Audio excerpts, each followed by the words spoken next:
What's up? Ghost Fictions is here, and we're back again. This is a story where Issei was betrayed and became the Black Dragon Emperor. But before we start, please consider subscribe to the channel and give this video a like. Don't forget to check the description for more informations. Now, let's get into the second arc. The school gates of Kuo Academy swung open, ushering in the students on an ordinary Monday morning. To most, it was just another start to the week, but for a vocal minority, it felt like hell on earth. Within the Occult Research Club, the recent departure of their member Issei Hyoudou, disguised as a family trip to Hawaii to the curious outsiders, cast a shadow over their days. The members of ORC found themselves in agony, haunted by guilt and regret for their actions that had pushed Issei to the brink. The weight of their choices bore down on them, reminding them of how they had failed to consider his feelings. As the members of ORC arrived at school from the Hyoudou residence, Asia's demeanor reverted to normal. Last week, she had been waiting at the front gates, hoping to catch a glimpse of Issei. She intended to offer a heartfelt apology, hoping to mend the rift she had unwittingly caused. However, deep inside, she believed that no matter how much she apologized, there would always be a part that could never forgive herself. Every day, she waited for Issei's return, watching her fellow students pass her by, oblivious to her despair.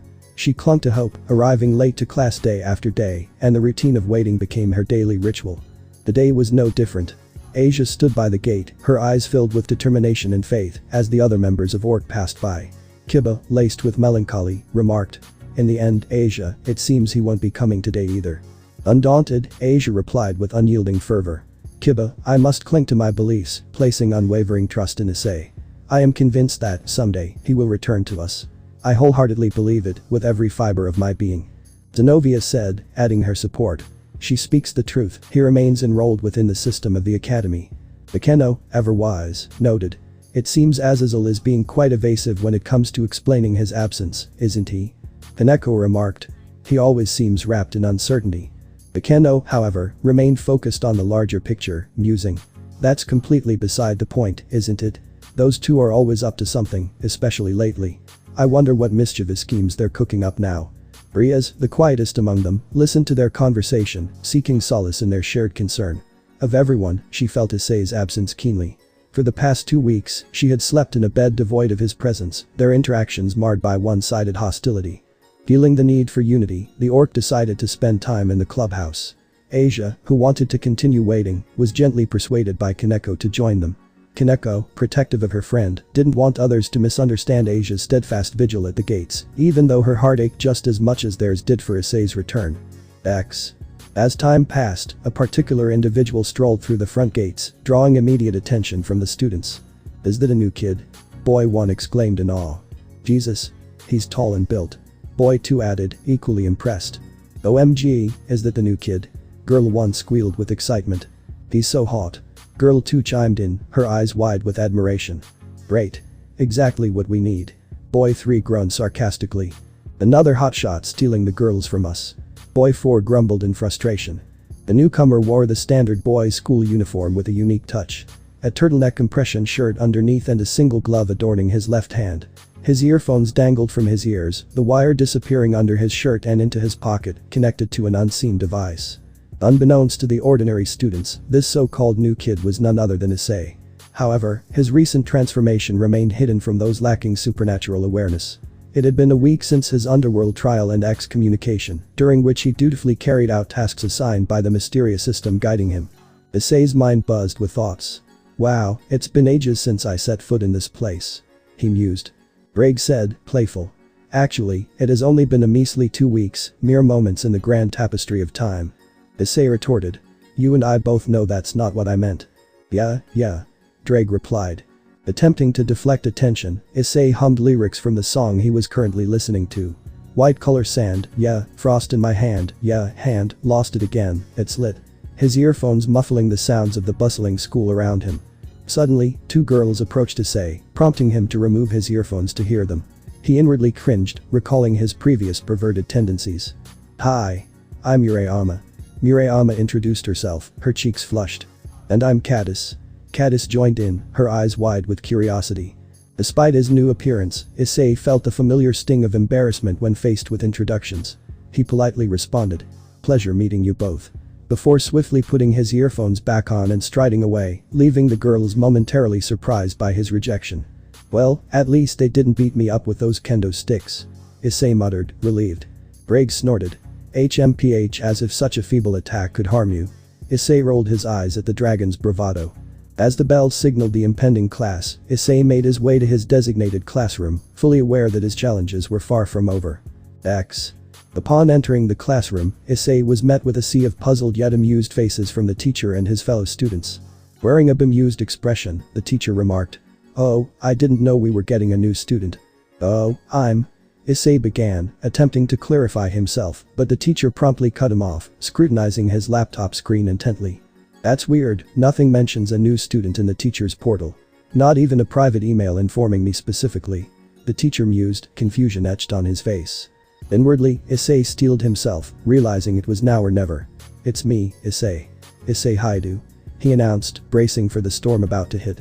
A collective gasp filled the room as everyone erupted into disbelief. Some even stood up from their desks in sheer shock, unable to comprehend the situation. "This can't be true," one boy protested. "Why does he look so different?" Another wondered aloud. "You're telling me this really hot boy is the pervert?" a girl exclaimed, her astonishment painted across her face. "I'm sure this is some kind of prank," another boy said, skepticism tainting his voice. Issei winced as the words flew towards him, rubbing his face in agony. His mind raced, contemplating his situation. "I have no desire to be here either, perhaps I can leverage my abilities to assist myself. It's not as if the entire student council isn't already doing what I'm about to do." Ability used. Mind manipulation. Memory alteration. Summoning his resolve, Issei raised his finger, conjuring a psychic ball in his hand. The class watched in astonishment and amusement as the energy merged, forming a shimmering sphere. In a split second, the ball exploded, its energy rippling across the entire school, leaving the students in awe and confusion, utterly unaware of the extraordinary adventures ahead. Mental manipulation. The user can manipulate others mentally, attitude, personality, memories, etc. A mysterious force swept through, mentally restraining everyone it touched with a chilling directive. Forget the old Issei Hyoudou in place of this new one. Instantly, minds were manipulated, leaving them oblivious to the past. However, supernatural entities like those in the Orc student council and a few teachers were immune to the strange influence. They sensed the unsettling sensation of memorial displacement but remained clueless about its source, keeping them on edge. Amid the confusion, Issei found an unexpected ease in the situation. He quietly sat at the back of the class, embracing the anonymity the mental manipulation provided. Thoughts swirled in his mind as he settled in for the lesson. "Well, that makes things easier," he mused, feeling an odd relief in the face of the newfound simplicity. Unnoticed by most, Issei discreetly texted Azazel on his new phone, his fingers dancing over the keys. "That was me, I needed it since people started asking too many questions because of the obvious." He explained in his words a plea for understanding. "Don't give out my new number. And cover up for me, I don't want to see them right now, please." He implored Azazel, hoping he could smooth things over with the Orc and student council. He couldn't bear the idea of his first day back being marred by unnecessary complications. Azazel's response, filled with images, left Issei bemused and slightly exasperated. "The fuck? He's one of those who use images too much," Issei muttered, shaking his head. Bragg, ever the observant partner, chimed in. "Did you not, at one point, bear a resemblance to this very disposition?" Issei huffed, slightly annoyed. "Yeah, but I'm a changed man now," he retorted, defending his newfound maturity. The lessons progressed, and surprisingly, Issei comprehended the material effortlessly. Thanks to his heightened intelligence from his accumulated stat points, even topics that used to baffle him became clear. Class after class passed, and Issei moved through the day, strategically avoiding the gaze of supernatural beings. His approach, now more casual due to the memorial displacement, allowed him to blend in seamlessly. During a lull in one of the lessons, Issei absent-mindedly twirled his hair with his fingers, reflecting on the practicality of his recent haircut. "I'm really glad I got my haircut before coming here. It was getting too long and starting to annoy me during fights, constantly falling into my eyes. But now, it's much more manageable. I've kept the same hairstyle, but I made sure the front hair stops just above my eyebrows," he mused, finding solace in the small comforts of his altered appearance. Finally, the last class of the morning period ended and Issei welcomed the interval, relieved to have a break from the complexities of the day. Issei's stomach rumbled with hunger as he thought. "I'm absolutely famished, fortunately, I managed to snag a Subway sandwich on my way here. I prefer not to draw unnecessary attention, so I devised a plan. I'll head to the school's most typical protagonist-esque spot, the rooftops." With caution, he made his way up the stairs, warily avoiding the people he sought to evade. Meanwhile, Drake scoffed internally, his thoughts dripping with sarcasm. HMPH. You, who beat the shit out of the Belair and even confronted high-class devils in your court case, are truly bitching right now, aren't you? Ignoring Drake's remark, Issei pressed on, reaching the rooftop's pinnacle. He settled into a corner, indulging in his meal, his thoughts drifting momentarily. This looks exactly like the place where Yan-chan killed. What was that bitch's name? I'll just call her rival. Drake interjected, bemused. What are you talking about? Just a game. Issei replied dismissively. I just realized you used profanity back there. Drake seemed puzzled. I did. Yeah, you said shit and you called me a bitch, not very heavenly of you, is it? Drake defended himself. That is solely your responsibility. Your incessant swearing and inappropriate behavior have influenced me, and I find it infuriating. Issei countered. Really? Are you suggesting that someone who has existed as long as the earth itself could be influenced by a mere 17-year-old boy? Drake huffed. HMPH. You call yourself a boy, but your appearance betrays you. You bear the visage of someone in their late teens or early 20s, and your mental maturity, well, it's that of a man, I suppose. Although, at this moment, you're behaving like a mere child, cowardly evading your problems. Speaking of which, I have history next, with Kiba, for fuck's sake. Issei grumbled. It amuses me to see you engaging in conversation with your hand, of all things. Drake remarked dryly. I don't have any friends. I'll reach out to Azazel, he's likely still attempting to handle the situation on my behalf. I'll hold off on contacting him until the end of the day, and then we can meet to discuss it. Issei stated resolutely. Drake inquired. What of your two other friends, the perverted ones? You're referring to Mitsuda and Motohama. Frankly, I no longer share any common ground with them. Furthermore, I've already taken the initiative to deftly manipulate everyone's memory, ensuring they no longer perceive me as a perv. So, why would I willingly embrace such a title once again? Issei reasoned. Drake mused. Self-isolation, huh? As Issei finished his food, he put on his earphones and immersed himself in his phone, biding his time until the bell rang. Finally, the bell echoed through the school, signaling students to head to their designated classes. Issei got up, dusted off the crumbs from his sandwich, and made his way to class, a mix of determination and uncertainty in his eyes. In the bustling classroom, Issei could feel Kiba's intense gaze fixated on him. Refusing to engage, Issei purposefully avoided eye contact and moved to the far side of the room, away from Kiba's piercing stare. As Issei unpacked his books, he noticed Kiba on his phone, rapidly typing away. Using heightened senses, Issei discerned that Kiba was texting Riaz about his presence. Ability used. Energy manipulation. Energy absorption. Issei's mind raced with determination. Now I can't let you out me like that. Channeling his energy manipulation abilities, he swiftly drained the battery of Kiba's phone. Within moments, Kiba's device died midway through the text. Confusion and frustration etched Kiba's face as he glanced toward Issei, who seemed indifferent. Unbeknownst to Kiba, Issei conjured a 3D energy model of a battery, displaying it nonchalantly, all while pretending not to notice Kiba's ire. A smirk played on Issei's lips, relishing in Kiba's misfortune. Despite Kiba's occasional glances, Issei remained focused on the lesson and his books, unfazed by the storm. When the class concluded, Kiba hurriedly left, the urgency in his actions not lost on Issei. Anticipating the inevitable revelation, Issei resignedly thought. Well, it was fun while it lasted. Nonchalant about his impending fate, Issei moved to his next class. During the initial quarter of the lesson, a crackling announcement echoed through the school's speaker system. A gentle elderly voice resonated. Can Issei Hyoudou please come to the old school building, please? Issei's mind raced defiantly. At least they didn't come and try to get me physically. The teacher, attempting to maintain order, intervened. Issei, your name was called, you must go. The stern refusal escaped Issei's lips. No.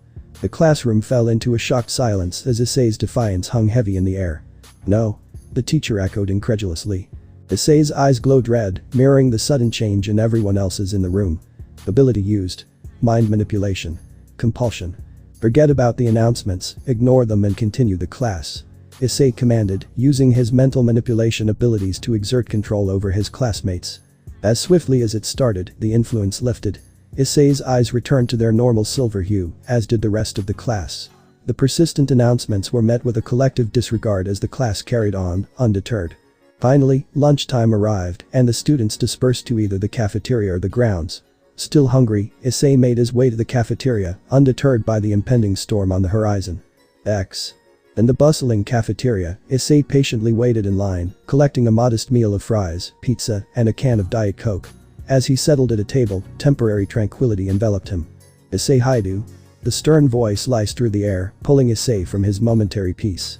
He looked up to find the entire student council confronting him, their expressions a mix of determination and concern. "Oh great, I can't even eat in peace either," Issei muttered under his breath, a cynical smile playing on his lips as he regarded the council members. "What?" He scoffed arrogantly when prompted by Sona, his voice dripping with disdain, sending shivers down the spines of those present. "We need to talk, come with us to the new school building." Sona persisted, her resolve unyielding. "I care not for your insignificant words. Begging from my sight," Issei retorted, his tone laced with exhaustion, yet his commanding presence remained unshaken. "Don't talk to the president like that," Saji interjected, bristling with anger. "Saji, that's enough." Tsubaki interceded, her voice calm amidst attention. "Sona, Tsubaki, you best rein in that mud of yours. Constantly barking at passing cars, he's just begging to get flattened.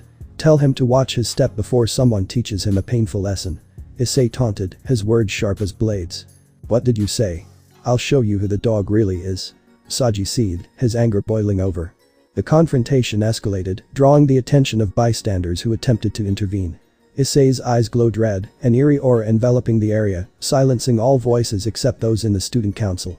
Ability used. Mind manipulation. Compulsion. "So it was you who sent out that mental energy?" Sona accused, her voice stern.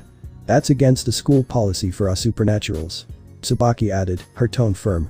"Do you dare overlook the fact that I, the excommunicated pariah of the Devil Society, answer to no one but myself? Your pitiful policies and all of you can go to hell, for I care not a single speck about your existence." Issei sneered, his defiance palpable. Finally, he stood, slamming his palms onto the table with a resounding thud, causing everyone to flinch. "How bothersome. There's a distinct purpose behind my silence upon returning, you see. It's simply because I refuse to endure such pathetic nonsense," he declared, his overwhelming aura leaving the student council trembling. Fear had been induced.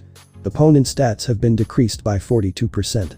"You dare confront me, expecting me to spill my secrets as if I were a mere puppet dancing at your command," he scoffed, his voice laden with venomous disdain.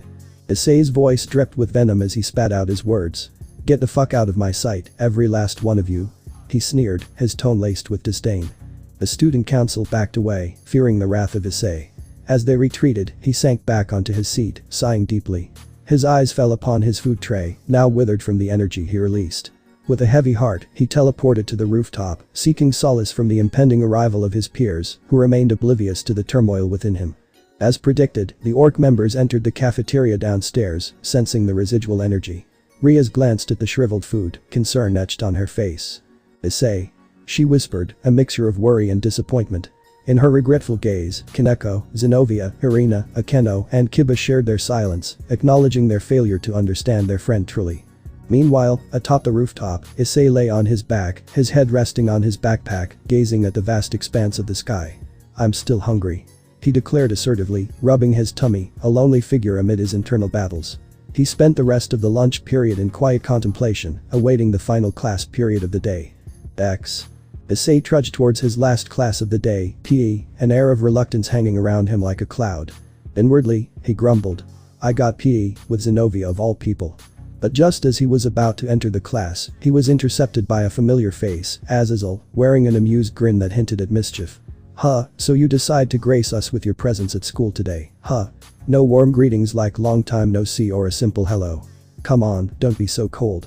Azazel's playful tone danced in the air, his eyes sparkling with amusement. Issei retorted, his patience wearing thin. "Give me a break, I intended to maintain utmost discretion for obvious reasons," he said, sighing. Azazel laughed heartily.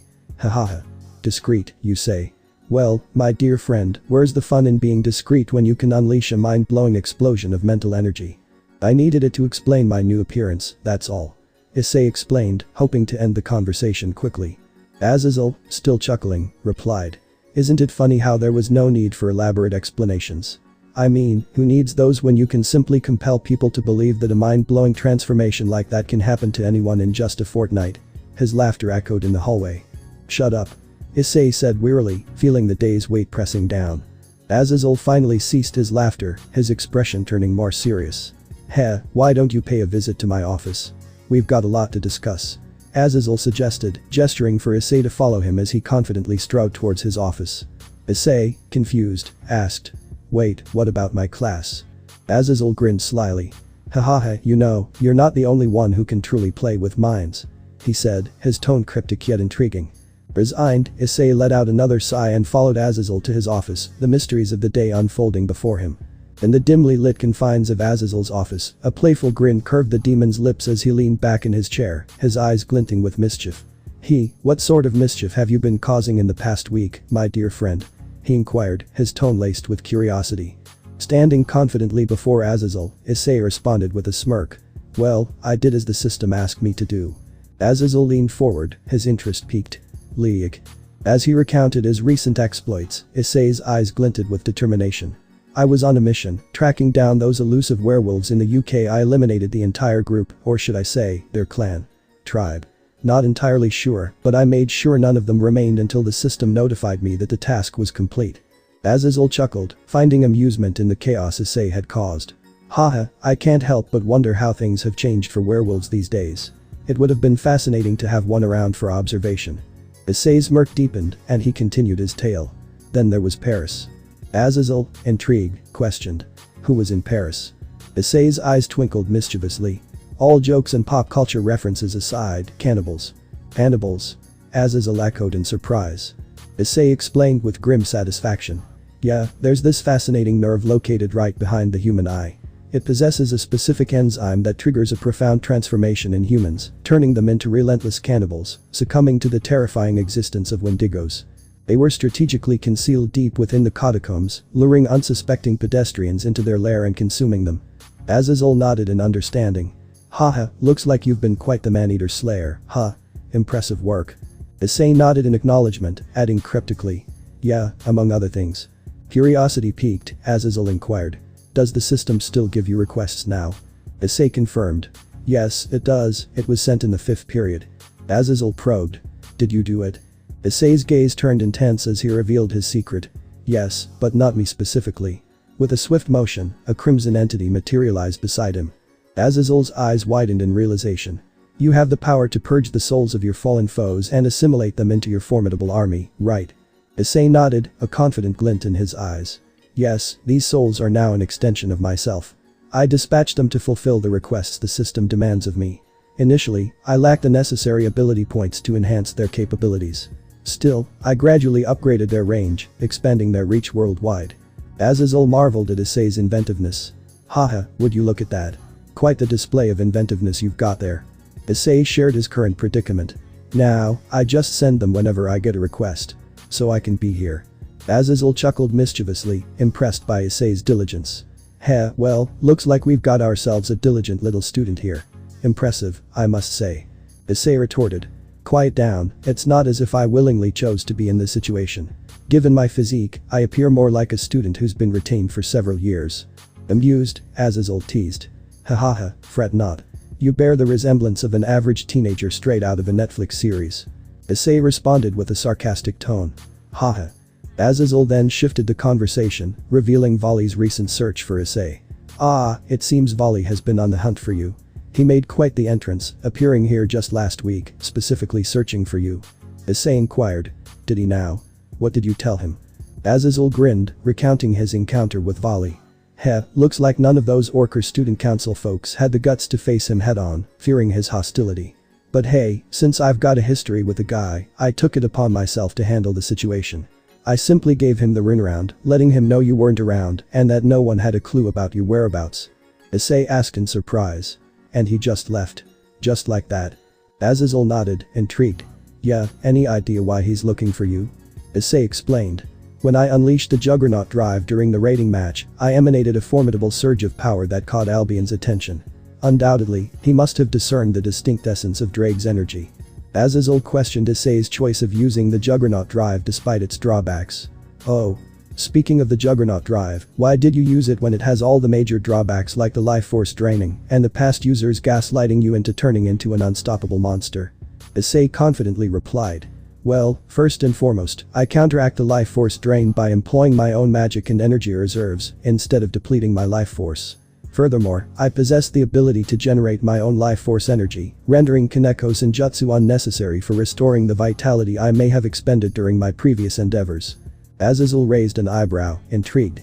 If we follow that line of thinking, you'd practically be immortal. But what about the past users? Issei explained. When I initially activated Juggernaut Drive, it was during my time in the time-dilated dimension. I had just reattached a boosted gear to my body, and the system effectively prevented any interference from past users while I was in that form. Inwardly, Issei pondered. I won't bother discussing that dream sequence I had where I encountered a white-haired version of myself. I'll withhold my comments until I have a clear understanding of its meaning. Azazel commented. Isn't that convenient? I can't imagine people I don't know chanting random things in my head. Issei changed the topic, sharing another surprising encounter. On the topic of the Cows Brigade and their members, guess who I met last week? Azazel's interest was piqued. Enlighten me. Issei revealed. The infinite dragon god, OPHIS. Azazel exclaimed. You met OPHIS? Issei confirmed. Yeah, but she seemed to be more interested in Drake rather than me. Most likely, she also sensed the change in him. Azazel chuckled. She. So it's a female now. Last time I remember, it was an old man. Issei clarified. Well, it's a loli now. Azazel teased. Don't tell me you. Issei interrupted firmly. Don't even think about it. Azazel laughed, his tone mischievous. Hahaha. I could have sworn you took great pleasure in having Kaneko sit on your lap. Perhaps it's time to consider adding another cute loli to your ever-growing harem, don't you think? Issei replied, resolute. I don't have that kind of desire anymore. Azazel smirked. Ah, speak for yourself, my friend. Now, tell me, what grand scheme do you have in mind for your beloved, or shall I say beloveds? Issei rolls his eyes at Azazel's comment. After school, Issei shared his plans with Azazel, his voice carrying a mixture of determination and uncertainty. I'm seeing them today after school. I did promise Urzicha something. Azazel nodded, his expression understanding. I heard from him, he also said he made you a free piece now. Issei sighed, his turmoil evident as he admitted. Yeah, I didn't feel free yet, even if I was excommunicated. Azazel's gaze softened with concern. Riaz doesn't know, I couldn't bring myself to tell her, neither me nor Surzich's or anyone. Who knows what she'll do when she finds out or what'll happen to her. She's already in a depressive state, they all are. The conflicted look clouded Issei's eyes, his emotions swirling within him. Attempting to change the topic, he turned to Drake, his partner in this extraordinary journey. Anyways, Drake, you wanna say anything to Azazel before I leave? Drake seized the opportunity, his voice booming with intensity. Yes, indeed, Azazel, our therapy sessions, even though my partner has changed and I have reclaimed my title as a fearsome dragon, there is something I require your counseling on.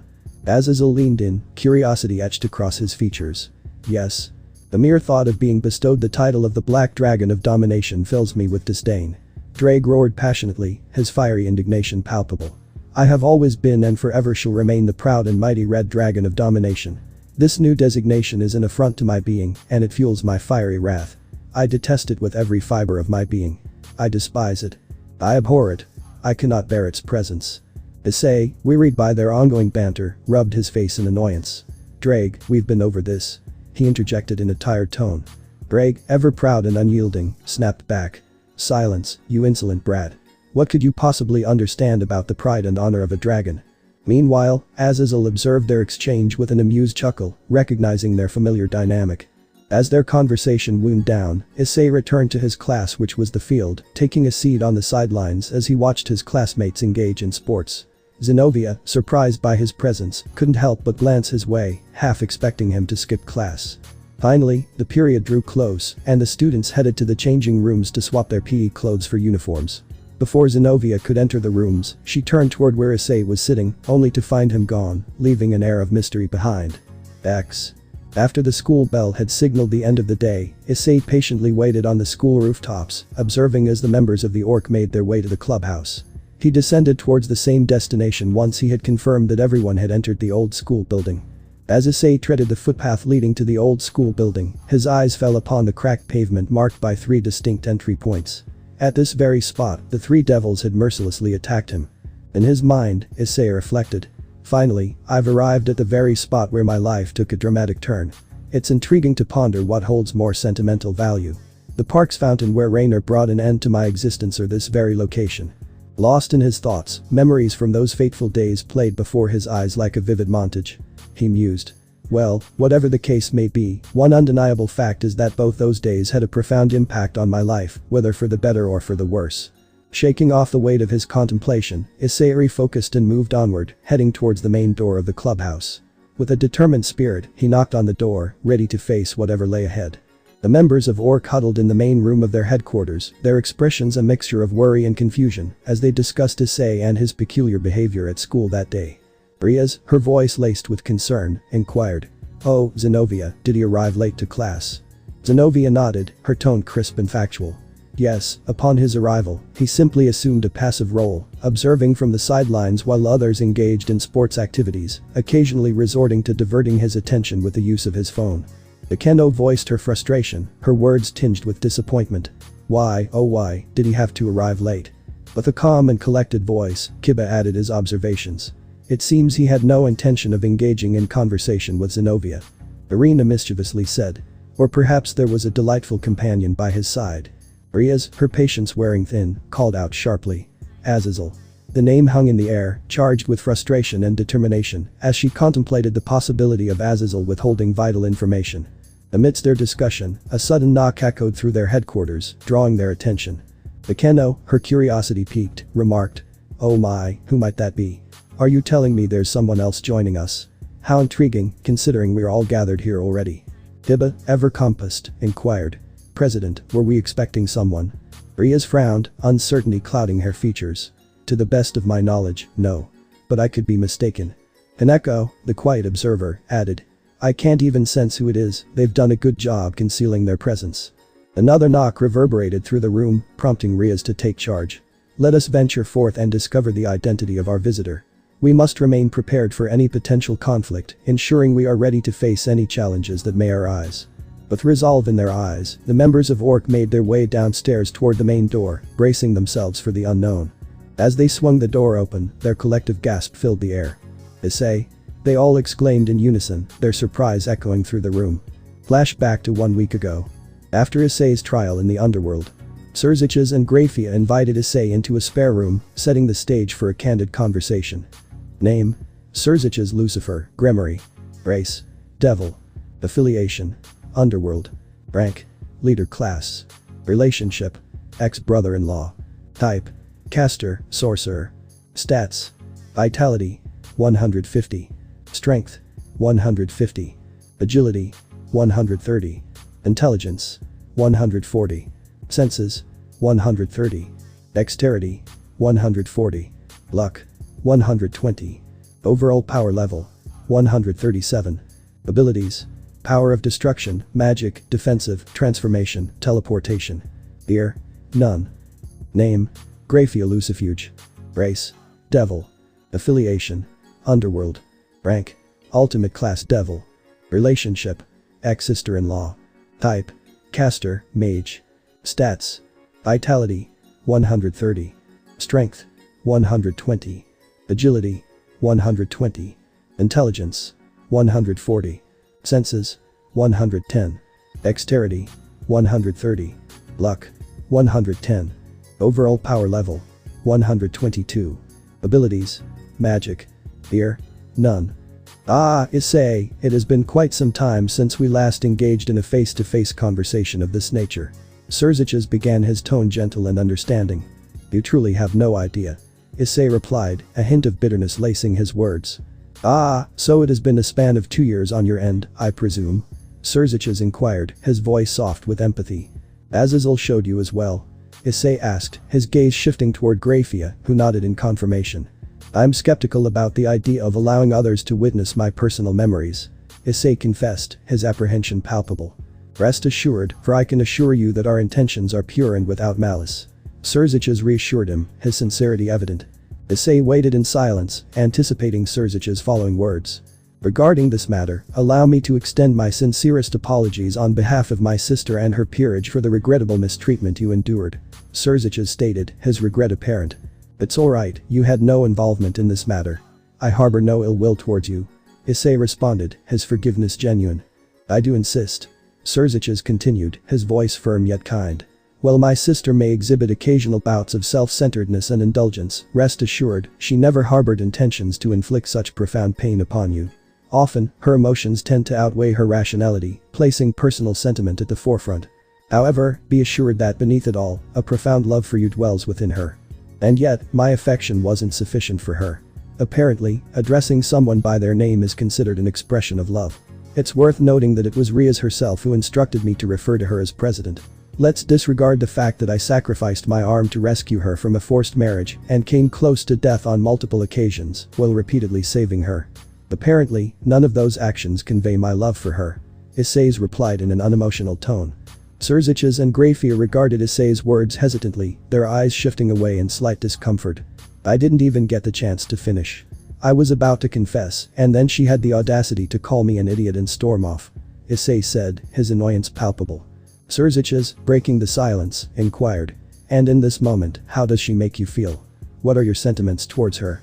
I don't know. Issei replied nonchalantly. Grafia chimed in, teasing. Oh, don't you know? It seemed quite evident to me. I distinctly recall you having to intervene and politely escort Rizer away when you noticed his proximity to her moments before we summoned you. She wore a smirk that further irritated Issei. He shot her a sharp look, but she only chuckled in response. It appears that spending those 2 years in that dimension allowed for some introspection on your part. I find that reassuring. Grafia continued, her amusement apparent. One can only speculate about the potential consequences if you hadn't been granted that period to regain your composure. Annoyed, Issei looked away, his thoughts racing with irritation. Serziches intervened, his tone serious. Issei, I have a favor to request of you if you would be so kind. Serziches said.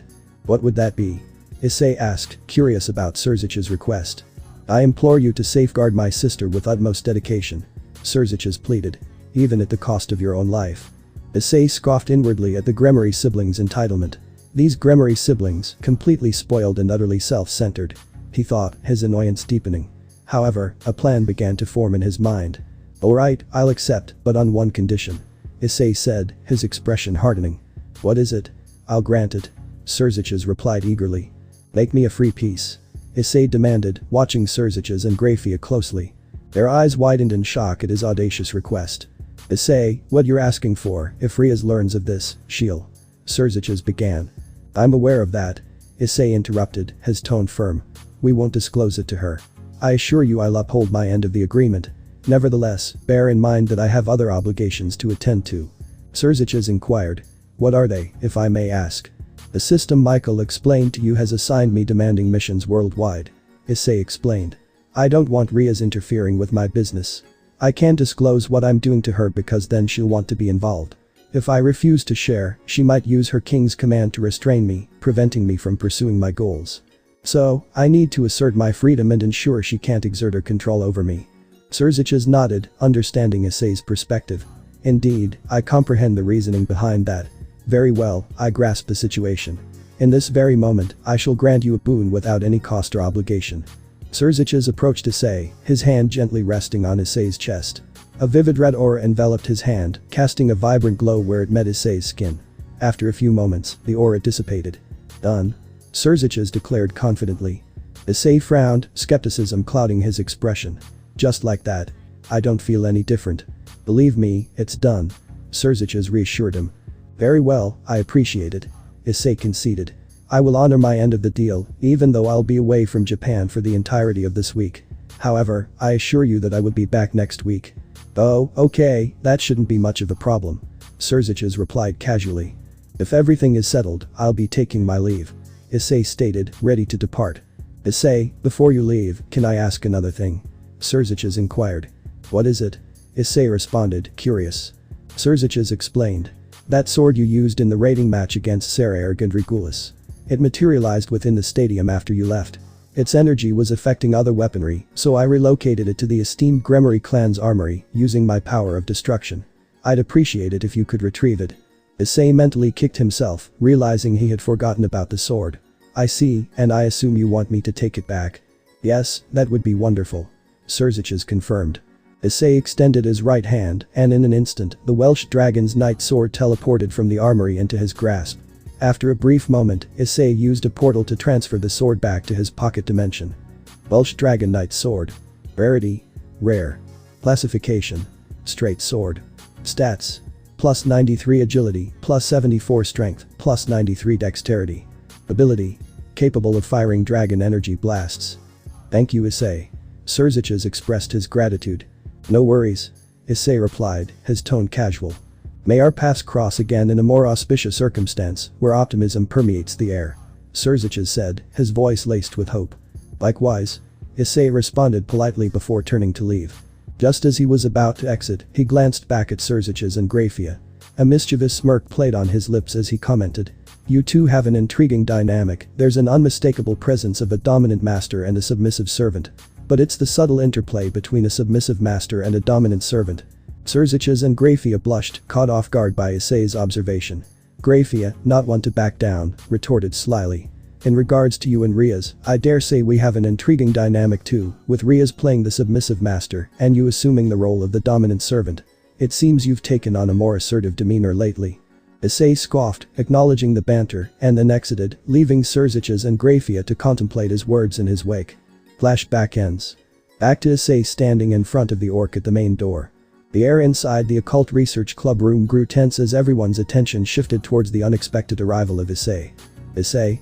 They all exclaimed in unison, their expressions a mix of confusion and wariness, as if preparing for an imminent confrontation. Riaz, the club president, gracefully interrupted the silence, her eyes sparkling with a glint of enthusiasm. Issei, I must confess, your comeback caught me by surprise. She remarked, her voice tinged with curiosity and sincere interest. Thiba, constantly vigilant, questioned Issei, his tone defensive and cautious. Issei, what is the purpose of your presence here? His words directly responded to Issei's previous interference, setting the stage for the tension in the room.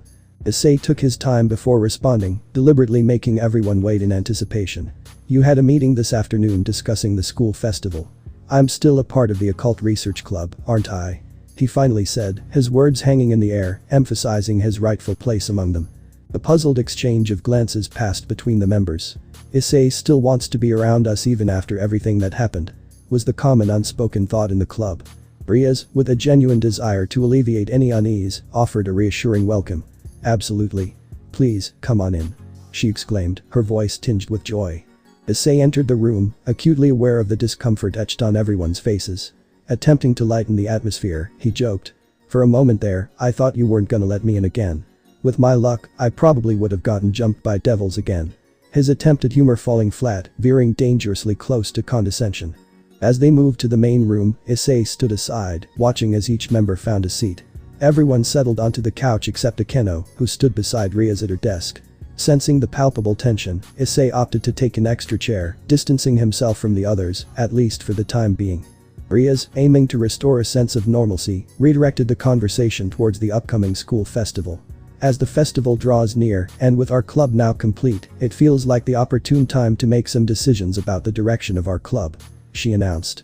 I truly value each of your perspectives, so I encourage input and suggestions from all my esteemed club members. Let's engage in a discussion and make these decisions together, shall we? The room fell silent, the awkwardness amplified by Issei's presence. Realizing he was the reason for the oppressive atmosphere, Issei chose to remain silent and less directly addressed. Riaz, seeking to reconnect, turned to Issei with a sincere spark of curiosity in her eyes. Any thoughts, Issei?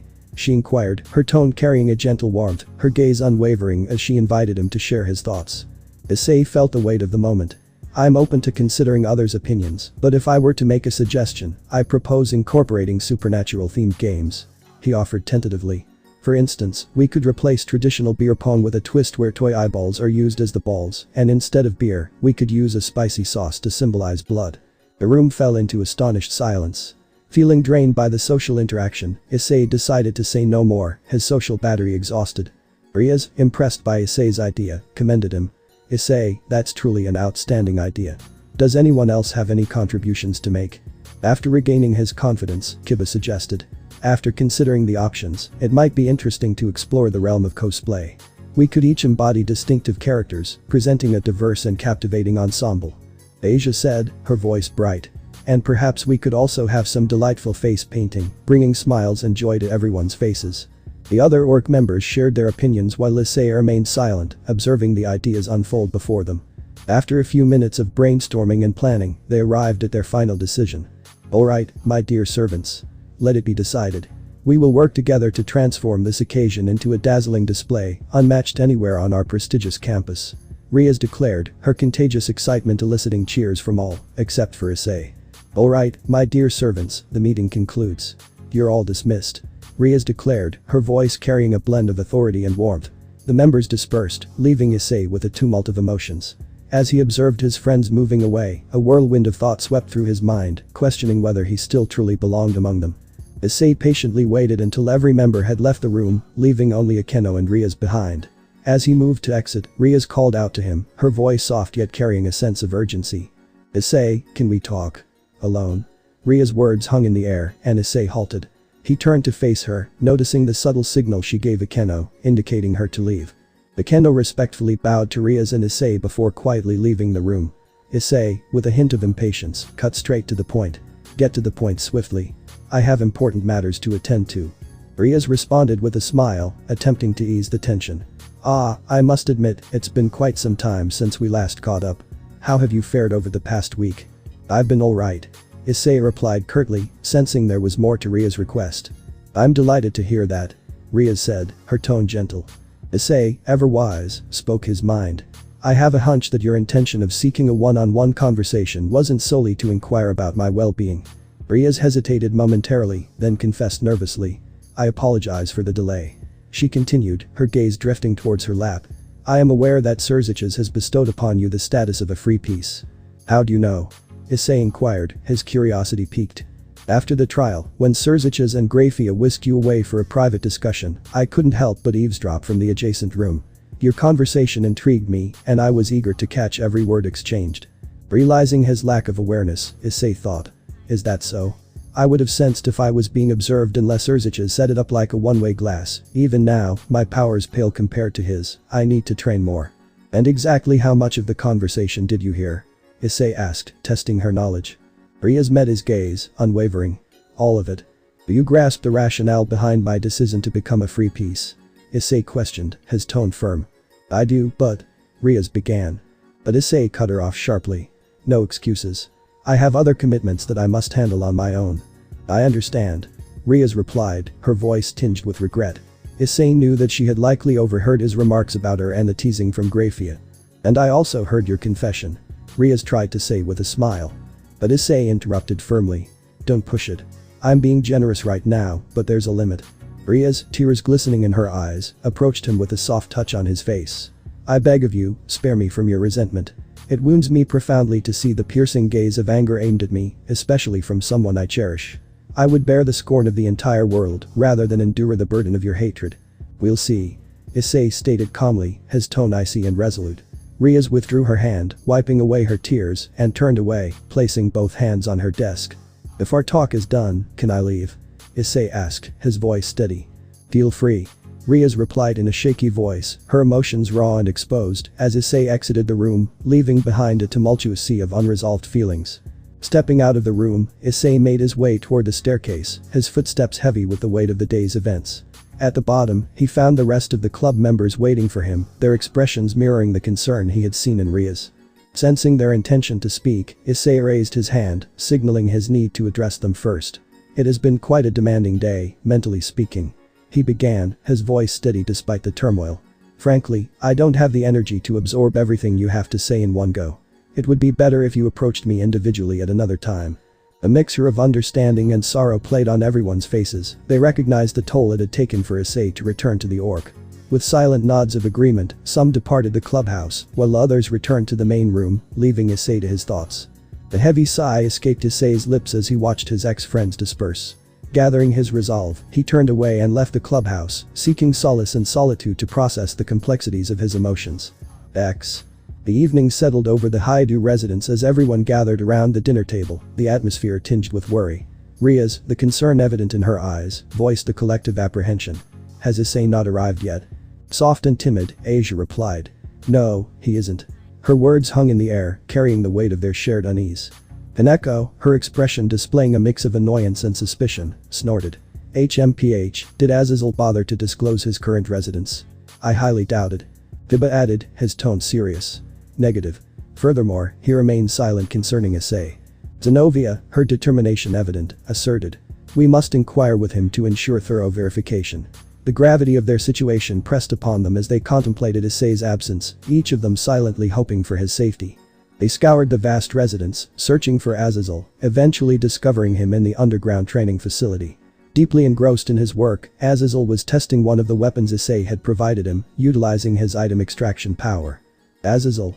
Riaz called out, prompting him to turn around. Riaz and her club stood behind him, their expressions etched with concern. "What's up?" Azazel inquired, his curiosity piqued. "It's Issei," Riaz replied solemnly. Azazel raised an eyebrow. "Ah, what about him? We want to know where he is staying," Riaz explained, her voice tinged with worry. "Honestly, he never bothered to inform me," Azazel admitted. "But would it really surprise you that he's not keen on sticking around with all of you? After all, it's quite understandable, isn't it?" His words hung heavily in the air, causing them all to look down with a touch of disapproval. "Cut the guy some slack, will ya?" Azazel continued, his tone softening. "He's giving it his best shot, even though he's still holding back a bit." Bekeno, her curiosity piqued, asked. "Oh my, what do you mean by that?" Azazel hesitated momentarily before divulging. I probably should have spilled the beans earlier, but it seems Issei's been harboring some serious frustration towards all of you. It was my doing, along with Michael's, that convinced him to rein it in when you guys had that little chat the day after the rating match. We were afraid of the aftermath if he let loose and said things that can't be unsaid." The revelation left everyone wide-eyed, processing the depth of Issei's hidden emotions. "He appeared rather impartial today, didn't he?" Irina remarked, trying to comprehend Issei's complex feelings. Looks like he's got quite the talent for hiding it, doesn't he?" Azazel replied, acknowledging Issei's adeptness at concealing his emotions. Riaz pondered Azazel's words, lost in thought. "Today, he told me not to push it. I wonder if he was holding back his anger, not wanting to lash out at me when I brought up such a sensitive subject for him." Sensing their unease, Azazel offered advice. "Let me give you a little advice, my friends. It would be wise not to provoke him too much. While I highly doubt he'll resort to physical harm, be prepared for a verbal onslaught like no other." They all nodded, realizing the delicate ground they now tread around Issei, who seemed like a volatile landmine. "When it comes to your initial concern, I've got just the gadget to make it happen," Azazel announced, grabbing their attention. "I've got this nifty little device that'll let us get in touch with him." Excitement lit up their eyes, their curiosity about Issei's mysterious activities, which he divulged only to Azazel. "But," Azazel added, his tone serious. "Under one condition, my dear friends. Keep thy silence. I dare say he would find little pleasure in hearing your voice amidst his current endeavors." They all nodded eagerly, respecting Issei's need for space and secrecy. Azazel produced the device that Issei had given him back in the time-dilated dimension, designed to establish contact with him. The others stared at it in awe, anticipation building in the room. The device buzzed faintly before Issei's voice came through, filling the room with emotions and uncertainty. Amid a heated battle, Issei's voice rang out, laden with determination and authority, punctuated by a grunt indicating physical exertion. "Hey Azazel. What's up?" The members of Orc exchanged worried glances as they heard his strained voice. Azazel greeted Issei casually. "Hello Issei. How was your return to the Orc?" Issei's response was irritated. It was rather awkward, I must admit. Unaware of the discomfort they had caused Issei, the club members exchanged puzzled looks, their confusion evident. Azazel's playful tone teased Issei. Have you managed to mend things with your lover already? Or are you still tangled up in a web of romantic mischief?" Riaz blushed deeply at the mention of being Issei's lover.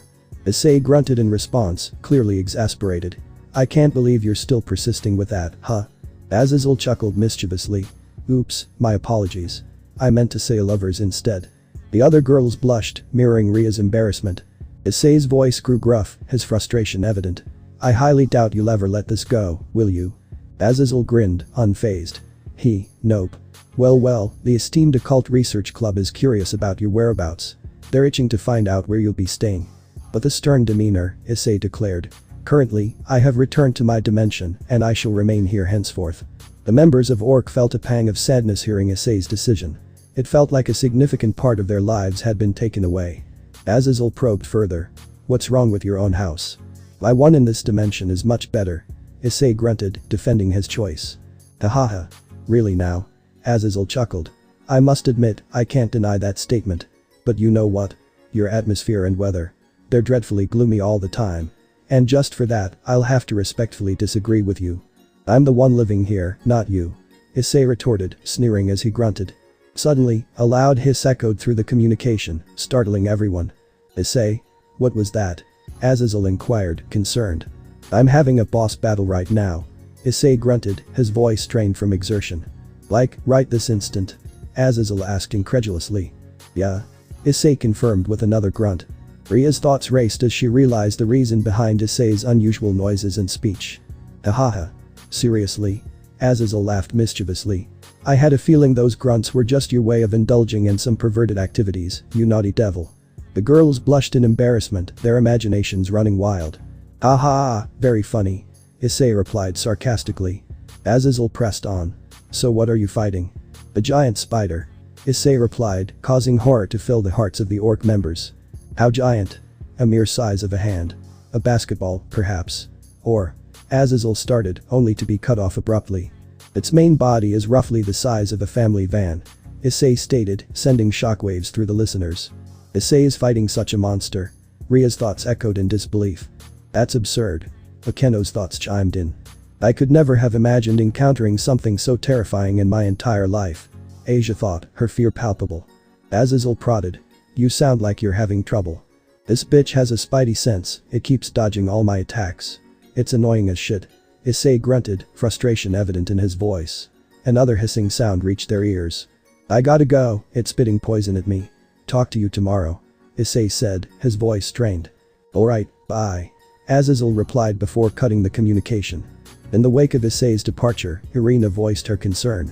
Issei is living all alone now? It appears to be the case. Zenobia replied somberly. Have we really pushed him so far? It hurts my heart that he doesn't want to stay with us anymore. Asia sighed, her voice carrying a weight of sorrow and remorse. Curiosity got the better of Kiba. Hey Azazel. I'm curious. Care to enlighten me on why you're the sole individual who has had the privilege of venturing into Issei's pocket dimension? I'm pretty sure Michael also went a week ago. Azazel replied nonchalantly. Haneko couldn't hide her frustration. And how exactly is that supposed to improve our mood? Just enlighten me, please. Oh my, when will we have the pleasure of glimpsing into his dimension? Akeno chimed in with a hint of mischief. That's something only the rest of you can decide. Azazel replied cryptically, leaving them with the challenge of mending their relationship with Issei, as he had warned them. Later, they all left the training facility, shared a meal, took showers, and retired to their respective rooms. The girls, yearning for Issei's presence, gathered in his room to sleep. Ria's heart ached with longing. Yet another day passes without him by my side. They all lay in bed with heavy hearts, drifting off to sleep, their thoughts consumed by the absence of the one they cared for deeply. X. Cuts to Issei before Azazel ended the call. Issei's voice crackled through the communication device, determination ringing clear. I gotta go, it's spitting poison at me.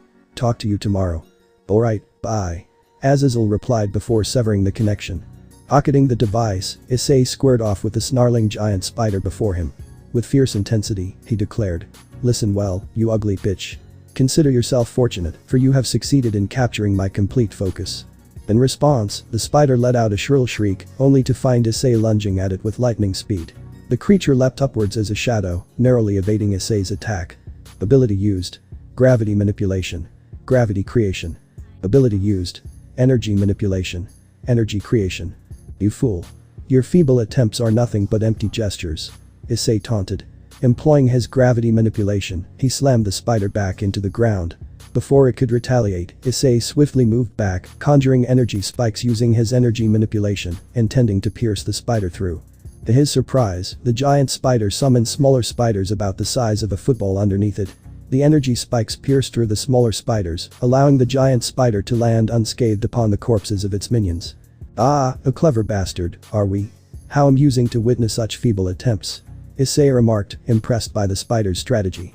Ability used. Gravity manipulation. Gravity creation. Refusing to be outdone, Issei doubled down, channeling more of his gravity manipulation onto the spider.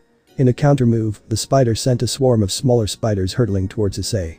Now, Issei's attention was divided, focusing on the smaller spiders, while the giant spider wriggled free from his trap. Boost. Ability used. Elemental manipulation. Elemental creation. Fire. Amidst the chaos, Issei snapped his fingers on his left hand, igniting a chain reaction of fire and explosions amidst the swarm of spiders. With a confident declaration, he exclaimed. Roy Mustang style. Ability used. Energy manipulation. Energy creation. Though some spiders managed to evade the explosion, they leapt toward Issei. Unfazed, Issei conjured multiple energy swords by his side, launching them towards the oncoming arachnids, impaling them instantly. The giant spider, more cunning than the rest, dodged Issei's initial attack. However, Issei, always a step ahead, teleported beneath the massive creature just as it leapt. Using his gauntlet, he uppercut the spider, soaring upwards until it collided with the cave roof. Determination etched on his face, Issei declared. "I'm not done." Launching himself towards the trapped spider hanging from the cave ceiling, Issei executed a powerful high kick, propelling the creature even higher. With a loud crash, the spider smashed through the cave's roof, creating a skylight that connected the cave to the surface. Driven by resolve, Issei chased after the spider as it vanished into the dark forest. Nighttime shrouded the area, making it difficult to pinpoint the spider's location. It could have been hiding in the dense canopy or moving deeper into the woods. Based on his heightened senses, Issei sensed the spider's subtle movements around him. His thoughts raced as he analyzed the situation. It's merely biding its time, hoping for a moment to strike at me. Or perhaps it schemes to lay cunning traps, seeking to ensnare me in its futile efforts. Suddenly, a barrage of smaller spiders descended from the trees, charging at Issei. Unfaltering, he summoned a weapon from his arsenal, ready to face whatever challenges lay ahead. Blizzard Staff. Rarity. Rare. Classification. Bow Staff. Stats. Plus 102 Strength, plus 74 Dexterity, plus 105 Agility, plus 81 Senses. Ability. Can produce icy winds, turn liquid into ice and freeze anything it touches. With a swift motion, Issei expertly twirled his staff, batting away the spiders that dared to challenge him.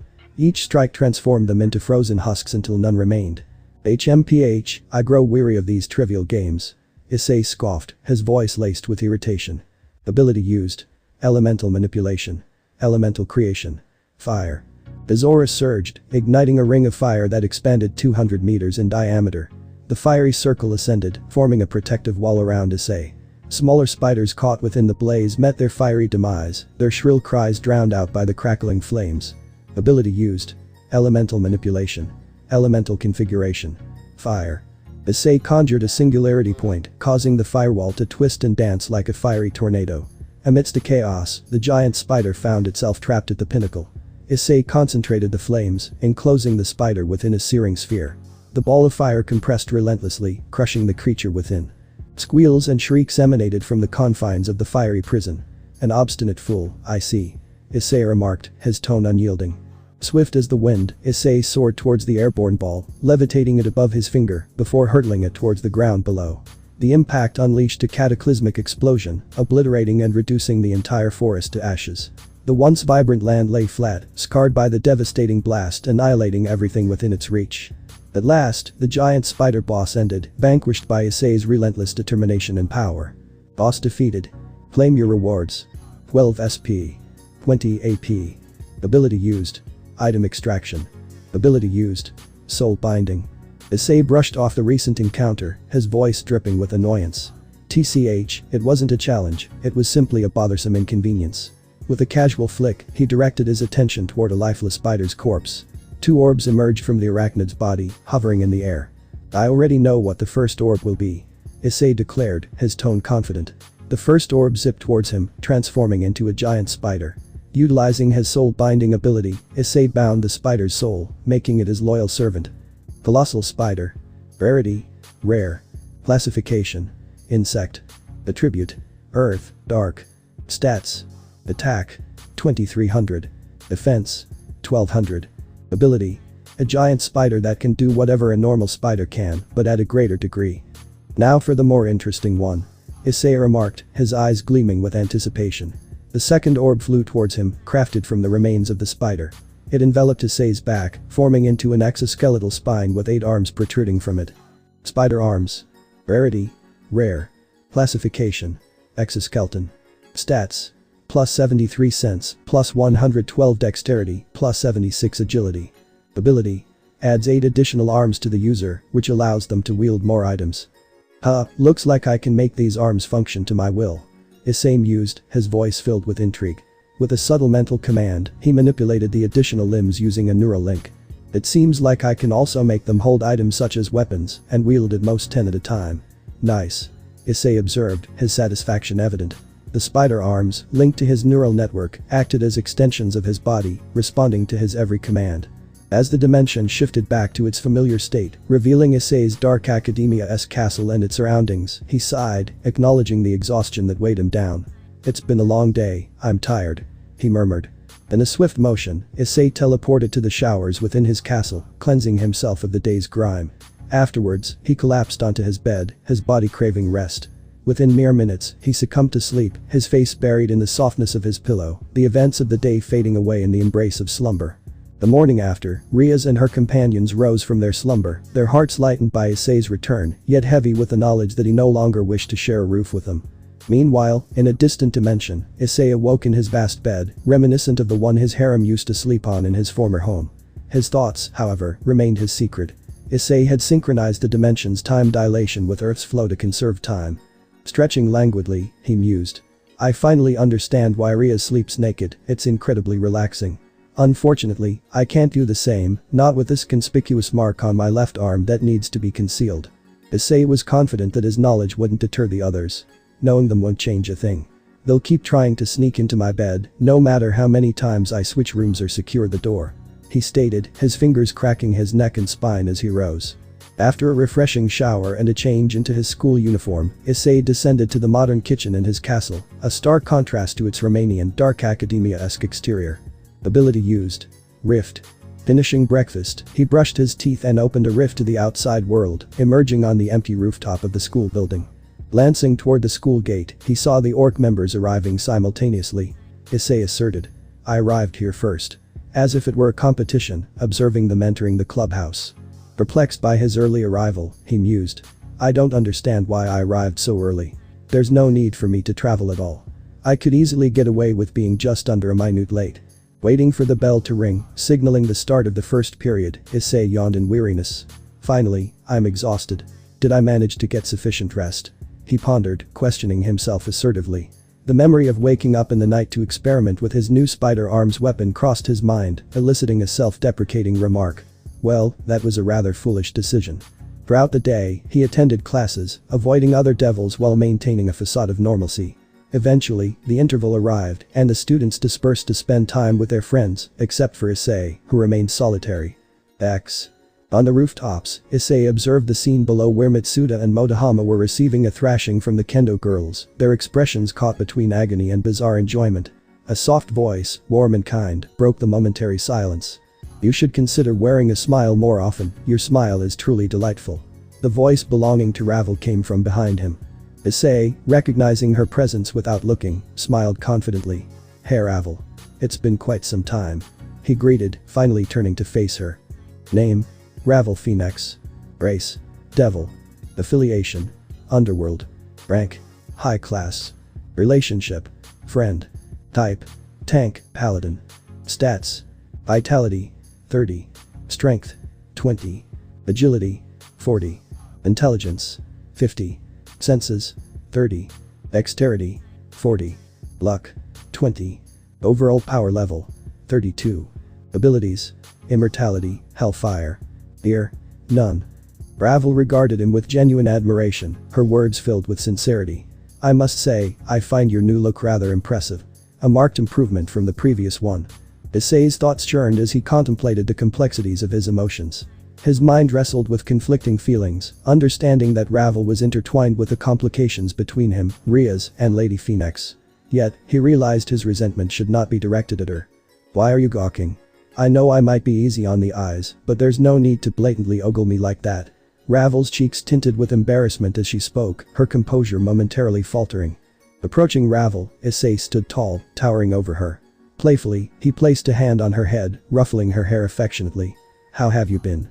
He inquired, his touch causing her to blush. I've been managing quite well, I suppose.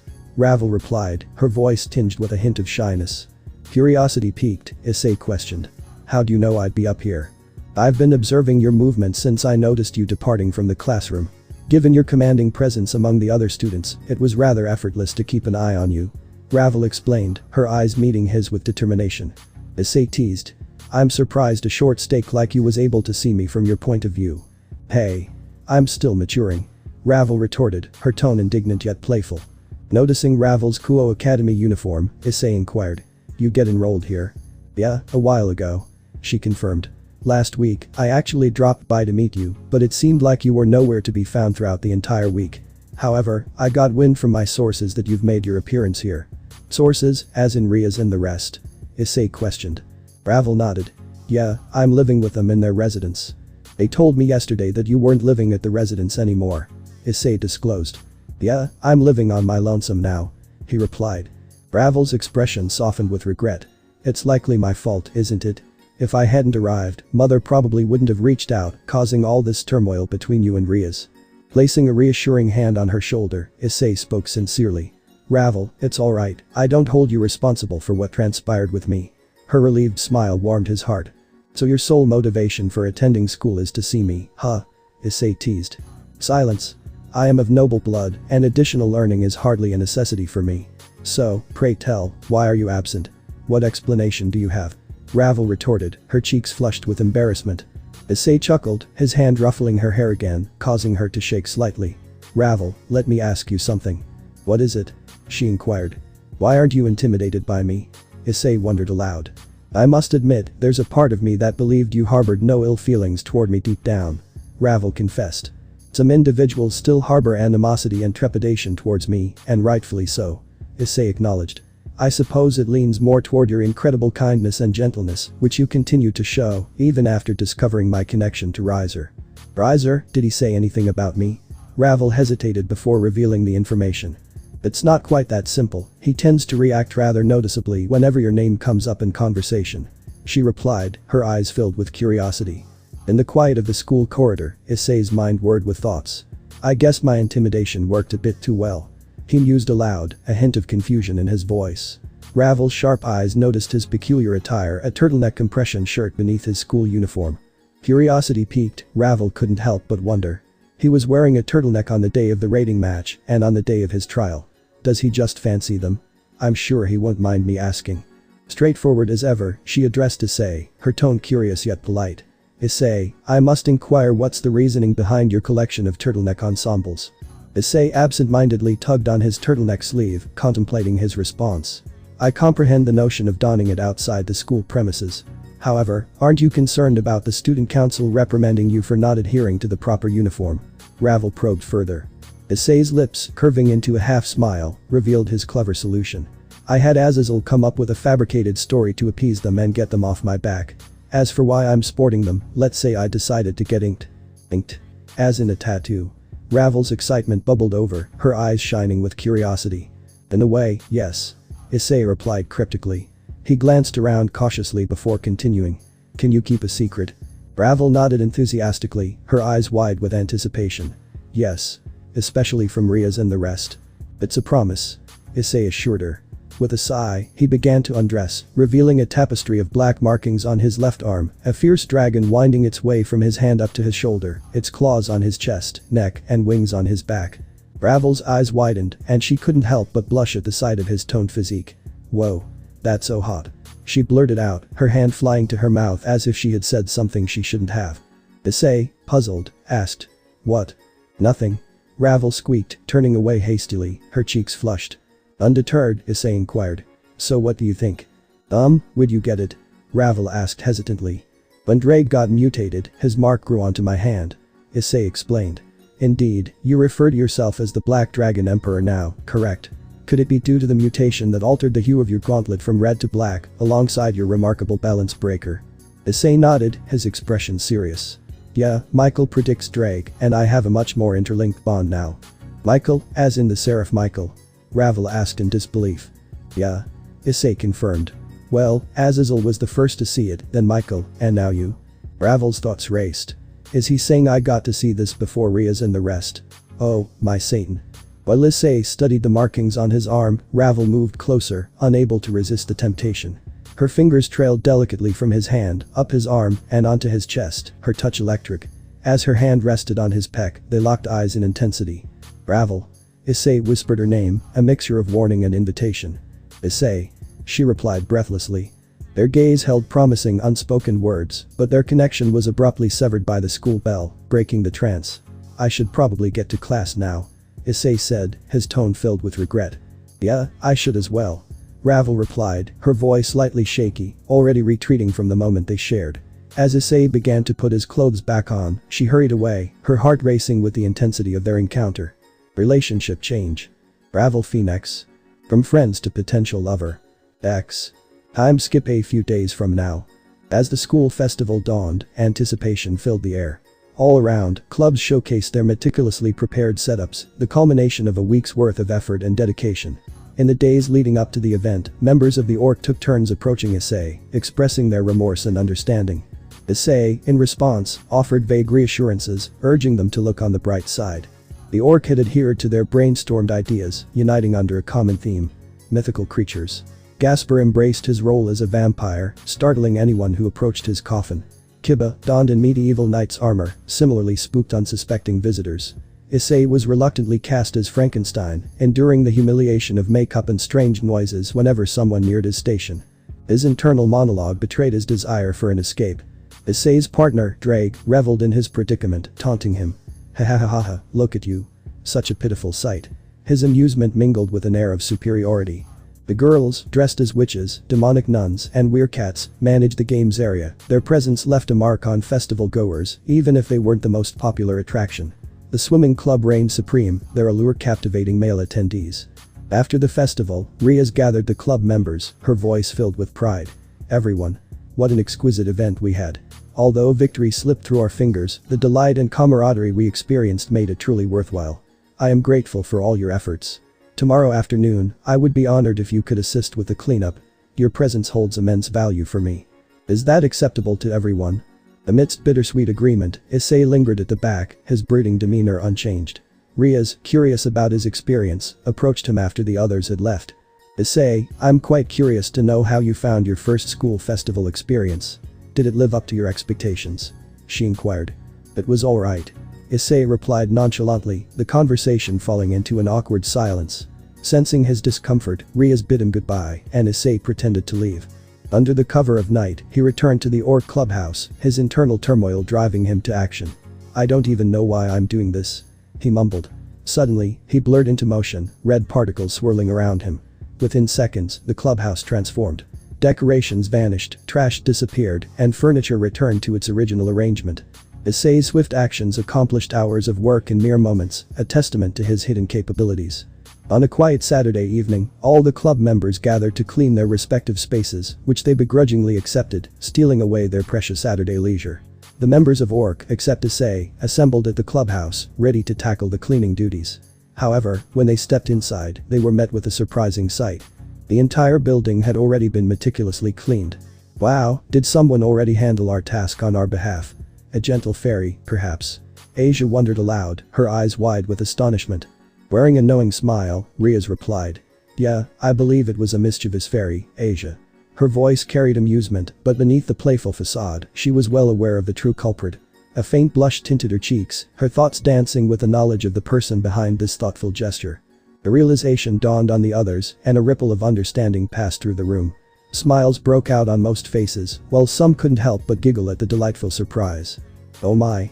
When do you suppose he managed to find the time for such a task? Irina chimed in, her eyes sparkling with curiosity. Zenobia, always serious, commented.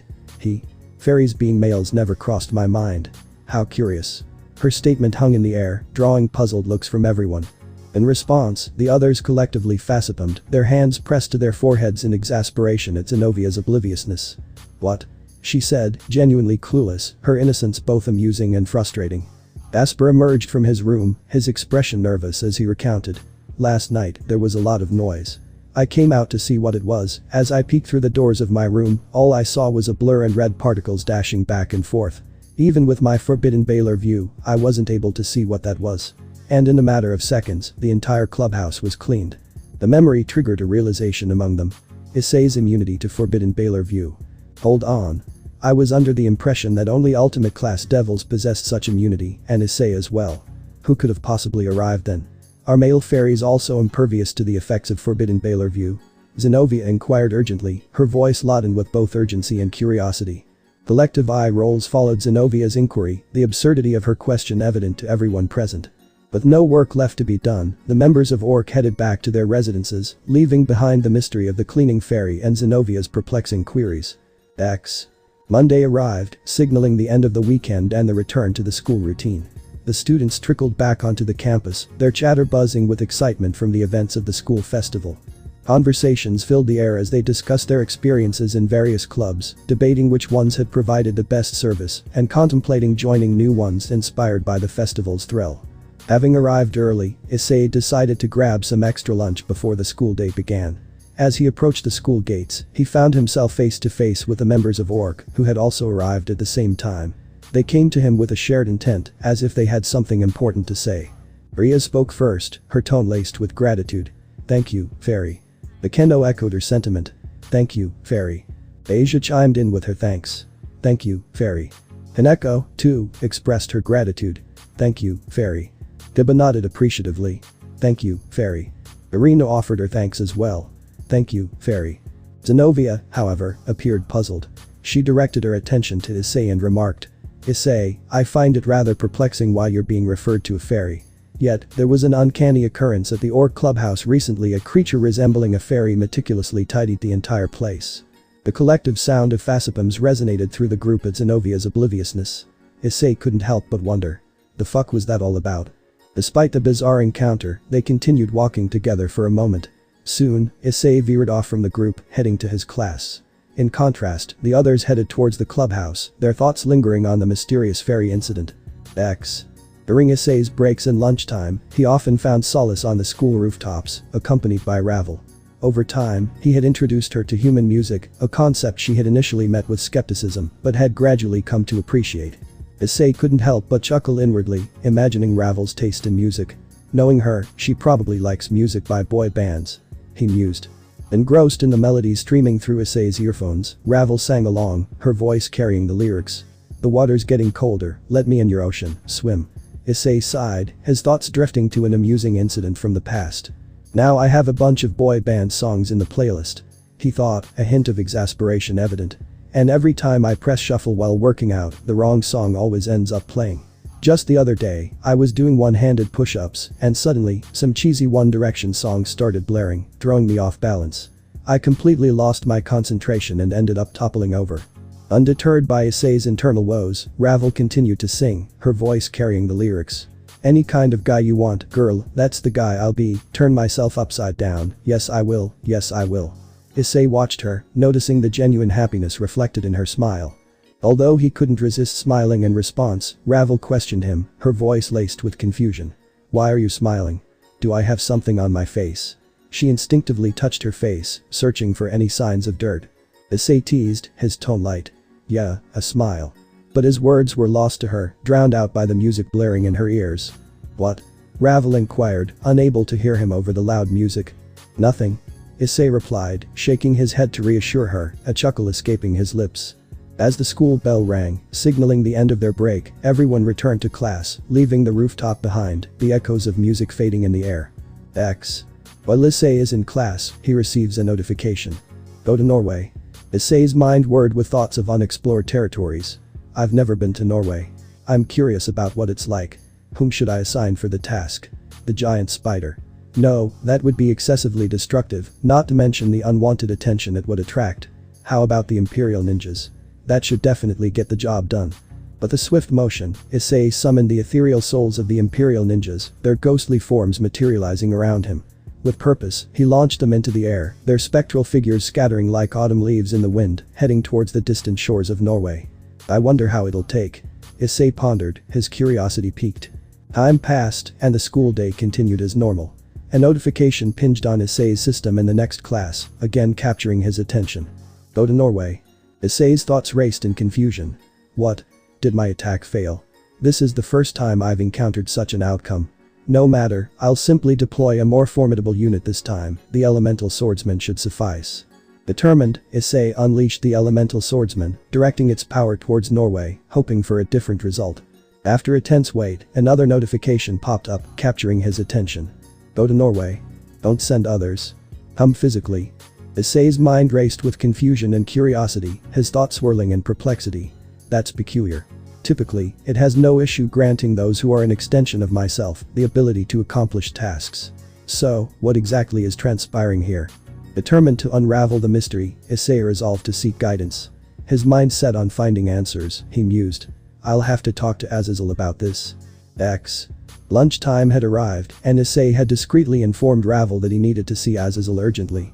When Ravel pressed for more details, Issei mentioned it had to do with the system and hinted that Azazel would explain everything later that evening at the clubhouse.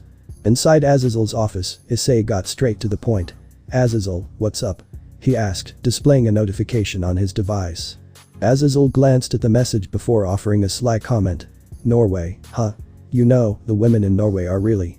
He trailed off, only to be abruptly cut off by Issei. "That's not the problem. We need to focus on the real issue," Issei replied, showing Azazel a second notification. Azazel raised an eyebrow, analyzing the information. "Don't send others, come physically?" he questioned. Issei nodded grimly. "Yeah. Did the system get an update and now you can't exploit the glitch anymore?" Azazel inquired, trying to grasp the situation. Issei shook his head. "This doesn't seem similar to the duplication glitch. I've dispatched 2 units already and neither have returned." Azazel pondered the situation, trying to deduce the possibilities. "Okay, can your necromanced armies die even though they're already dead?" "No," Issei explained. "They're beings made of energy. Any damage they sustain is regenerated using my own energy as fuel. So, we can rule out them being hurt," Azazel concluded. Issei hesitated before admitting. "Listen, I know I said I had a fix for not being in school right now, but I already know what you're going to say," Azazel interrupted. "Yeah, so can you make something up for me?" Issei asked, hoping for a way out. Azazel contemplated the request before responding. "I don't think there's a need, everyone in the orc knows you're a free piece now. Although we did try to hide it, it seemed like Surziches didn't feel the desire to." Issei nodded, accepting the situation. "That seems fair. But I'll only let you go under one condition," Azazel added. Issei raised an eyebrow, curious. "What?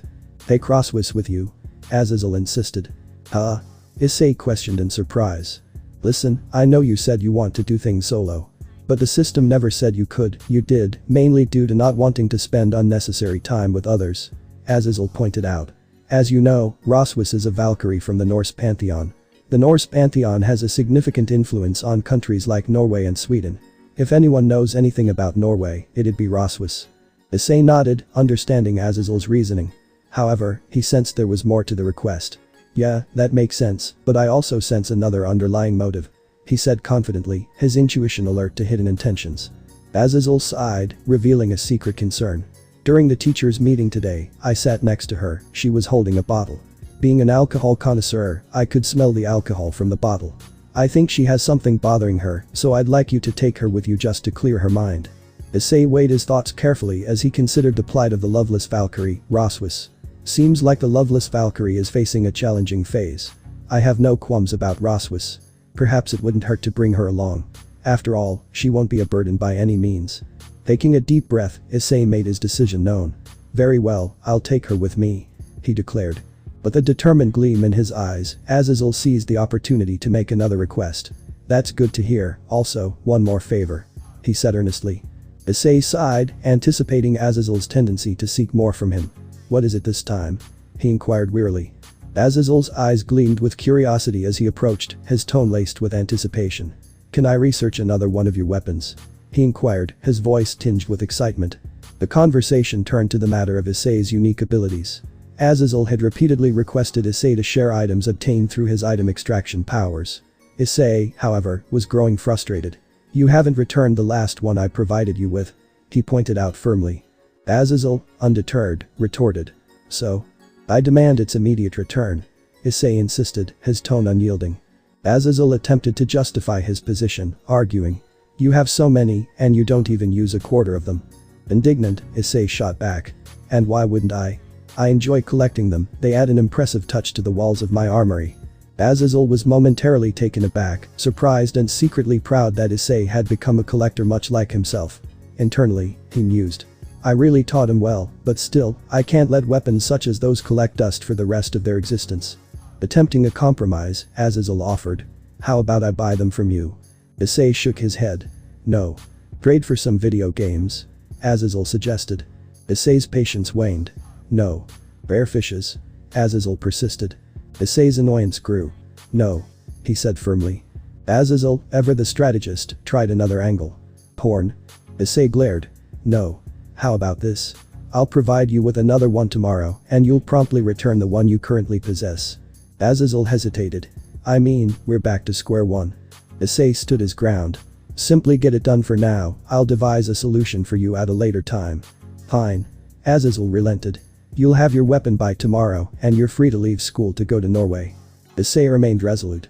We need to ensure that we provide a comprehensive explanation to the others at the clubhouse after school. Azazel reassured him. That should be no problem. With their conversation concluded, Issei left Azazel's office and returned to Ravel on the rooftops. They spent time together until the bell rang, signaling the end of the day's last class. After the final bell rang, students dispersed from the grounds, leaving an empty, echoing quiet behind. A group of devils, hybrids, and an angel gathered in an old school building in a secluded corner of the campus. Azazel and Issei approached the clubhouse together, their arrival met with puzzled and concerned looks from the others. Among them, Ravel seemed less perplexed. She had sensed something was amiss. Azazel took the floor inside, detailing the challenging situation Issei found himself in. Though visibly distressed, Issei remained silent, allowing Azazel to speak on his behalf. Azazel explained the system's demands on Issei and the temporary solution he had devised to keep Issei from being scattered worldwide. However, this fix was no longer effective, forcing Issei to leave again. His expression grave, Kiba inquired. Is it true that Issei is bound to carry out tasks worldwide due to the system?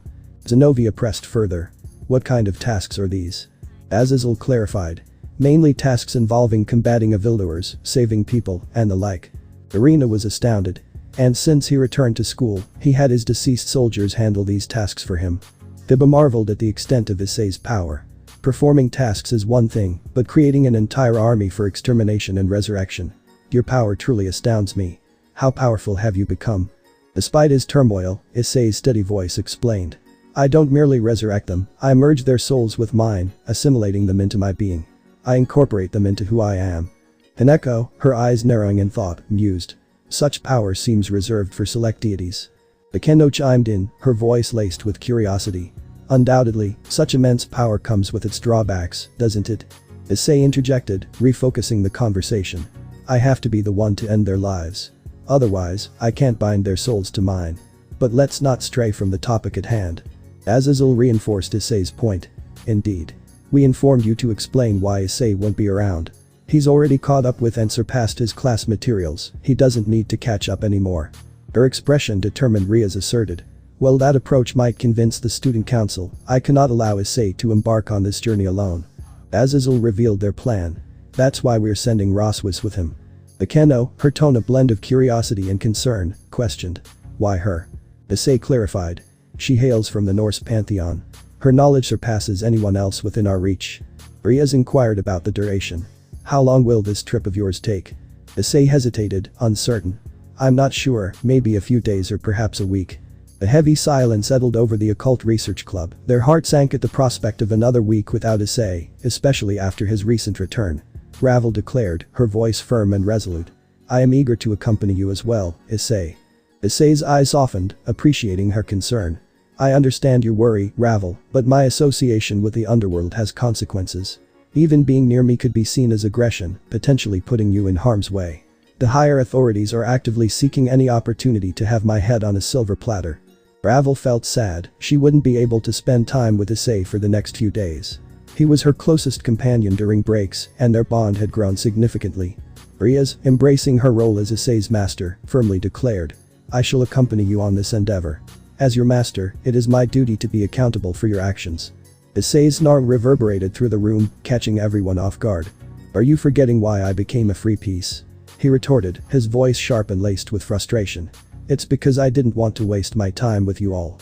Riaz, her jealousy simmering beneath the surface, countered his outburst, her voice tinged with hurt. Oh, you seem quite content with the idea of having either Ravel or Roswis accompany you, but not your own master. Issei's mood darkened further as he declared, his words dripping with venom.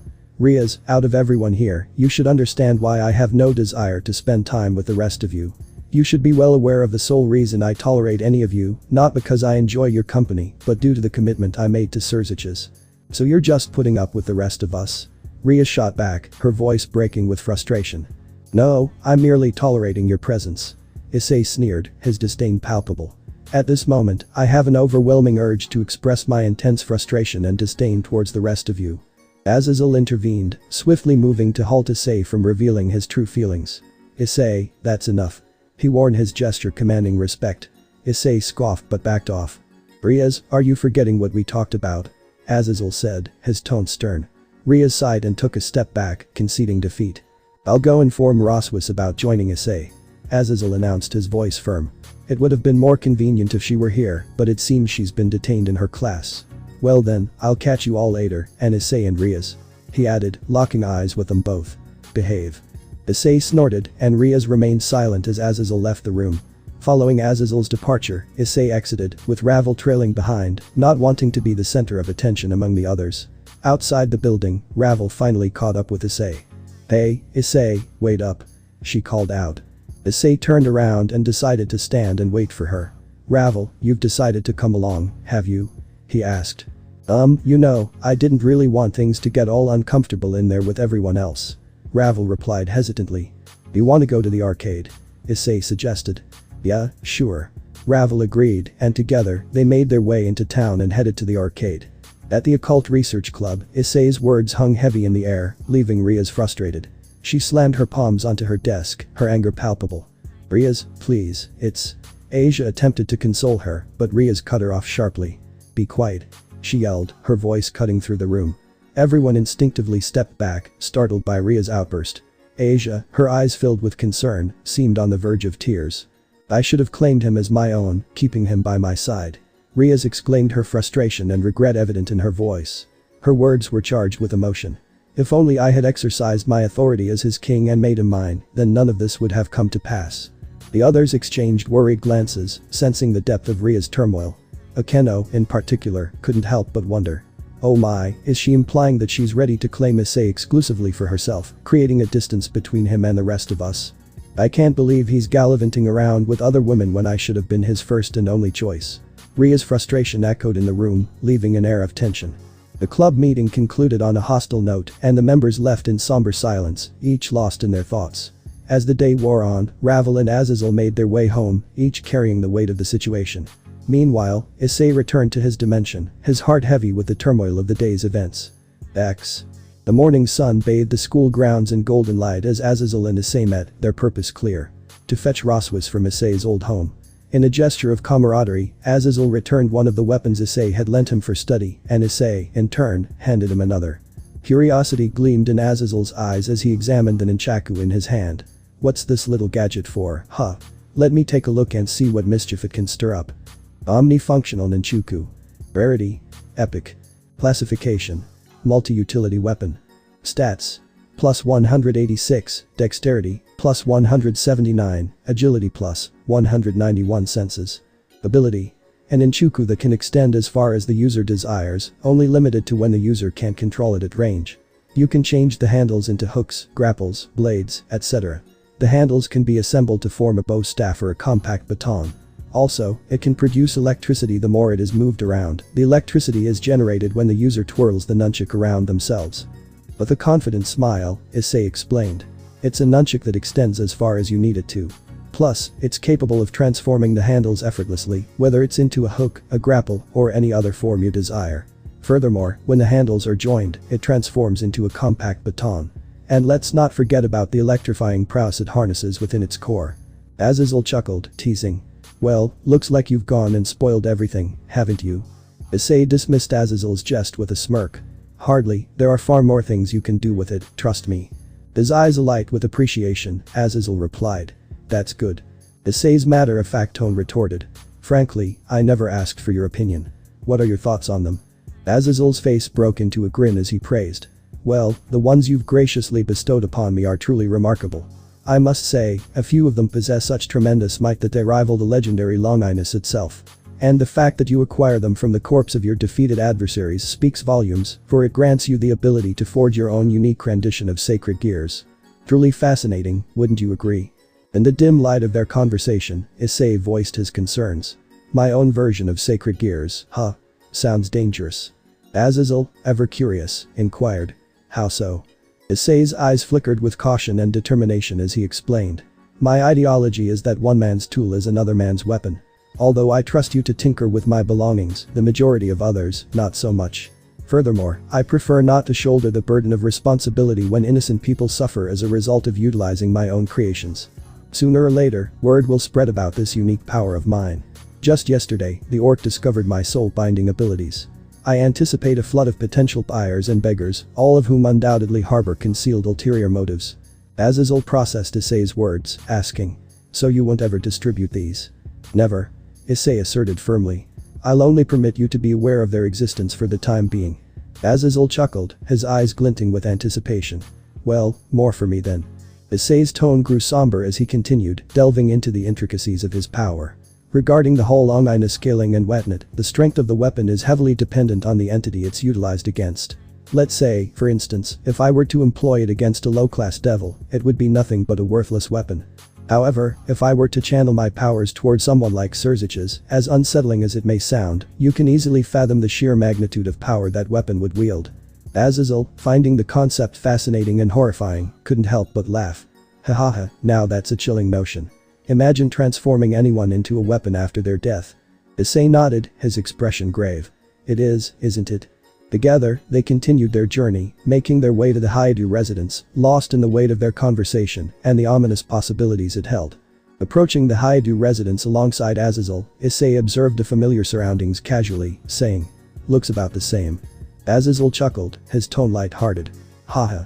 You know, unlike us, ordinary folks can't just whimsically transform their houses wherever they please. Issei couldn't help but roll his eyes at Azazel's playful comment, a mixture of annoyance and amusement flickering across his face. Approaching the main door, Azazel unlocked it and swung it open, gesturing for Issei to enter. You coming inside? He asked, his tone casual. Issei hesitated, conflicted about facing everyone inside. He shrugged in response. Sensing Issei's hesitation, Azazel said with a faint smile. It is your own house, after all. Understanding Azazel's logic, Issei let out a resigned sigh and followed him inside. As he stepped in, he found the members of Orc standing there, eager to greet him with open arms. Welcome back, Issei. They chorused in unison, their enthusiasm palpable. Issei cringed internally at the forced cheerfulness of the act. Sensing his discomfort, the others decided to tone down the celebration. Feeling mixed emotions, Issei sighed and settled onto a nearby sofa. Some of the others occupied the sofa opposite him. At the same time, a few sat on the couch beside him, ensuring ample space between them and Issei, respecting his need for personal space. On the other hand, Azazel paid no heed to such concerns and sat down next to Issei. Azazel's voice sliced through the silence, a teasing edge in his tone as he remarked. What's wrong? Cat got your tongue? You've been quiet ever since you stepped inside. He whispered to Issei. Issei, though quiet, responded with confidence, his words barely audible. I didn't anticipate finding myself in this situation at such an early stage. Azazel chuckled softly, his eyes glinting mischievously. Haha, well, I see it as a positive development. It's a sign that you and the others can patch things up sooner rather than later. He whispered back, smirking. Yeah. Issei retorted sarcastically, his frustration evident in his voice. Turning his attention to Riaz, Issei inquired. When's Roswis coming down? She should be arriving shortly. Riaz replied, her voice carrying a mix of anticipation and envy. The staircase echoed with the sound of rolling suitcases and exaggerated footsteps. Finally, Roswis appeared with 2 large suitcases in tow. Dressed in black jeans, a white shirt, and a blue denim jacket, she exuded confidence and purpose. I have arrived. Roswis declared, her voice resonating with determination. As everyone marveled at Roswis's beauty, jealousy permeated the air. The other girls couldn't help but feel envious that she and Issei were heading to Norway together. Some even harbored thoughts of replacing Roswis, their jealousy casting a shadow over the room. Issei couldn't help but observe Roswis's demeanor, noticing her meticulously packed bags and the air of nonchalance surrounding her. His mind buzzed with confusion. Why does she appear as if she's preparing for a month-long vacation? Didn't Azazel inform her about the potential conflicts and battles we might encounter during our time there? Turning to Azazel, Issei's voice carried an edge of authority and curiosity as he inquired. What precisely did you say to her? He whispered the words, their secrecy not escaping the notice of the sharp-eyed Roswis, who frowned slightly at their clandestine conversation. Roswis, caught in a whirlwind of insecurity, wondered. What are they talking about? Are they making fun of me? Oh, Auden, I knew these jeans made me look fat. Her internal cries masked the unease she felt. With a mischievous glint, Azazel confessed. I casually mentioned to her that you'd be taking a trip to Norway and, of course, that you'd require her invaluable assistance during your time there. His words dripped mischief, further deepening Issei's concern. Uttering his words in a low tone, Issei pressed further.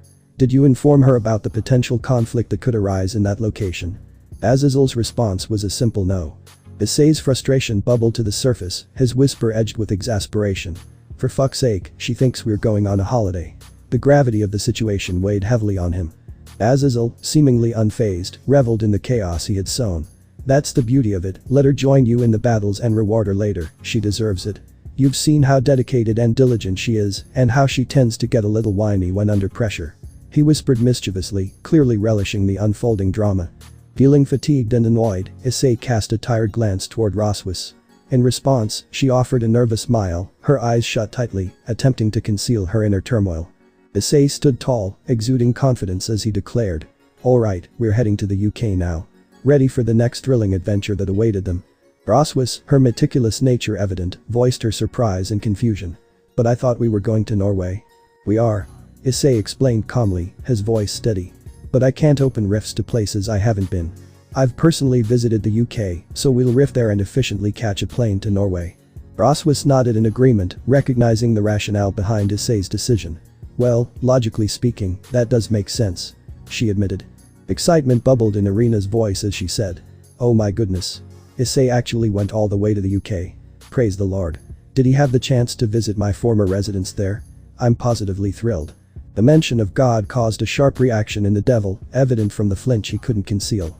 Apologizing quickly, Irina's tone shifted, her voice laced with nervous laughter. My apologies, everyone. It seems my excitement got the better of me. Undeterred, Irina pressed on, her curiosity getting the best of her. Hey Issei. Have you paid a visit to my previous abode? Her voice held a mix of curiosity and excitement. His patience waning, Issei responded with a hint of frustration. What do you think, Irina? It was clear he had no idea where Irina lived in the UK, a fact he emphasized with a touch of irritation. Irina's voice lowered with genuine worry as she admitted her mistake.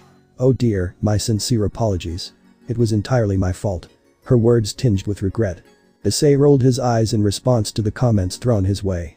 Ravel, undeterred, approached him, her cheeks tinted with a subtle blush. Issei, make sure to return in one piece as soon as you can. She uttered, her voice firm yet gentle, her eyes reflecting concern. What's this? Royalty being concerned for a low-class commoner like myself? Issei asserted, his smirk playful as he playfully ruffled Ravel's hair, teasing her affectionately. Indeed, that is correct. Consider it an order. Ravel declared, her tone hinting of authority, her demeanor slightly flushed. The others watched with envy as Issei treated Ravel like a princess, a sight they hadn't seen since before the rating match. Riaz looked on, her expression a mix of frustration and anger. Kaneko, in particular, glared at Ravel, their rivalry fueling her resentment. You have my word, princess. Issei teased, his tone light, causing Riaz and Kaneko's anger to intensify. Ignoring the tension, Issei moved towards Roswis and gently touched her shoulder. Roswis blushed at his touch, her cheeks tinged with embarrassment. It seems a man has finally laid his hands on her in such a manner, Issei, make sure you handle her delicately. Azizul chuckled mischievously, provoking a reaction from Roswis. Shut it, you drunken crow. She declared, a tinge of embarrassment coloring her cheeks. Observing Roswis's response, the other girls couldn't help but feel a pang of jealousy, a longing for the same attention from Issei. Ability used. Rift. Despite the commotion, Issei created a rift between himself and Roswis. She looked on in shock, astonished by his ability, a sentiment shared by the others, excluding Azizul. Issei grasped one of Roswis's suitcases with his left hand and extended his right hand toward her, silently asking her to hold it. Roswis hesitated before gently taking his hand, her blush deepening, further fueling the other girl's jealousy. In the background, Azizul let out a sly whistle. Issei and Roswis turned to look, Issei was annoyed, and Roswis was embarrassed. Shut up already. She retorted, her patience wearing thin. Hahaha. With that kind of attitude, my friend, you'll never find a man worthy of your time. But worry not, Issei, my boy, I trust you to take good care of her. Azizul said with a mischievous wink, earning a frown from Issei and a pout from Roswis. Azizul, it's clear as day that you and Auden have a lot in common. Let's make a quick exit, shall we? I feel this irresistible urge to tag along with you. And fear not, I won't think twice about cutting off his wings, right from his core. Roswis declared with fiery resolve to Issei, her determination blazing brightly. Rolling his eyes at the Theatrix, Issei stepped through the rift. Roswis closed her eyes, uncertain of what awaited them. X. Opening her eyes, she found herself in a completely unfamiliar environment. Let's get a move on. We need a taxi, or should I say cab, in this place, although there's that whole fake taxi debacle. Now I'm a bit perplexed. Issei remarked, his voice tinged with confusion. Curiosity piqued, Roswis inquired. What's a fake taxi? Nothing. Issei replied swiftly, his response instant and somewhat evasive. Detecting Issei's speech pattern shift, Roswis grew suspicious, sensing he was hiding something from her. In his mind, Issei reflected. Let's not confuse the person I was in a previous life with who I am in my current life now. I've evolved and grown, and it's important to focus on the present. Spotting a passing taxi, Issei raised his hand, signaling the driver to pull over. The vehicle came to a stop, and Issei efficiently loaded Roswis's bags into the trunk. Together, they climbed into the back seats of the taxi, ready to embark on their journey. At the airport, the taxi took its time arriving. When it finally did, Issei carefully unloaded the suitcases, placing them on a trolley. They waited until their turn at the reception area to collect their boarding tickets. I want to clarify something Azazel didn't mention. I'm not going to Norway for a mere holiday. Issei stated, his tone serious and determined. Roswis, laced with melancholy, inquired. Why are you heading there? The system Michael explained during my trial tasked me with something in Norway. Normally, I'd delegate it to one of my necromant soldiers, but my presence is required this time. Issei explained. Did the system specify your course of action? Roswis asked, her curiosity piqued. No, just that I need to be there. I assume it will provide further guidance upon my arrival. Issei replied. Understanding his situation, Roswis sighed, yearning for happiness amidst the Norwegian lands. Feeling her sadness, Issei decided to console her. Don't worry, after we complete the mission, we'll enjoy it as if it were a well-deserved vacation. Are you on board with that? Roswis's eyes lit up with excitement. Indeed. I wholeheartedly agree. As they approached the check-in counter, Issei noticed the weight limit issue with Roswis's suitcases. Listen, those suitcases of yours. They're pushing the weight limit. Trust me, they won't let you board with them. Issei warned, his tone practical. Must I get rid of one of them?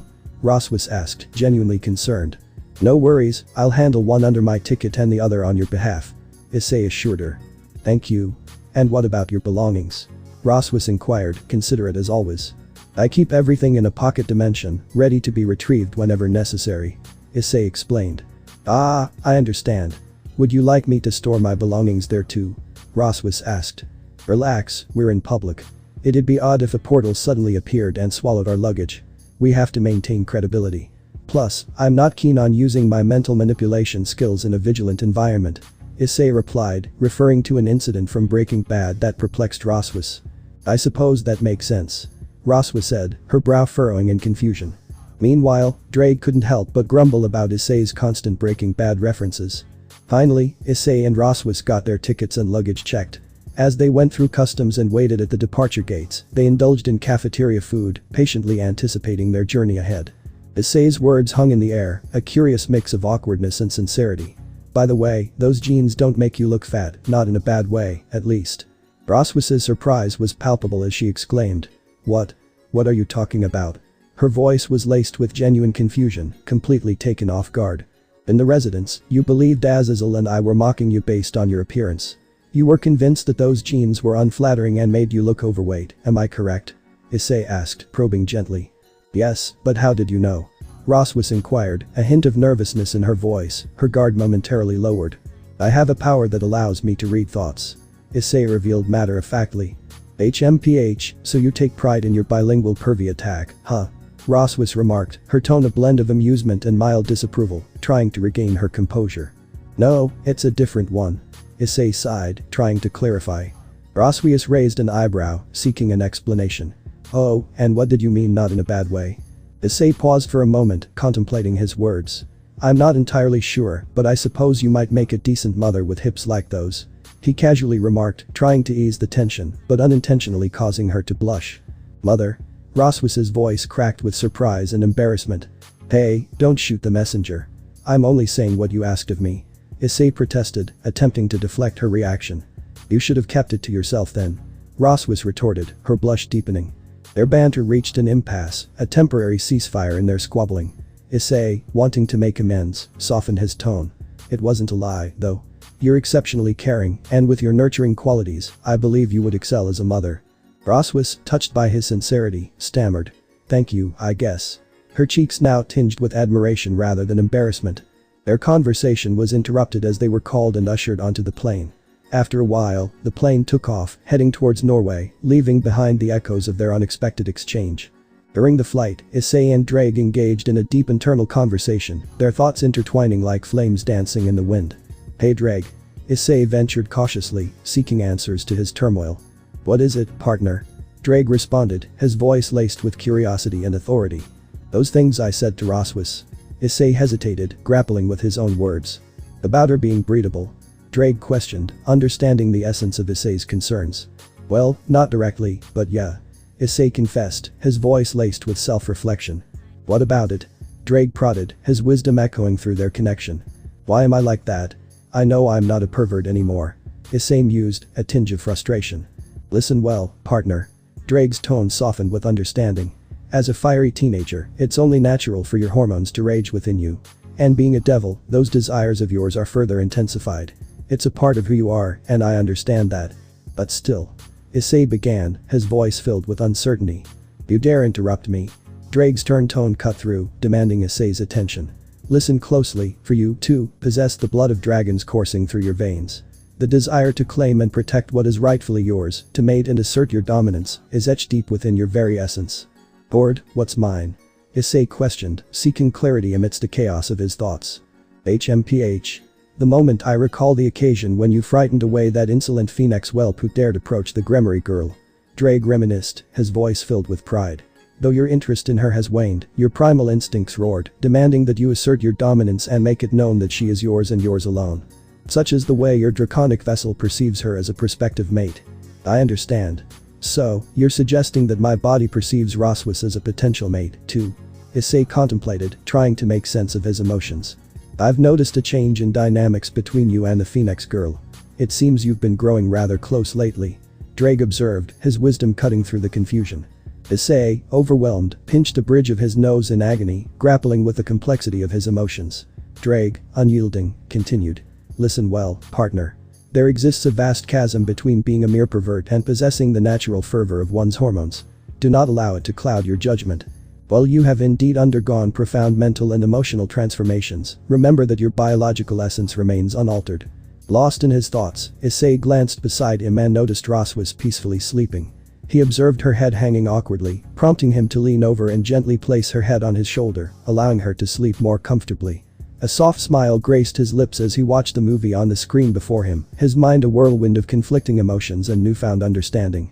The plane descended smoothly onto the runway, bringing an end to their journey. Roswis, still deeply asleep, rested on Issei's shoulder, completely unaware of her surroundings. Issei glanced down and noticed drool staining his jacket, prompting an irritated sigh. "Great," he muttered, annoyance lacing his tone. Determined to wake her, he shook her shoulder assertively. "Roswis. Roswius, wake up," he urged, impatience seeping into his voice. Roswis shifted wearily, her exhaustion apparent as she murmured. "Issei. I really don't have the energy for tasks today. Can we, continue resting?" Her words carried a genuine request for some much-needed rest. Issei let out a sigh, his aura subtly shifting to gently wake her without making a spectacle. Caught off guard, Roswis snapped awake, her words tinged with a mix of urgency and worry. "Huh? What's happening? What's going on? We've finally touched down. It's about time we make our way out of this airport and get things moving," Issei replied, his patience wearing thin.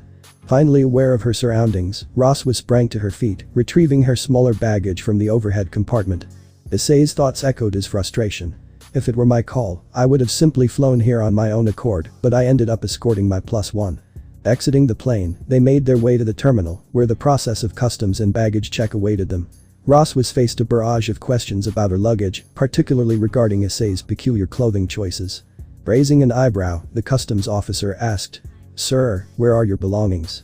Before Issei could respond, Roswis interjected, her voice carrying a hint of discomfort. "I'm sorry, he's got a bit of an unusual taste when it comes to dressing. He likes his clothes to have a dash of femininity." Issei sensed a knot tightening in his throat as Roswis uttered the words, his unease becoming tangible. Within Issei's mind, Drake's laughter echoed. "Ha ha ha. She's onto you now," he teased, mocking Issei playfully. Observing Issei closely, the customs officer eventually let them pass, commenting, "Okay, that'll be all now, you and your best friend have a good time." Drake's laughter resonated within Issei's thoughts, teasing him for being perceived as nothing more than a gay best friend. Issei, his face crimson with embarrassment and frustration, managed a grudging reply. it's fine. All the while sensing Drake's amusement at his predicament. Moving forward, they approached the next station for passport checking.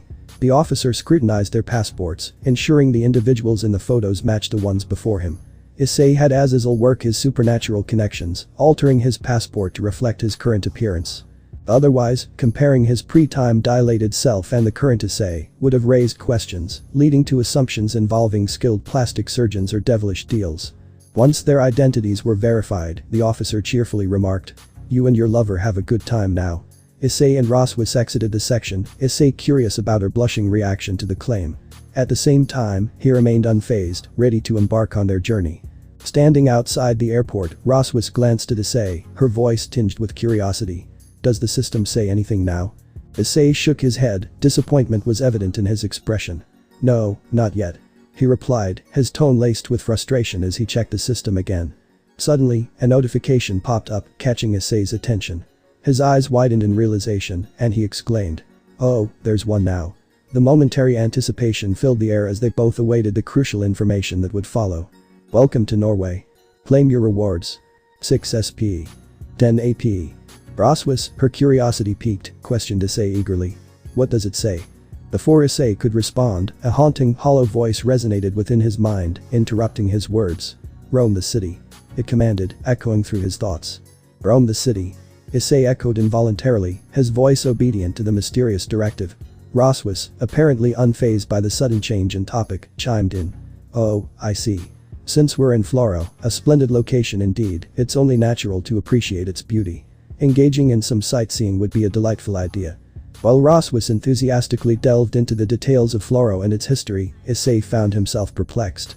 Thoughts raced through his mind, questioning the origin of the strange voice and his unquestioning compliance with its command.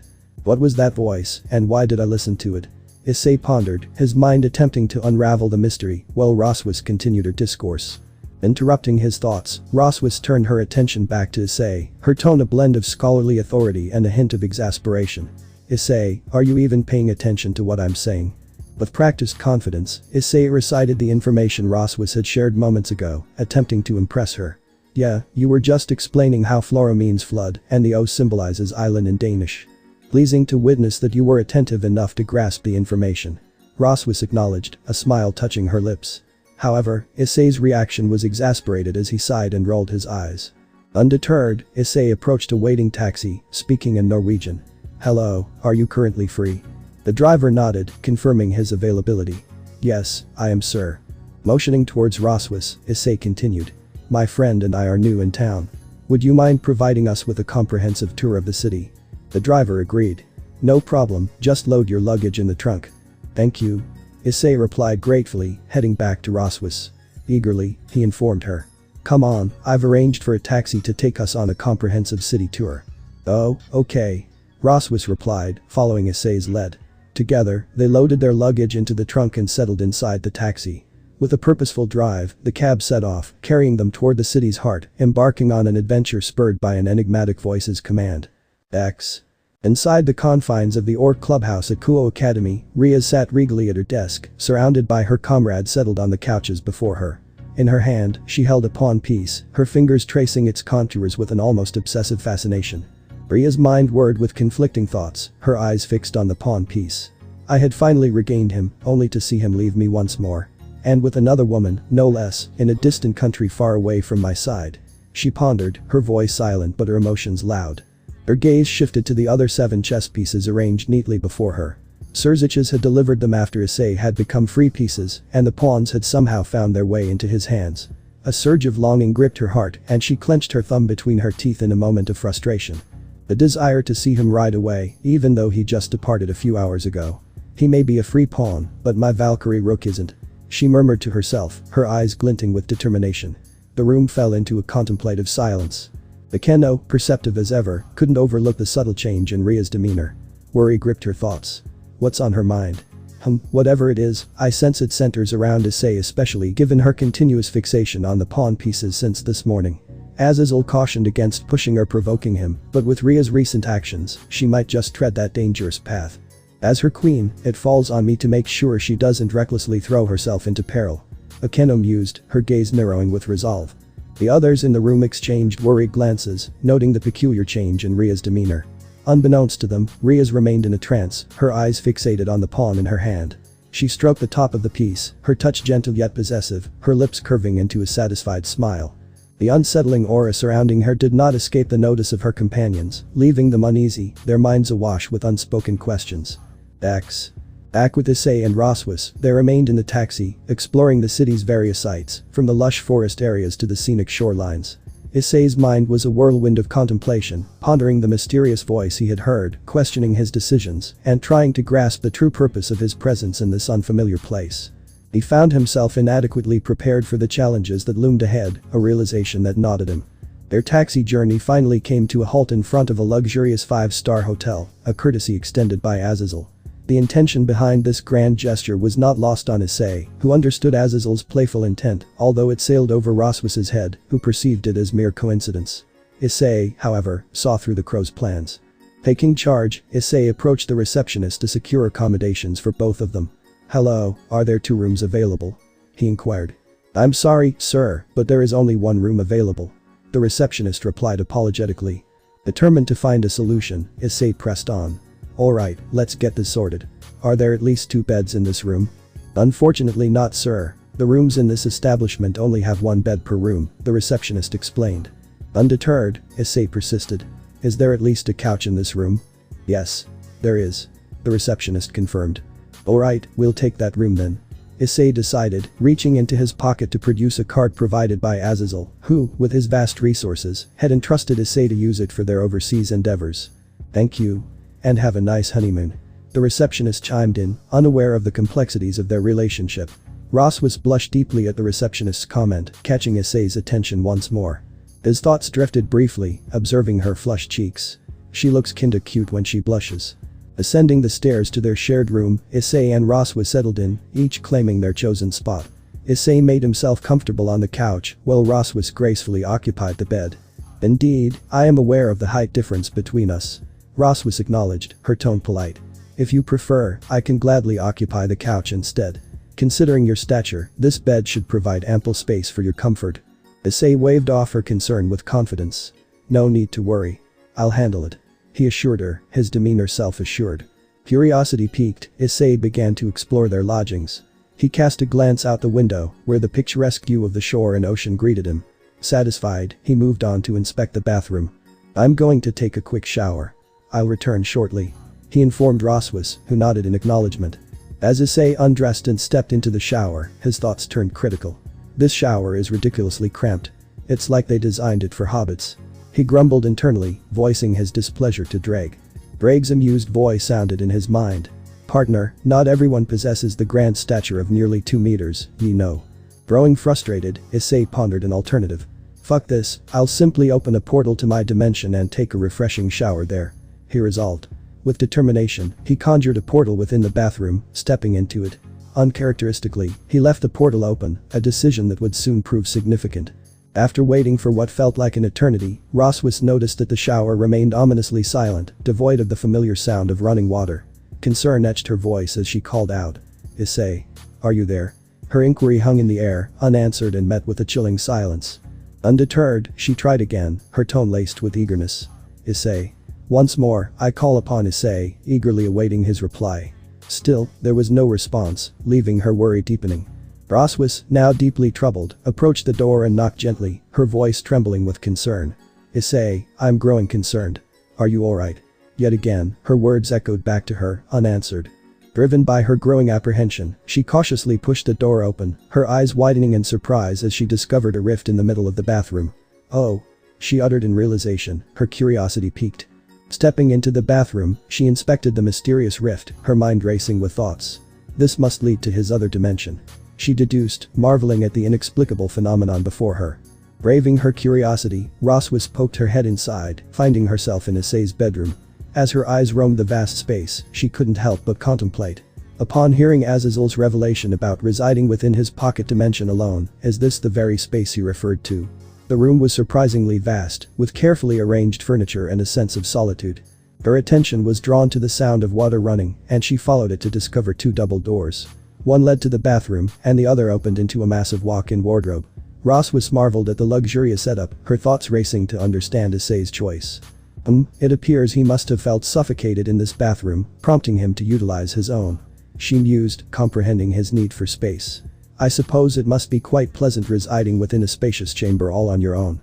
Now, I comprehend his choice to dwell in this abode. As the water turned off, Rosswis decided to retreat, backing away and closing the door to the other dimension. Needing to divert her attention, she pretended to be engrossed in one of the brochures on the bedside table. However, her eyes widened as she stumbled upon something unexpected. Wait, hold on, honeymoon resort. Do all those people we passed by really believe we're a couple? Rosswis pondered, her sharp mind immediately dissecting the situation. A hint of pink tinted her cheeks as she vehemently shook her head, dispelling any misconceptions and denying the implications of the resort's name. Emerging from the bathroom, Issei joined Rosswis in the shared space. Sensing her discomfort, he decided to initiate a conversation to divert her attention. Hey there, Issei. How did your bath go? Rosswis asked, her curiosity hiding a hint of nervousness. Yeah, it was satisfactory. Were you just browsing through the brochures while I was away? Issei asked, trying to keep the conversation light. Rosswis hesitated momentarily before responding. Well, yeah, that's pretty much what happened. She admitted, her tone tinged with nervousness, concealing the truth from Issei, who knew better. Unbeknownst to her, he had sensed her presence infiltrating his dimension, deliberately leaving a rift open as a signal of his presence in another realm. Issei didn't expect her to peer into it, but he deemed the intrusion inconsequential, no actual harm had been done. His thoughts raced, contemplating the situation. Well, that's a lie, I could sense your presence infiltrating my dimension. I deliberately left the rift open as a signal, indicating my presence in a different dimension. If you were wondering why I didn't acknowledge your attempts to reach me, I honestly didn't expect you to peer into it. Nonetheless, it's inconsequential, no real damage was inflicted. Seeing Issei's apparent calm, Rosswis courteously excused herself, saying, Since you're done, I shall excuse myself to freshen up with a shower. Sure, go ahead. Issei replied confidently, masking his true thoughts as he allowed her to leave, maintaining his composure despite the underlying tension. As Rosswis disappeared into the bathroom, Issei sank back onto the bed, his mind wrestling with unanswered questions. The system had remained silent, withholding any further instructions, leaving him in a state of uncertainty. In the recesses of his mind, Drake's voice resonated, offering a perspective. Perhaps, my partner, the system desires for you to truly relish your moments alongside the Valkyrie. Embrace the experience with fervor and revel in their company. Issei shook his head, his doubt surfacing. I'm not sure, Drake. Drake's thoughts persisted, a gentle prodding. Partner, for over 2 years straight, you've been relentlessly pouring your heart and soul into every endeavor, never once allowing yourself a moment to rest and rejuvenate. Perhaps now is the time. All the toil, the dedication, and the tears you've invested in your training have shaped you into the remarkable individual you are today. Issei's determination held firm. I can't stop, Drake. I haven't attained that power just yet. His thoughts referred to the fleeting power he had harnessed when confronted by the Devil Trio, the power he had wielded to save himself and defeat his assailants. Why do you crave that power, partner? Drake's inquiry was laced with curiosity. Issei pondered, his voice laced with longing and uncertainty. The sensation I experienced at that moment, filling every fiber of my being, was as if my spirit and soul were ablaze. Surprisingly, it felt invigorating, almost intoxicating. In that instance, I truly felt liberated, completely unburdened. The intense heat coursing through me juxtaposed with a chilling touch on my skin enhanced the sensation of invincibility and strength, as if nothing could stand in my way. Drake's voice cut through the contemplative silence, challenging Issei's perception. And what if, once you regain that power, you come to realize it was nothing more than a feeble placebo effect? The way you express it, it seems you crave the mere sensation of power, rather than truly understanding its essence. Issei's response was tinged with uncertainty. Who knows? The question lingered in the air, a profound fate hanging over his quest for strength and understanding. Issei settled down, lost in his thoughts, while he waited for Rosswis to finish her shower. I never realized women took so long in the shower. I thought it was just Ria's, being a princess and all. Issei mused, his thoughts drifting. Emerging from the shower, Rosswis, in genuine surprise, exclaimed. I can't believe it's already dawn. Time really does fly, doesn't it? Issei, checking the clock and calculating the time difference, replied. Well, Japan is 7 hours ahead of Norway, and we left before 8 AM. The flight was just over 2 hours long. It was 4:47 AM, according to the clock. Grateful for services like taxi and hotel management, otherwise, we would have been sleeping outside. Issei added, appreciating the conveniences. We should consider ourselves fortunate. Roswis agreed, her voice tinged with anxiety. The mysterious voice echoed in Issei's mind once more. Noon, fish markets. The haunting voice whispered in his head, sending chills down his spine. I expect us to be at the fish markets around noon. Issei replied firmly, his unease growing. Stepping away, Issei walked toward the window, his mind in turmoil from the strange voice. Drake, did you hear that? Issei's thoughts raced with fear. Hear what, partner? Drake's thoughts echoed back, oblivious to Issei's distress. That voice. Issei's voice trembled with dread. The hollow-sounding one. The Valkyrie? Drake questioned, puzzled. No. The other one. The one that told me to tour the city and just now mentioned the fish markets. Issei's desperation was palpable. Partner, I didn't hear a word of that. Are you alright? Drake's response held genuine concern. So you didn't hear that voice when we exited the airport or just now? Issei's fear intensified. Nay, I did not. Pray tell, what words did the voice utter? Drake's confusion mirrored Issei's own. Roswis's voice broke through Issei's turmoil. Hey Issei, is everything alright? You've been lost in thought. Her concern pulled him back to reality as she waved her hand before him. Yeah, I'm fine, just contemplating the salmon. Issei said, attempting to mask his deep preoccupation. Oh, okay, anyways, when do you want to head out? Roswis inquired. Let's aim for around 7-8 am. I prefer to start my day early and have breakfast to fuel up. Issei suggested, trying to regain his composure. That does sound pleasant. Perhaps I shall allow myself to indulge in the flavors of Norwegian cuisine. I happen to possess extensive knowledge in that regard. Roswis declared with pride, her attempt to lighten the mood not lost on Issei. He managed a small smile in response. I can't wait. Despite his efforts to appear composed, the shadow of the mysterious voice lingered, casting a foreboding cloud over their plans. At the crack of dawn, Issei and Roswis patiently waited until 7 am before heading to the dining area for breakfast. During the wait, Issei conjured a portal, and all the belongings he would have taken on the plane dropped at his feet. Roswis watched in awe, impressed by the level of control Issei exhibited over his dimension. Issei, I humbly seek your expertise to teach me that technique when the time is right. Roswis expressed, her voice resonating with genuine admiration. It's undeniably helpful, isn't it? Issei replied, his mind racing with uncertainty. Can I even teach her this? He wondered. I don't know if this qualifies as magic or not. I need to evaluate its potential and determine if it aligns with my strategic objectives. Afterwards, they settled on the couch to watch the morning news on TV. The news reporter's voice filled the room, announcing. The strange lights continue to shower over Norway. Researchers say it is some kind of natural phenomenon. The northern lights. Issei mused. I suppose, but this situation seems rather distinct from what we're accustomed to. Roswis observed, her brow furrowing in concern. What do you mean? Issei inquired. Typically, one would expect the lights to possess a green hue. However, in this particular instance, the illumination exhibits a distinct silver hue, deviating from the norm. She explained, her eyes reflecting curiosity. Who knows why that might be the reason? Maybe it's due to global warming, climate change, or even the influence of someone like Greta Thunberg. It could be any number of factors, really. Issei speculated, trying to make sense of the situation. The shape is quite intriguing, resembling that of a serpent, and there's an uncanny sense of vitality emanating from it. Roswis continued, her observations sharp. Have the gods of the Norse pantheon made any comments regarding this matter? Issei questioned, his curiosity piqued. Ever since the biblical influence reached lands like Norway, Sweden, Greenland, and Iceland, the Norse faith has witnessed a significant decline in its followers. As a Valkyrie, I can't help but feel that our understanding of these countries has been diluted to the extent that it almost loses its significance. Roswis explained, her voice tinged with sadness. I see. Issei replied, absorbing the information. The mystery of the silver serpent lights hung in the air, leaving them both deep in thought as they contemplated the phenomenon's implications before them. They continued to watch TV, engrossed in the screen, until the time came to head to the dining halls. Upon arrival, they scanned the bustling room, noting that at least half of the tables were already occupied. Finding an empty spot, they settled down, and Issei couldn't help but notice the genuine excitement in Roswis's eyes. I can tell you're genuinely enthusiastic about this. Issei remarked, observing Roswis's anticipation. Get ready for a taste adventure, Issei. I can't wait to treat you to some out-of-this-world dishes. Roswis exclaimed, her excitement bubbling over. Roswis, people like us are out of this world. Issei said with a hint of humor, acknowledging their extraordinary lives. Their attention shifted as the waitress approached, ready to take their order.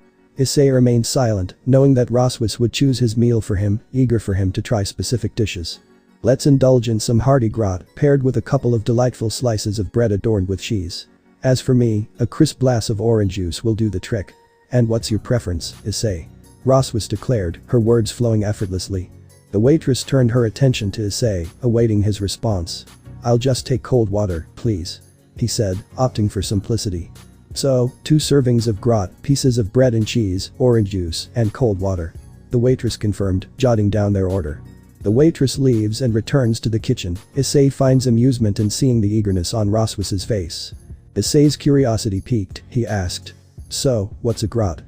Sounds like something from a Soulsborne game. With an eager gleam in her eyes, Roswis animatedly responded.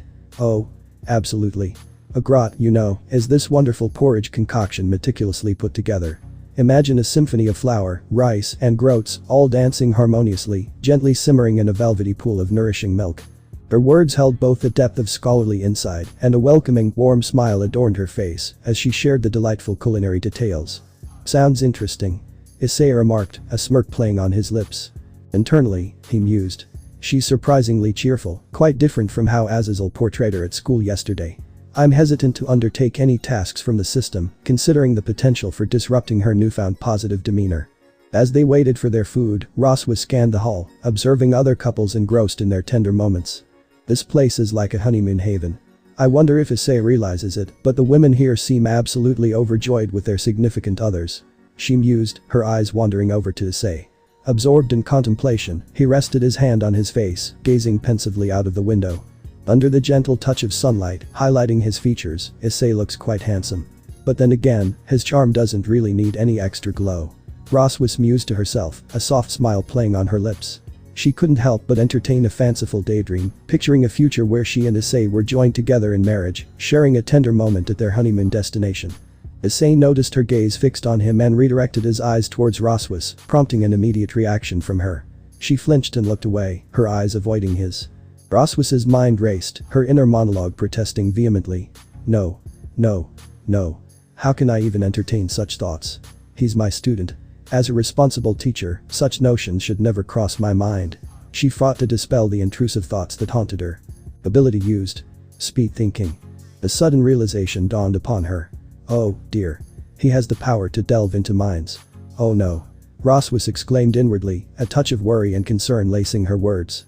Curiosity piqued, Issei inquired. What's going on in your mind right now? Nothing. Roswis stammered, insecurity tainting her voice as self-doubt crept in. Issei responded, his tone carrying a teasing note.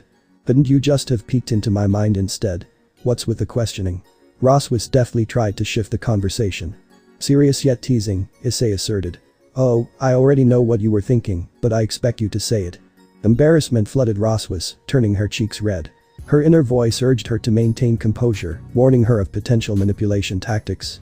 I want to make it clear that this is not a manipulation tactic. Issei firmly stated, causing Roswis to stiffen. She had been caught.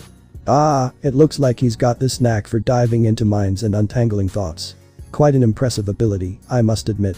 There's really no point in trying to hide the truth from someone so sharp. Roswis mused. I don't read thoughts. Issei clarified, surprising her. What? Then how are you able to know what I'm thinking? Roswis asked, genuinely intrigued. It's called speed thinking. I can process information and analyze situations at lightning speed, surpassing the capabilities of most individuals. When I tap into this ability, I effortlessly solve complex problems in an instant, reaching conclusions with remarkable speed. And here's the kicker, I have a knack for predicting people's thoughts based on probabilities, a skill that sets me apart from the rest. Issei explained. Wow, I get it now. That's seriously impressive. Such a unique and useful skill you've got there. Roswis exclaimed, genuinely amazed. I can effortlessly devour entire books within seconds and absorb their content to the extent that I remember it, as if it's ingrained in my very being, just like the occasion when I mastered quantum mechanics. Issei continued, offering a glimpse into his extraordinary abilities. Curiosity piqued, Roswis questioned. Would you learn quantum mechanics? I had my reasons. Besides, it's not something I frequently employ since I can't fully control the scope of my analysis. Unfortunately, I tend to analyze everything within my field of awareness, which can result in a rather unpleasant migraine. For instance, while I was just attempting to predict your thoughts, I inadvertently found myself anticipating the time it will take for our food to arrive, contemplating the plans of each couple for the day after breakfast, and even stumbling upon an intriguing revelation. Issei revealed, his eyes flicking toward a specific couple. He continued, pointing out. That woman over there is engrossed in typing on her phone, determined to persuade someone to cease their blackmailing efforts. Now, you may wonder, what could be the reason behind such intense persuasion? Well, let's just say that on the auspicious day of her wedding, prior to exchanging vows, she indulged in a playful encounter with one of the groomsmen, if you catch my drift. Roswis's face twisted in disgust as she listened to Issei's revelation. Issei grinned mischievously, determined to share the sordid tale. Think that's bad? Listen to this. As she kissed the groom, she still had traces of the groomsman's genetic material in her mouth. Roswis's eyes widened in shock, resembling dinner plates in their size. Yeah. Issei confirmed with a hint of satisfaction. Curious and somewhat shy, Roswis inquired. And how accurate is this probability? Before launching into an endless string of nines, Issei replied. 99. 999999999999999999999999999999999999999999999999999999999999999999999999999999999999999999999999999999999999999999999999999999999. Interrupting him before he could finish, Roswis said. Very well, I understand perfectly. Roswis gracefully interjected. Setting aside that matter for the moment, could I perhaps ask about the time remaining until our delightful meal arrives? Issei swiftly retrieved his phone, set a precise 1-minute timer, and placed it in front of Roswis for her to see. Roswis's eyes darted back and forth between the phone and the kitchen area, anxiously awaiting their meal. As the timer ticked closer to 0, she noticed the same waitress from earlier approaching, and time seemed to slow down. Issei sported a confident smirk, which didn't escape Roswis's notice. Finally, the waitress arrived and began to speak. 2 gratin with bread and cheese. She started, but the timer's beep cut her off. 2 gratin with bread and cheese, 1 orange juice, and 1 cold water. She finished her sentence, slightly flustered. Thank you. Issei replied with an appreciative smile as the waitress walked away. Roswis, however, remained awestruck by Issei's accurate prediction. As the tension settled, Issei couldn't resist one more tidbit of information, saying. Oh, and just so you know, a few of the husbands here were entertaining rather inappropriate thoughts about that waitress right under their wives' noses. In a heartfelt plea, Roswis implored. Could you please stop what you're doing? I'm begging you. With a playful chuckle, Issei glanced down at his breakfast, his thoughts appreciative. It looks appetizing. When he looked up, he noticed Roswis staring at him eagerly, awaiting his reaction to the food. She must be waiting for my reaction to the food, let's playfully tease her for a bit. He thought, wearing a confident smirk. Setting down his spoon, he caught Roswis off guard. What? Is it not to your liking? You haven't even taken a single bite yet. Roswis exclaimed, a hint of embarrassment in her voice. Feed it to me. Issei demanded, his tone playful yet assertive. What? She stammered, clearly flustered. Feed it to me. Otherwise, I'm not eating it. He teased, enjoying the moment. Feeling a sense of resignation, Roswis picked up Issei's spoon and moved it toward his mouth. Instead of closing his eyes or staring at the spoon, Issei locked eyes with Roswis, a gesture that made her blush profusely. Sin City wasn't made for. Drake's voice echoed in Issei's mind. Shut up. Issei cut off Drake, refusing to be distracted. He took a bite of the grot, his eyes widening in surprise. Whoa. Is it to your liking? Roswis asked, hopeful. I've never encountered porridge quite like this before. Issei replied, displaying disciplined restraint despite his evident enthusiasm. Roswis put the spoon down next to Issei, ready to start eating herself. However, Issei halted her by grabbing her hand. What, do I need to serve you each spoonful of porridge personally? Come on, I thought you were more capable than that. Roswis quipped, attempting to gather herself. Actually, it's quite the opposite. Now that you've fed me, it's my turn to reciprocate and feed you. Issei teased confidently. What? There's absolutely no need for such attention. Roswis exclaimed, cheeks turning slightly flushed as she looked away. Well, I expect you to gaze into my eyes just as I did to you. Issei teased further. He picked up her spoon, scooped a bit of the grot, and directed it towards her mouth. Come on, turn towards me, and open your mouth wide. Reluctantly, Roswis complied, biting down on the spoon and swallowing the food. See? That wasn't so difficult, was it? Issei asserted confidently, settling back into his seat with a self-assured smirk. Roswis remained silent, trying hard not to blush even harder. Unbeknownst to them, the people around them took photos of their interaction, capturing moments of Roswis feeding Issei and vice versa. After finishing their breakfast, they left the dining hall, heading back to their hotel rooms, the playful banter still lingering between them. As Issei and Roswis wandered through the streets of Floro, they patiently awaited the arrival of noon. Along the way, they explored the city's monuments and points of interest, with Roswis taking the opportunity to introduce Issei to the diverse array of Norwegian cuisine offered by local food vendors. Amidst their stroll, Roswis found herself pondering Issei's behavior, particularly his interactions with her. Her thoughts whirled as she considered his distinct demeanor when he was in her presence, a marked contrast to his reserved and rough exterior around the other members of Orc. Roswis pondered, her thoughts unraveling the intricacies of Issei's demeanor. You know, he's a whole different person when he's with me compared to how he handles the rest of the Orc. She mused. With them, it's all reserved and gruff, Joy seems like a rare guest. Yet, in my company, he's genuinely cheerful, like he's finally letting his true self shine through. Roswis reflected on the challenges Issei had faced, recalling the devil attack and the isolation he endured. She couldn't help but feel a mix of anger and sorrow for his pain, especially after witnessing his memories through Azazel's perspective. Anyway, she pondered, caught in the dilemma of whether Issei's smile was a mere facade or a true burst of happiness. Seeing him grin despite all the challenges he's faced warms my heart. Interrupting her thoughts, Issei, with a playful glint in his eyes, remarked, "You're fortunate we're in a public setting, otherwise, I would have utilized my speed thinking to anticipate your thoughts once more, though I prefer to avoid unnecessary mental strain. Consider yourself spared, at least for now." Roswis's response carried a subtle undertone of self-consciousness as she questioned, "Must you persistently navigate the labyrinth of my thoughts?" "I'm not entirely sure, I suppose you're quite an interesting individual," Issei replied teasingly. A gentle smile curved Roswis's lips as she inquired, "You think I'm interesting?" "Absolutely," Issei affirmed, his admiration evident. "You're a Valkyrie from the Norse pantheon, exuding strength and power, but what sets you apart is your remarkable sense of grace and compassion." Attempting to be humble, Roswis said, "Issei, I don't consider myself particularly formidable." Issei, however, was quick to challenge her modesty. "Let me tell you something. Odin himself handpicked you to be his personal bodyguard. And your talent for sealing magic. You're the absolute best at it.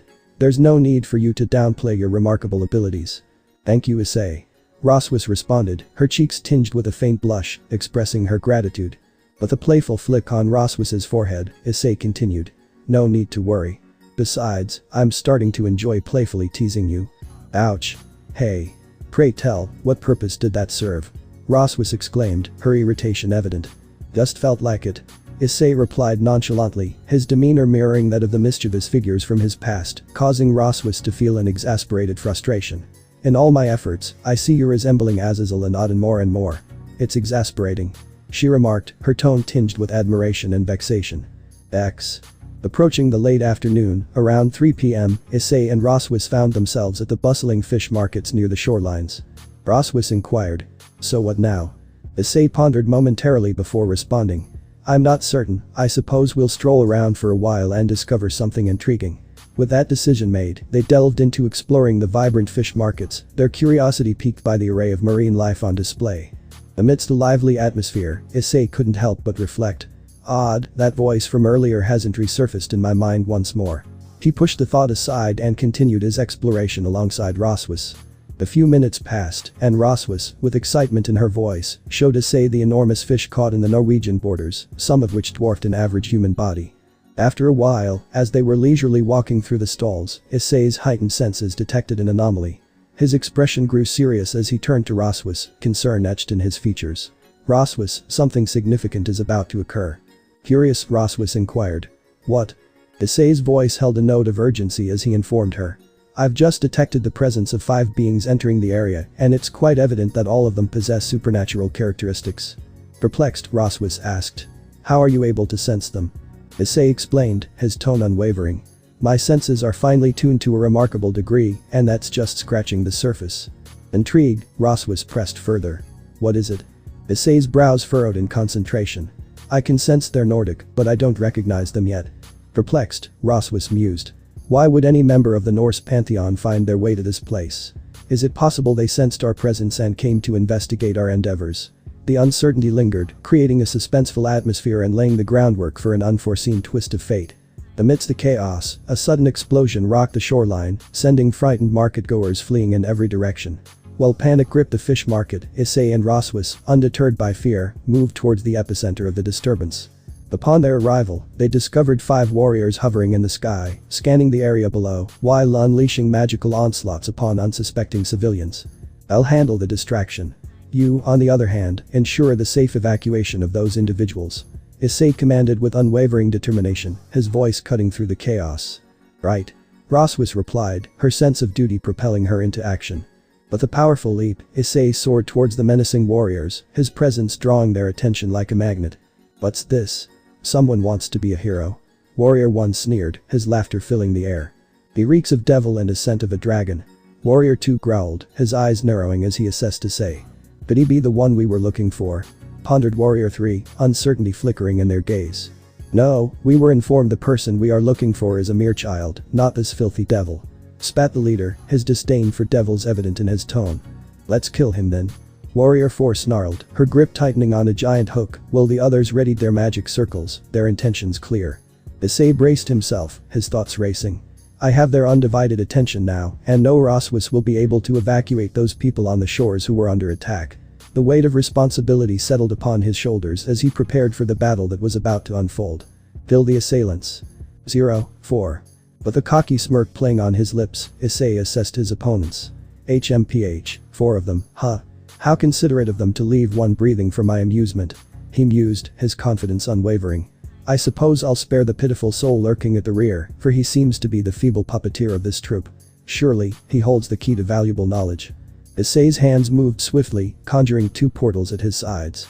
From these mystical gateways, he pulled out 2 daggers, each revealing a unique and deadly design.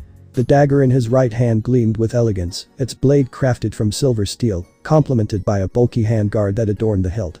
In contrast, the dagger in his left hand had a rugged appearance, its dark hue accentuating the carved and etched-out blade, resembling a dragon's tooth. Armed and ready, Issei's eyes glinted with determination as he prepared to face his adversaries, his confidence unshakable in the face of danger. Swords of Fire and Ice. Rarity. Rare. Classification. Dagger. Stats. Plus 90 strength, plus 91 dexterity, plus 78 agility. Ability. 2 daggers, one which can produce fire and the other which can produce ice. The confident Warrior 1 sneered, his arrogance evident in his words. What's those small dangers gonna do? Are you projecting something? It has no chance against my hook. With a mocking laugh, he charged towards Issei, ready to deliver what he believed would be a fatal blow. But as he swung his weapon, Issei vanished into thin air, leaving the warrior to strike at space. What? Where'd that coward go? Warrior 1 bellowed in frustration, his eyes darting around in search of his elusive opponent. Quickly reacting, the leader shouted a warning. Behind you. Desperately trying to alert his comrade to the danger lurking just out of his sight. However, it was too late. Issei had teleported the last second of the warrior's attack, reappeared behind him, and stabbed him through the torso with both blades, skewering him. Issei sneered, his voice laced with disdain as he taunted his opponent. Why the long face? Your feeble weapon proves to be utterly useless. Perhaps it reflects your own insecurities. His words slithered into the individual's ear, dripping with contempt. The warrior's face contorted with rage, his fists clenched in fury. You bastard. He cried, his voice echoing with a mix of anger and frustration as blood gurgles in his mouth. Issei then lifts and turns him towards his comrades. Issei pulls apart the daggers and causes the warrior's body to be ripped in 2. His intestines and guts hang from his upper body, and his upper and lower body leak tremendous blood. All while making his comrades watch in horror, each fear-struck by the act. Fear had been induced. Opponent stats have been decreased by 44%. Kill the assailants. 1, 4. With a swift motion, Issei swung his dagger to the sides, causing the lifeless body to slip off and plummet into the ocean depths. The gruesome sight did little to deter 2 magic casters who snapped out of their fear-stricken state. With determination in their eyes, they conjured water-based magic and hurled it toward Issei. Quick on his feet, Issei countered their attack by manipulating his ice dagger, instantly transforming the streaming water into solid ice. The 2 warriors, witnessing this unexpected turn, exclaimed in disbelief. What? Impossible. Their voices filled with shock, and the warriors watched in awe as Issei stepped gracefully onto the newly formed ice streams. With unparalleled agility, he propelled himself toward the 3rd magic caster, the leader of their group. Mid-air, he executed a breathtaking maneuver, flipping upside down and rotating slightly, leaving his opponents dumbfounded by his skills. When he does this, he throws both daggers towards the warriors, which attacked just before. Both of them were hit with the daggers. The fire dagger pierced one in the sternum, and the ice dagger pierced the other in the head. Issei then activates both daggers remotely, and this causes one of the bodies to burn up into a crispy burned corpse, and the other to have their head covered in a block of ice that snaps off their neck. They and their bodies fall into the ocean with the daggers piercing them. Kill the assailants. 3, 4. Issei's determination fueled his thoughts. I'll retrieve the daggers later. With unwavering resolve, he landed gracefully in front of the remaining magic caster and their trembling leader, their knees colliding in fear. The plea for mercy escaped the lips of Warrior 4, desperation lacing her voice. Please. Spare me. Her words quivered as she whimpered, her fear palpable. Ignoring her cries, Issei placed his hand gently on her face, his fingers curling around her head. She struggled against his touch, her voice muffled due to Issei's hand covering her mouth. No. Don't. She cried, her pleas falling on deaf ears, drowned out by the moment's intensity. Issei then starts to close and tighten his grip slowly, while the warrior is screaming in pain from having her head crushed slowly. The leader looks like she is about to shit himself. Suddenly, Issei stops holding back and crushes the head completely, which causes the brain and other parts to get launched into the face of the leader behind her. Pieces of skull fragments have pierced the leader's face, some of which have even gotten in his eyes. The leader screams in both pain and terror from what he just witnessed. Task complete. Issei released his grip on the lifeless body, allowing it to tumble into the ocean's depths. Stepping forward, he approached the disoriented leader, who struggled to regain his composure. Fret not. Issei intoned, his voice devoid of emotion. For once I have extracted every ounce of information from your wretched self, I shall send you to your pitiful comrades. He declared, his words echoing with hollowness and menace. The leader's screams of fear intensified in response to Issei's chilling proclamation, drowning the air in a cacophony of terror. Issei's gaze fell upon Roswis, who had returned after rescuing the civilians, now adorned in her Valkyrie armor. With a firm grip, he seized the leader by the scruff of his neck and brought him before her. Roswis inquired, her voice measured. Could you kindly enlighten me on the fate that has befallen his esteemed comrades? Issei responded with a cold, calculated tone. HMPH. I dispatched them effortlessly, watching their lifeless bodies plummet into the vast expanse of the ocean. As for the pitiful leader, I spared his wretched existence solely for the purpose of extracting answers from his trembling, pitiable form. Look at him now, reduced to groveling on his hands and knees, his anguished cries echoing in my ears. Understanding the gravity of Issei's words, Roswis nodded thoughtfully. Internally, she wrestled with conflicting emotions, observing Issei's newfound capacity for brutality. Roswis's mind whirred with contemplation. I've never seen Issei take a life, except when faced with devils who nearly extinguished his own. I must confess, I didn't anticipate this capacity within him. I always thought of him as someone inclined towards capture rather than resorting to killing. It appears he's undergone quite a transformation. With swift precision, Issei delivered a powerful kick to the leader's side, sending him sprawling onto his back, gasping in pain. Begin your incessant blabbering. What compels you to attack those people? Issei demanded, his tone laced with a mix of anger and curiosity. Still writhing in agony, the leader remained silent, prompting Issei to lean over him. In a cruel twist, Issei pushed the bone fragment in the leader's eye deeper, eliciting even more screams of pain. If you have no intention of responding, then it seems I shall amuse myself by toying with you momentarily. Issei taunted, a twisted grin on his lips. Relentlessly, he poked at various bone fragments on the leader's face, each movement met with screams of agony. Nearby, Roswis watched, her face contorted in horror at the gruesome scene unfolding before her. Look, you're not getting the whole picture here. Let me take care of it. She declared confidently, extending her hand to grip Issei's shoulder. Her tone remained unwavering even in the face of the disturbing scene unfolding in front of them. Issei paused, contemplating the situation before sighing and slowly stepping back, conceding defeat. Very well, then. He conceded, his voice resigned. Roswis, acknowledging Issei's retreat, nodded her appreciation. Thank you. She said, her tone firm and determined. Roswis approached their adversary with unwavering resolve, summoning a rapier into her hand. She thrust the blade into the leader's knee swiftly and unexpectedly, eliciting a sharp cry of pain. Taken aback by Roswis's bold actions, Issei watched in surprise, expecting a more lenient approach. Start talking immediately. Or am I going to have to consider a more drastic solution, like removing your feet from the equation? Roswis commanded, her tone oozing with authority, offering little room for dissent. Issei marveled at her strength of character, silently acknowledging her as an impressive woman. He mused. What an impressive woman, it's no surprise she's finding it hard to find a man, any ordinary man would feel intimidated in her presence. Brague, ever insightful, questioned Issei's bravado, his thoughts cutting through Issei's confidence. And you? Unfazed, Issei responded, his conviction unshaken. I fear no one. Brague's thoughts persisted, a gentle reminder of deeper truths. That's not what I meant. The unspoken question lingered in the air, challenging Issei's self-assured facade. The leader finally broke his silence, his voice strained with pain. We were sent here to find someone. He grunted through gritted teeth. Roswis, her demeanor resolute, asked with a touch of sternness in her voice. Tell me, who is this person who has come into our midst? A child, a girl. The leader admitted, his words laced with urgency. Roswis's piercing gaze remained fixed on him as she probed further, her intellect at work. What were you intending to do with her, I wonder? Her question hung heavy in the air, demanding an explanation. I don't know. We were just told to bring her back to our leader. The leader confessed, his voice quivering with uncertainty. A potential Longinus user. Issei mused, his curiosity piqued by the revelation. Roswis, undeterred, pressed on, her grip tightening around her weapon. Rival gods. If such formidable forces existed in Norway, I would have undoubtedly been informed. Can you truly assert the veracity of this claim? Her inquiry cut through the tension, her determination evident. The leader cried out in pain, confirming. Yes. Yes. I'm telling the truth. Frustrated by the leader's silence about his allegiance, Roswis's determination turned fierce. To whom do you serve your unwavering loyalty? She demanded, her voice unwavering.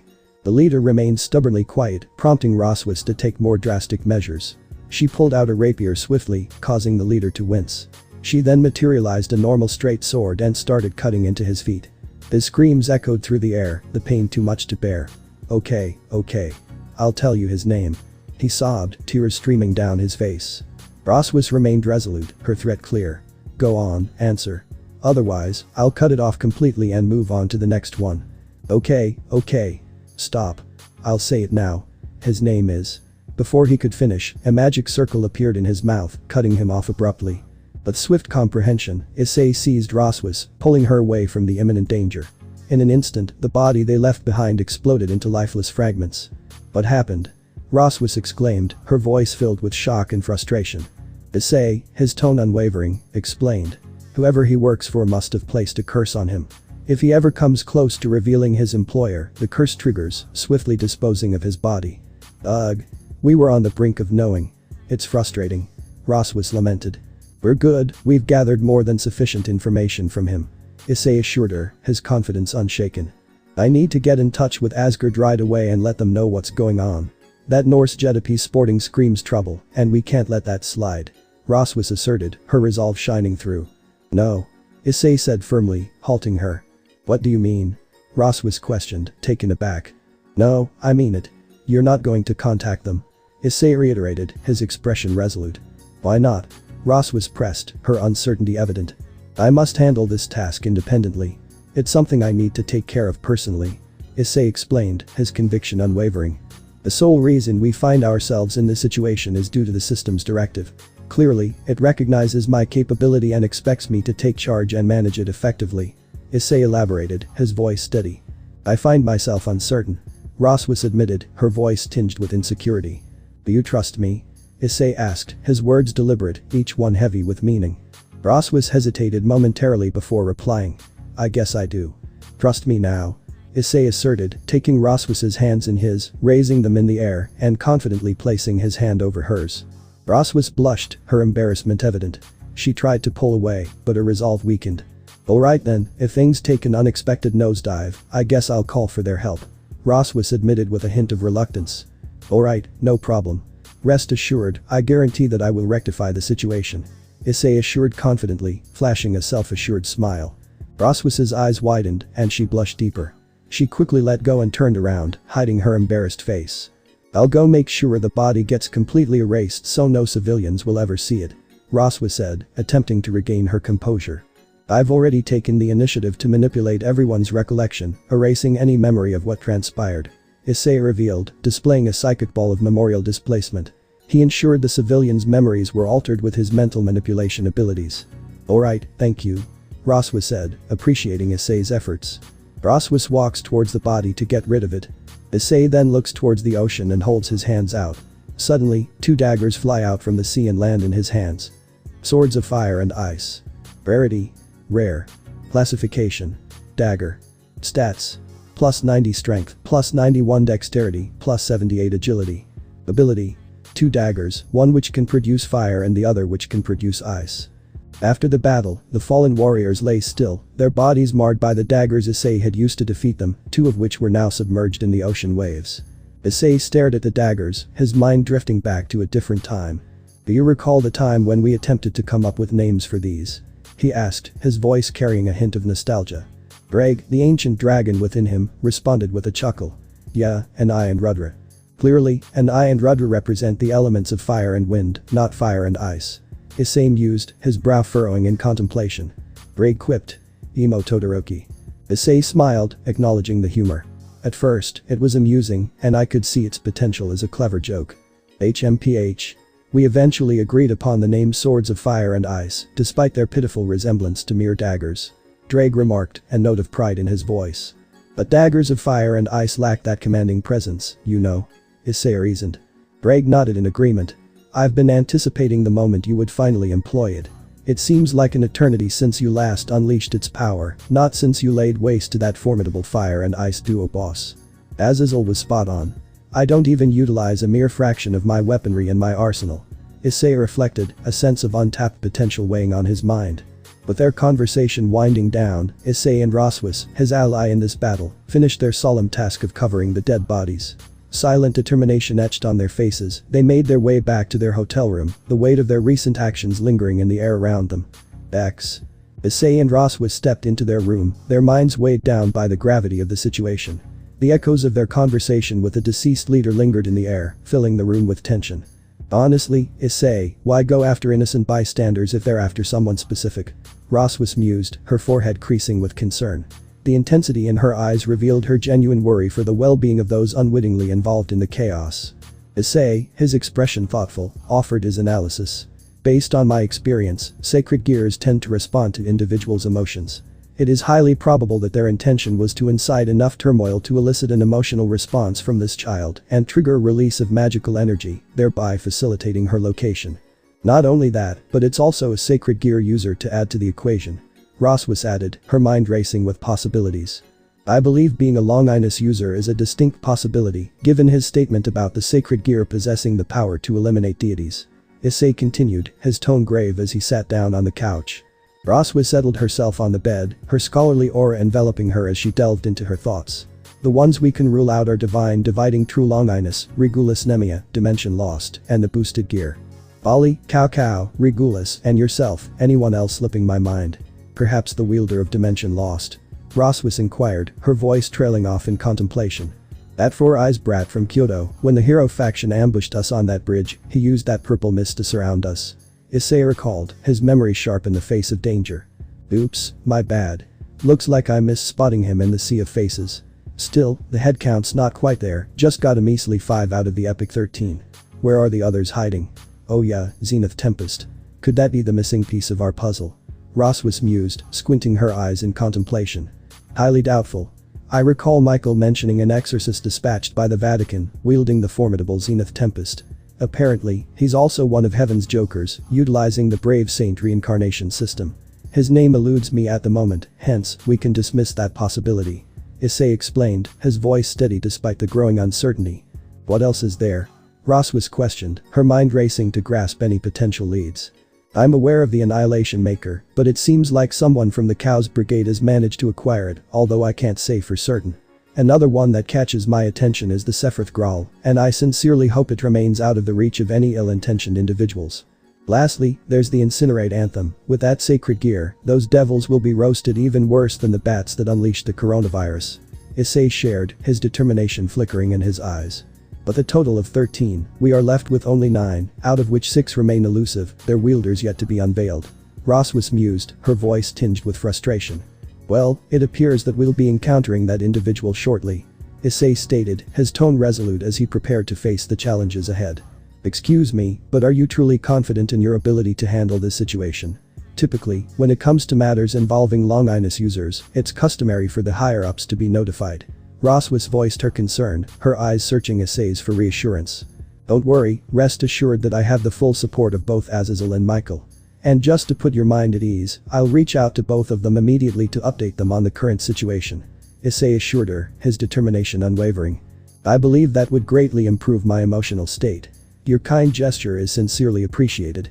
Rosswas responded, her gratitude evident in her eyes as they both prepared for the challenges ahead. Issei calls Azazel via his phone and lets him know the situation. Azazel is interested in the fact that there may be an undiscovered Longinus user. Azazel then calls Michael to inform him of Issei's current predicament. Michael knows that this is what Issei has to do on his own due to the system.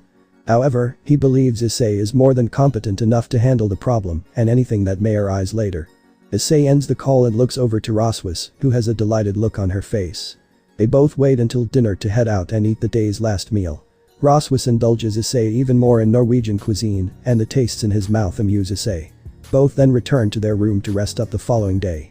They both need to find a way to locate this Longinus user before whoever opposes them does.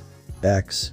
In the quiet night hours, while the rest of the Hyoudou residents slumbered in anticipation of the school day ahead, a solitary figure remained awake. Ria's Gremory wrestled with the ache in her heart, her fiery hair a stark contrast against the night. Thoughts of Issei consumed her every waking moment, compelling her to find a way to bridge the distance that fate had cruelly placed between them. Throughout the day, Rias had battled the urge to flee to Norway, where Issei now resided as her Valkyrie rook. Now that he was no longer her pawn, the knowledge that she could no longer summon him had weighed heavily on her. Yet, a glimmer of hope emerged from the shadows of desperation. Through a clandestine trip to the underworld, she had discovered a method akin to the strategic move in chess known as castling. However, the king wasn't swapping places with the rook in this magical maneuver. Still, he was instead transported to the rook's location. Determined and stubborn, Rias descended from her room in the dead of night, her heart pulsating with anticipation and anxiety. As she entered the concealed training room, she opened the ancient tome she had retrieved, its pages crackling with untold power. With steady hands, she traced the intricate lines of the spell, drawing down a magic circle that shimmered with otherworldly energy. Rest assured, my beloved. She whispered, her voice carrying a promise transcending time and space. We shall reunite before long. In the dim light of the room, surrounded by arcane symbols, Rias prepared to take the daring leap that might bring her back into the orbit of the one she loved most. Amid Ria's conflicted emotions, the surroundings were suddenly illuminated, catching her off guard. Her gaze darted towards the entrance, where an unexpected trio stood. Akeno, her brother Serziches, and his queen Grafia. Akeno? Brother? What on earth brings you here? Rias exclaimed, a tinge of surprise in her voice as she hurriedly tried to conceal her actions, her heart racing with anxiety and anticipation. Akeno stepped forward, her tone laced with determination. Oh my, it seems I must prevent you from further driving a wedge between us and dear Issei. Ria's anger flared as she confronted Akeno, her voice sharp. Akeno. What have you done? The room seemed to crackle with tension as her words hung in the air, echoing her tumultuous emotions. Serziches interjected, steady and unwavering. The right thing. He faced Rias, his expression serious, imploring her to understand his perspective. But, brother. How could you betray me like this? Why have you chosen to stand with her? Ria's voice wavered, her heartache evident in her eyes. Serziches met her gaze, his eyes filled with sympathy and stern resolve. My dearest Rias, I implore you. I beseech you to comprehend, if only for a moment. Ria's voice trembled with emotion as she sought to convey her anguish. No, you don't understand. Every moment that slips by without him is unbearable for me. My heart throbs ceaselessly whenever he's not by my side. Serzich's tone grew grave and determined, his words cutting through her defenses. And what do you suppose? That opposing his words will magically rekindle his desire for you? That it will compel him to return to your side? Rias began to respond, her words filled with hope and desperation. Well, no, but before she could finish, Akeno stepped in, her voice unwavering. Rias, we're all on the same page. Me, Asia, Kaneko, Zenobia, Irina, it was our collective mistake from the very beginning. We must take responsibility for our actions. Akeno stated firmly, her eyes reflecting determination and remorse. Grafia's neutral yet empathetic expression added her perspective. If Issei had the desire to address and resolve matters, he would have taken the initiative by now. Serzich's voice, filled with understanding, concluded. Rias, both Grafia and I have diligently observed the entirety of Issei's memory recordings from Azazel. I am well acquainted with the depths of his anguish and sorrow. At this very moment, he is wholeheartedly endeavoring to cast aside his frustrations and present an impartial facade in your presence. The room fell into a heavy silence, the weight of their words hanging in the air, tearing Rias between her feelings and the painful truth laid bare before her. Amidst Ria's heated dispute, a wave of demonic aura surged forth, rousing the slumbering members of the household. They all descended to witness the unfolding spectacle. Serziches, noticing the approaching crowd, sighed. I had sincerely hoped that the situation would not escalate and reach the attention of the others. Asia, her eyes wide with concern, questioned the chaos. Oh my, what is happening here? Akeno, tinged with amusement and concern, explained. It seems Riaz was planning to employ some clever little trick to sneak away and rendezvous with Issei. Irina, her brows furrowing in frustration, exclaimed. Why? Azazel expressly cautioned us against pressing him further. Haneko's expression stoic challenged them, her voice laced with skepticism. Are you attempting to make us irredeemable? Grafia, calm yet authoritative, intervened. Very well, that will suffice. It appears the issue has been adequately resolved. Little did they know the situation was about to turn for the worse. Zenobia, seemingly unfazed, remained engrossed in her phone until she stumbled upon some social media posts. By the grace of God, Zenobia declared, causing the other devils to cringe in discomfort at the mention of divinity. Viba, his patience wearing thin, demanded. Why was that necessary? Zenobia turned her phone around, displaying the incriminating evidence to the others. The pictures showcased Roswis and Issei feeding each other at the honeymoon hotel, captured by nosy onlookers and quickly spreading online like wildfire. Eyes widened in shock, including Surzich's and Grafia, but Riaz remained oblivious to the unfolding drama. What's transpiring? Riaz inquired, her curiosity piqued as she approached to observe the contents of Zenovia's phone.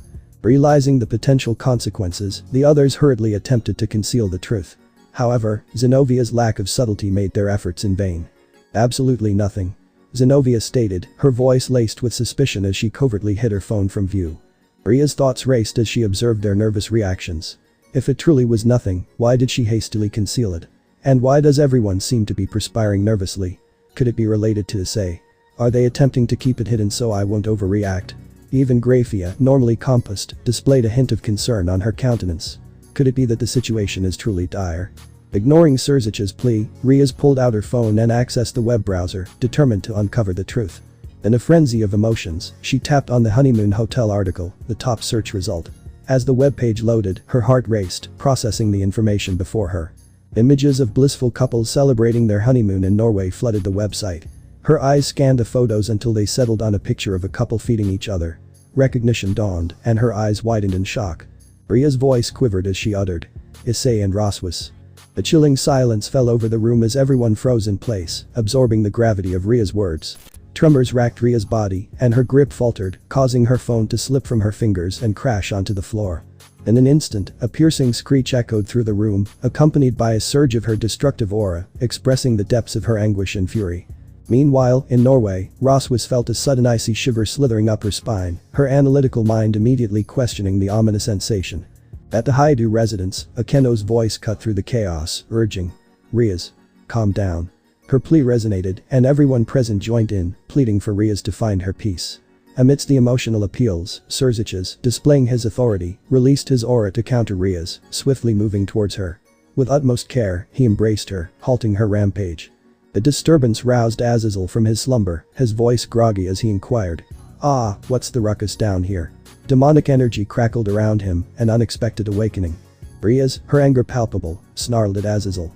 Azazel. Perplexed, Azazel responded. Huh. Her intensity didn't faze him, prompting her to unleash her fury. You said they went there to do a mission. She screamed, her frustration pouring out. Azazel, unflinchingly mischievous, glanced at the others, mischief glinting in his eyes. Heh, I suppose she stumbled upon the honeymoon hotel photos, huh? He remarked casually, earning a fierce glare from Riaz. The room fell into a momentary hush. Azazel continued, unfazed. Let's not put the blame on Roswis for that little hotel mishap. It was actually my brilliant idea to send them there, not theirs. So, if anything, direct your playful grumbles towards me, alright. Ria's glare turned sharper, her possessiveness radiating as she screeched. And what about those photos? Azazel remained unperturbed, explaining. I figured I'd give Issei a little nudge to brighten her spirits. She's been stuck in the dumps lately, so a bit of cheering up was in order. Tell her to find someone else. Issei is mine. He belongs to me. Ria's possessive declaration hung in the air, stunning the other girls into silence. Attempting to charge at Azazel, Riaz was restrained by Surzich's, his strength evident in holding her back. Sensing the escalating tension, Surzich's intervened wisely.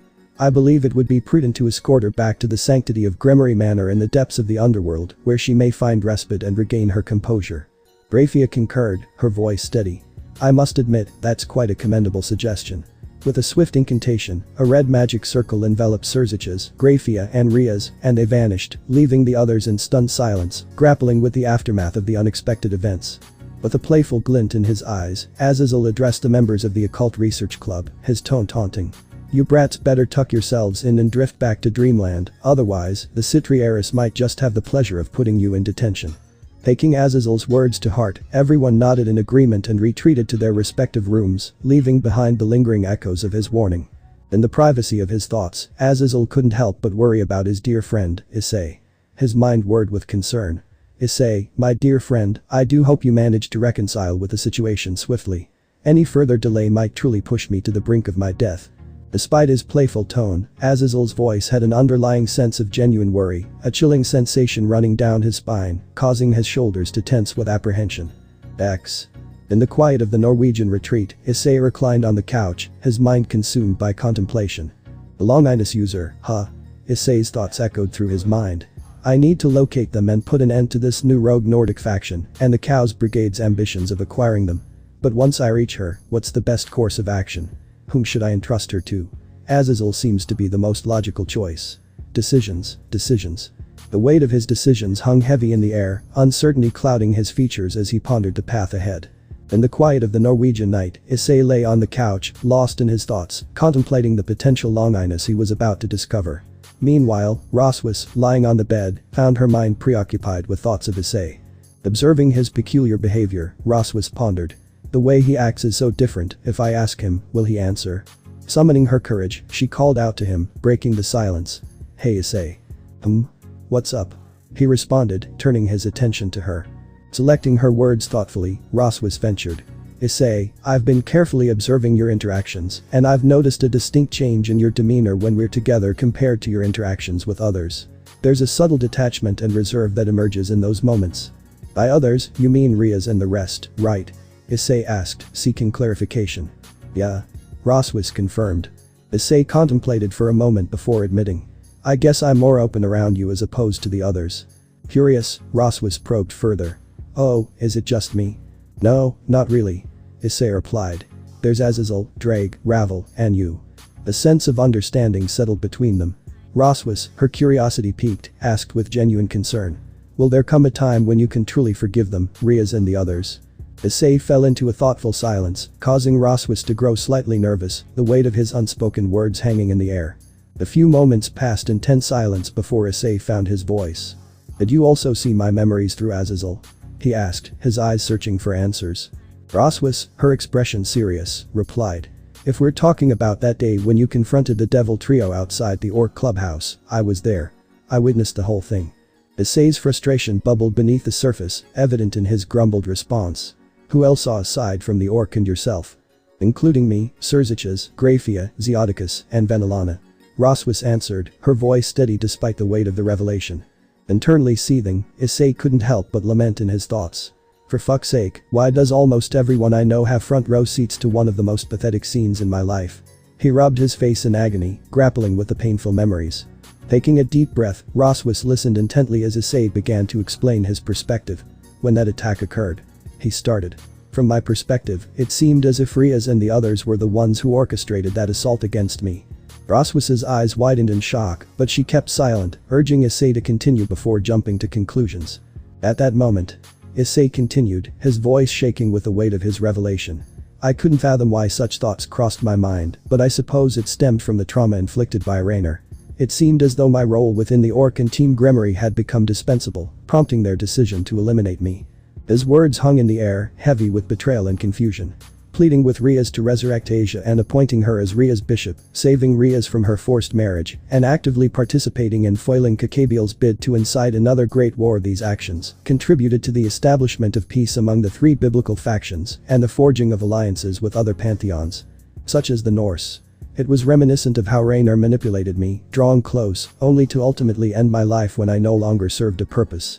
The sense of betrayal I experienced in that moment far surpassed what I had felt with Raynor. I began to doubt them and their professed feelings to the extent that my hatred for them grew immensely. The truth hung heavily in the air, leaving Issei and Roswis lost in the moment's wait. Roswis felt a twinge of pain in her heart as Issei explained his past. His words hung heavily in the air, laden with the weight of his experiences. Once I spent a considerable time in that time-dilated dimension, it became evident to me that such thinking was utterly absurd. However, at that point, the damage of that flawed mindset had already taken its toll. Issei confessed, his voice laced with bitterness.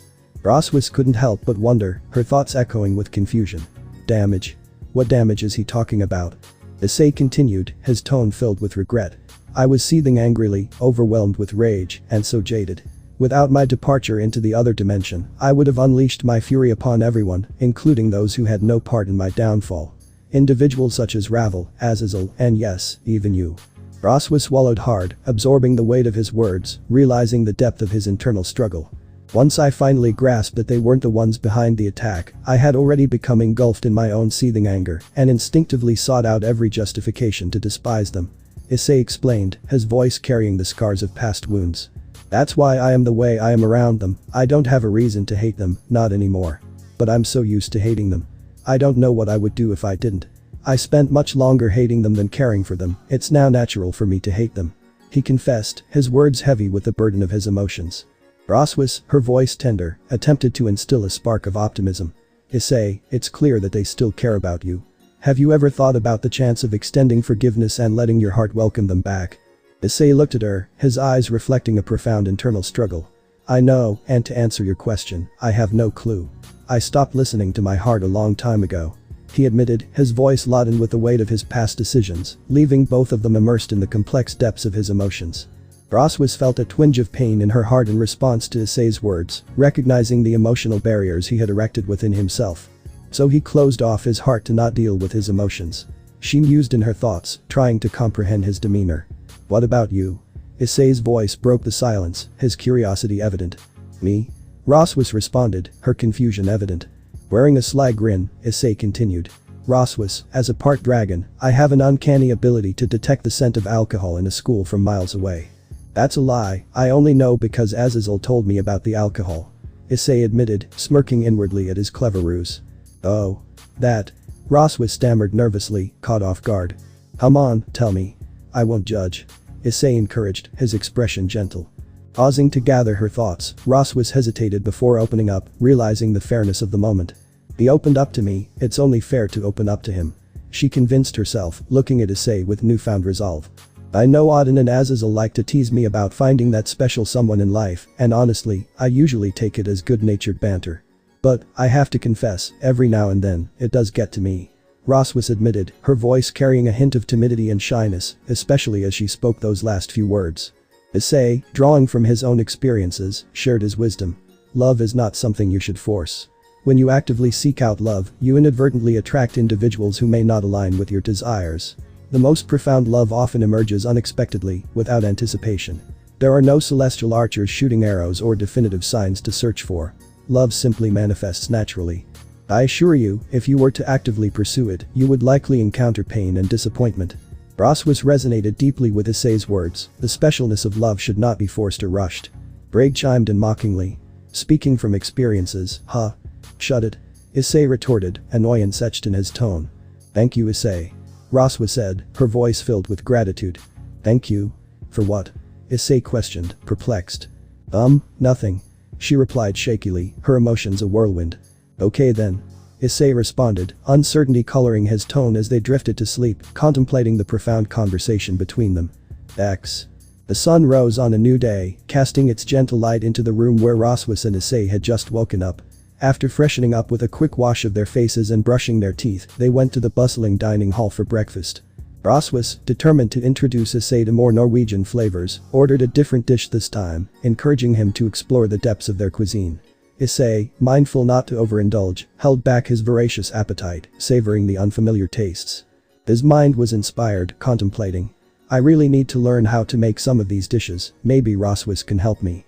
With their breakfast behind them, the two companions changed into more suitable attire, gearing up for their mission to find the sacred gear user targeted by rogue assailants from the Norse pantheon. Stepping out into the vibrant city, they embarked on a quest, their senses alert, trying to discern the unique energy signature of a sacred gear user amidst the bustling crowds. Hand in hand, they walked through the lively streets, their determination unwavering, searching for the individual they needed to protect. Issei shared the intriguing revelation, his voice laced with a mix of curiosity and concern.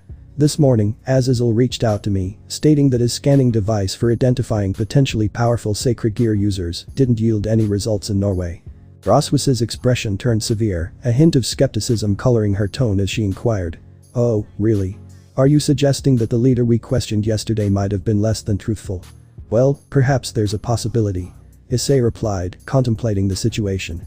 But it could equally imply that a sacred gear possesses the potential to evolve into a weapon of Longinus tier caliber. His eyes shifted to his left arm, his thoughts drifting to Drake's evolution. Inwardly, he mused. The system was the catalyst behind Drake's transformation. Could it have a similar effect on other sacred gears? If so, it implies the possibility of others possessing the system as well. A chilling realization creeping into his mind about the potential exploitation of its power. Roswis, her brow furrowing in contemplation, inquired with a touch of skepticism. Well, that's quite the if. The chances of a sacred gear reaching Longinus level are slim to none, you know. I can't remember ever hearing about something like that happening. Did Azazel happen to spill any extra details about those folks who supposedly wield Longinus? Issei nodded, his expression pensive. Yeah, he did mention this guy Tobio Iq's from the Grigori who wields Canis Lycaon, and apparently, he's a descendant of the Himejima clan, which makes him Akeno's second cousin too, but keep it hush-hush. I doubt she's aware of it, and I'd rather not be the one who spills the beans. A subtle chuckle escaped Roswis, her lips curving into a smile. Indeed, it appears that my lips remain sealed. Issei shifted the conversation slightly, his tone casual. And besides, she'll probably try to find any excuse to initiate a conversation with me, but honestly, I'm not really interested in engaging with her. Oh, okay. Roswis nodded, her understanding evident as they continued their discussion, the mysteries of their world unfolding before them. Issei's mind buzzed with frustration and concern. Drake, have you managed to figure out a way to reach out to Elsha? He inquired, hope tinged with urgency. Drake's voice echoed in his thoughts, tinged with regret. No, I haven't. Frustration boiled within Issei as he pondered the missed opportunity. Damn it, she could have known something. How long have we been unable to reach the previous users? Since we arrived in Norway. His tone grew assertive, demanding answers. Drake's response came with a hint of regret. Partner, I haven't been able to contact them since you and I fused back together in the pocket dimension. Annoyance crept into Issei's voice as he pressed further. Why are you only telling me this now? And why did it take so long? Drake's thoughts dripped with remorse. I think I was more carried away about your transformation and powers to worry about that. Issei clicked his tongue in frustration. Anyway. He continued, attempting to redirect their focus. Have you managed to locate the sacred gear user yet? Drake's voice held a note of apology. No, not yet, sorry. Issei sighed, his frustration settling into resignation. The weight of their situation bore down on him as he contemplated the challenges ahead. Under the city lights, Issei's voice broke the night silence as he called out. Hey Roswis. Roswis turned, her curiosity evident in her eyes. Yeah. She responded, waiting for Issei to speak. What if it's a new type of sacred gear altogether? Issei pondered aloud. Maybe that's why Azazel doesn't know about it, or it can't be detected with normal means. Roswis considered Issei's theory. That does seem quite plausible. She mused. But one must wonder what sort of formidable new sacred gear could possess such immense power. Issei shook his head, uncertain. Not sure. All I know is that the wielder is in danger, and we need to get to her before anyone else does. The leader did mention it was a girl. Roswis chimed in, her surprise evident. But seriously, how on earth did someone so young manage to awaken a sacred gear, let alone a Longinus? Color me impressed. There have been instances where individuals unleashed their power far earlier than anticipated. Issei replied, recalling another case. Take that Tobio fellow, for instance. It seems that upon the very first activation, he had already acquired his formidable balance breaker. He must be very skilled if that is the case. Roswis commented, her thoughts drifting toward the mysteries of sacred gears. Together, they continued their walk through the city, their conversation blending with the night's ambience as they delved deeper into the enigma before them. After an exhaustive search, they found themselves surrounded by the serene ambience of a park, the silence broken only by the rustling leaves. Roswis, visibly fatigued, sank to the ground, weariness etched on her face. Leaning against a tree, Issei mirrored her exhaustion. We've been scouring tirelessly for what feels like an eternity, putting in considerable effort. But, alas, our hard work hasn't borne any fruit. Roswis sighed, her voice laden with disappointment, the weight of our lack of success hanging in the air. Deep in thought, Issei voiced his confusion. I distinctly recall Ria's mentioning that I exuded the presence of a dragon long before I even embraced my demonic nature or awakened my sacred gear. It's rather baffling that locating something as distinctive as a longinus proves this challenging. Roswis, with her analytical mind in full gear, mused. I wonder if the squad leader might have slipped up. Could we be facing an extraordinarily powerful regular sacred gear? Her words carried a tinge of curiosity, as if she were determined to unravel the mystery that had slipped through their grasp. Perhaps. Issei replied, his determination unwavering. However, the objective remains unchanged. We must locate this girl and prevent the enemy from laying their hands on her. One can only imagine her pain once they have her. His voice held a fierce determination, the resolve to protect evident in his every word. Deep in his thoughts, Issei recalled the tragic fate of Asia, a victim of manipulation, her sacred gear forcibly taken from her, ultimately leading to her demise. I won't tolerate anyone being manipulated for their power ever again. He vowed to himself, his determination laced with a touch of fierce resolve. Roswis chimed in with her usual compass tone. Considering our current predicament, it seems we're a bit short on concrete leads. In this situation, it might be wisest for us to bide our time until more enemy forces show up. Once they make their move, we can confidently face them in battle and, utilizing our skills, extract the crucial information we need through thorough interrogation. Issei, however, had a different plan in mind. We could wait, but I have a better idea. He interjected. With a curious expression gracing her features, Roswis inquired.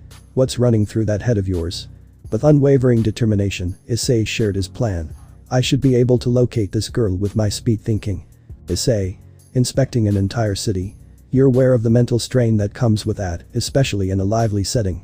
You've talked about those debilitating migraines in the past, and I can't help but be genuinely concerned that you might be putting yourself in harm's way for something like this. Issei met her worry with steely resolve. I know, but we have no other choice. He asserted, his gaze unwavering. Just catch me when I fall, okay? He implored, seeking reassurance from Roswis. Okay, but just don't overdo it. She replied, her concern evident as they prepared to embark on their risky endeavor. Issei closed his eyes and expanded his field of awareness, stretching it from a mere couple of blocks to encompass the entire city of Floro. He focused intently, striving to cover every nook and cranny of the vast urban landscape. Ability used. Speed thinking. With unwavering determination, Issei activated his speed thinking ability. In that instant, he tapped into the thoughts of every individual, predicting their actions and choices. Every potential outcome and intricate butterfly effect unfolded before him in a fraction of a moment. He clenched his teeth, the mental strain becoming palpable. Among those around him, Roswis wore a worried expression, sensing the intensity of Issei's concentration. Suddenly, amidst a sea of thoughts, Issei heard the distressed inner voice of a child, the words echoing in his mind. Why was I born cursed? I was born with a monster inside of me. Why did God cast a blind eye on me? Why did my parents abandon me? Why? Why? Why? The girl's cries tore at his heart. Issei's mental prowess allowed him to visualize the girl, approximately 14 years old, with striking blue and silver hair and hazel brown eyes. But what truly struck him was the potent primordial power resonating within her. It felt ancient, almost as old as time itself, with a reptilian essence reminiscent of dragons. Issei intensified his focus, honing in on the girl's location. Amidst his mental map, he pinpointed a building bearing the name Youth on it. As the immense mental effort took its toll, Issei ceased his ability, feeling himself gradually descending to the ground, his mind and body exhausted from the strain. Roswis dashed to Issei's side, her voice echoing with urgency. Issei. As she reached him, she swiftly caught him before he could collapse, her arms wrapped around his body. With a determined effort, she slid her knees beneath him, bearing the weight of his heavy frame. Struggling to support him, Roswis mumbled to herself, the effort evident in her voice. My, he really carries quite the load. What in the realms does he eat to keep up such bulk? Gently, she placed his head on her thighs, concern etched on her face as Issei gasped for air, clearly in pain. He attempted to speak, his voice fatigued. I know where she is, she's at. Roswis interrupted him, her tone soothing. Hush now, take your time to rest.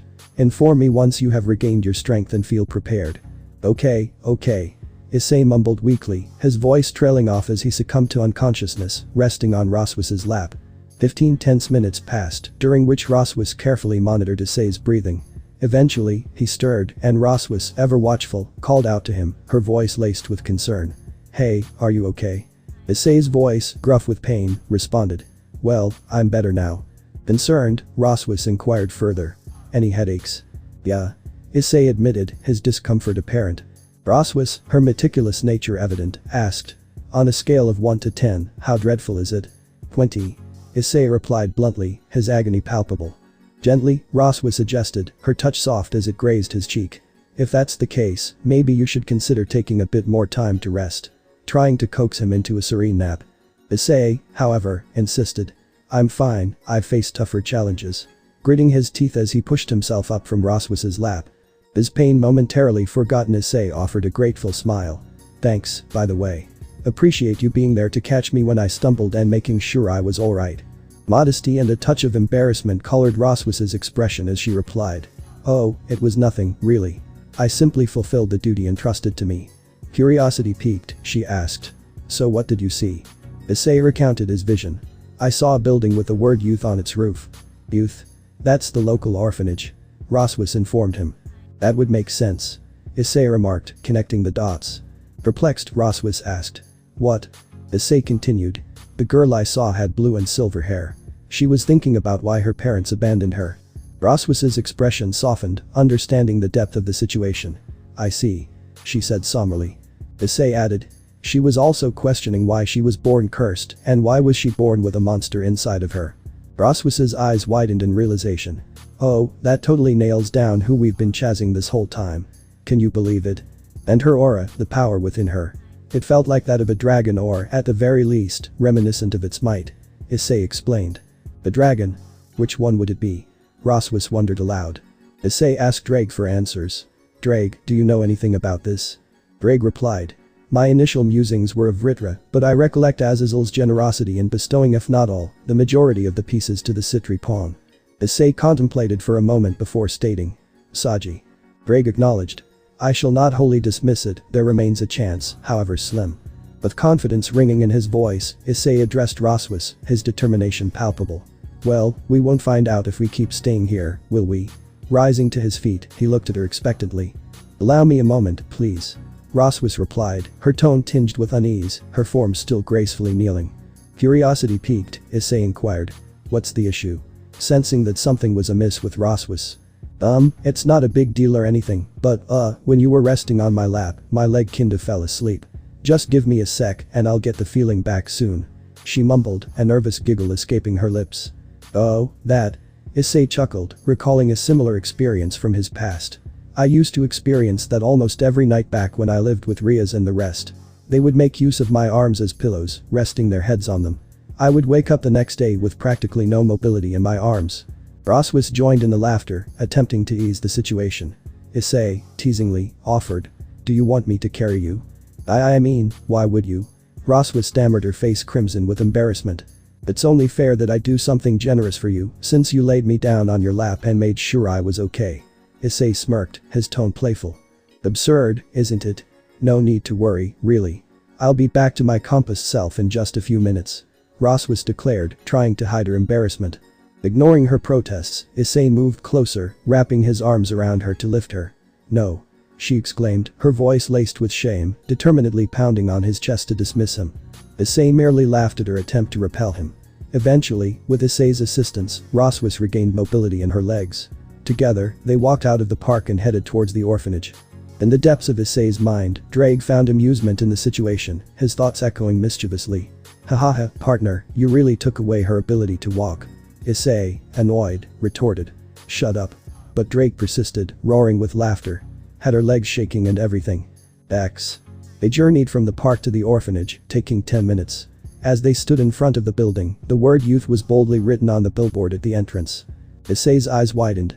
This is the place I saw. Roswa inquired.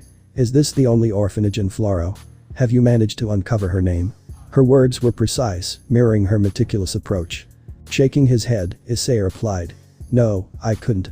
However, I have a clear mental image of her appearance. Ah, just to confirm, you're referring to the combination of blue and silver hair, correct? Roswa probed her attention to detail evident. Yeah. Issei affirmed. They exchanged a knowing look before sighing in unison, their determination unyielding. Together, they walked towards the entrance and stepped inside. Upon entering, they found a front desk with a woman engrossed in a call. Doors flanked both sides of the room. One leading to an office on the left and another to a hallway, presumably where the orphans resided, on the right. Roswa approached the desk, her tone severe yet polite. Good day. She greeted the desk lady. Hi. Are you and your husband here looking for a child to adopt? the desk lady chirped, referring to Issei as Roswis's husband. Roswis's face flushed crimson in embarrassment. "Who's husband?" she stammered, her words faltering in her surprise. Issei, unwilling to let the situation linger, employed his mental manipulation to make the desk lady aloof. Roswis noticed the change in the desk lady's demeanor, her eyes mirroring Issei's crimson hue. She turned back to Issei, her confusion apparent. "Why did you do that?" Roswis asked, her voice tinged with confusion, her brows furrowing in contemplation. Issei smirked teasingly. "It was a piece of cake compared to trying to explain our motives here, even if we were to lie. And besides, how could you possibly answer with all those butterflies fluttering in your stomach after her comment?" he teased. Startled, Roswis averted her gaze, her face burning with embarrassment. Well, you see, I'm not quite grasping the meaning of what you're saying," she stuttered, her cheeks turning even redder. Issei chuckled softly, steering the conversation back on track. "Well, anyway, this way," he said, gesturing toward the right door, which, judging by the layout, was likely the path to the orphans. They both stepped through the door and entered the hallway, proceeding down its length until they reached a set of double doors at the far end. As they entered, they found themselves in an open area resembling a lobby, scattered with toys belonging to the orphanage's children. Through transparent doors, they observed the kids playing on a playground outside, some in groups, others alone.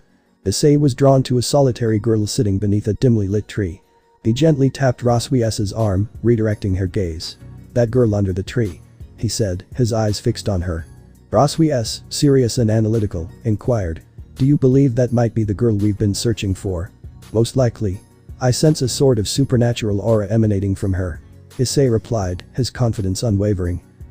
It's a bit puzzling, isn't it? Honestly, I can't pick up a single hint." Roswis mused, her voice laced with a hint of bewilderment. "It's undoubtedly due to my heightened senses," Issei explained. They made their way toward the girl, but before Issei could proceed, he was halted by Roswis. "What's wrong?" Issei asked, concerned by her sudden pause. "I totally get this feeling, you know. It's like I've been here before and it's giving off this seriously Nordic vibe," Roswis said with excitement, her eyes widening as she recognized the familiar sensation. "Nordic? Are you suggesting that this sacred gear is derived from Norse mythology? That's absurd, I'm certain there are no Long-Ina sacred gears with Nordic origins," Issei objected, his disbelief apparent. "Trust me, I know this feeling all too well, just like you've tasted it yourself," Roswis replied, her voice steady and filled with understanding. "Is there a connection to Loki, perhaps?" Issei speculated, attempting to make sense of the situation. "Yes, remember that time we faced off against Loki down in the underworld? The epic showdown where he let loose his powerhouse kids, Midgardsormr and Fenrir, and threw in their little rascals, Skoll and Hati, for good measure," Roswis reminisced. The name Fenrir triggered a phantom pain in Issei's heart. "Yeah, how could I forget them? Especially Fenrir. He certainly left his mark on me," he admitted begrudgingly, his mind returning to the past. "What's the correlation between this girl and them?" Issei inquired, his curiosity piqued.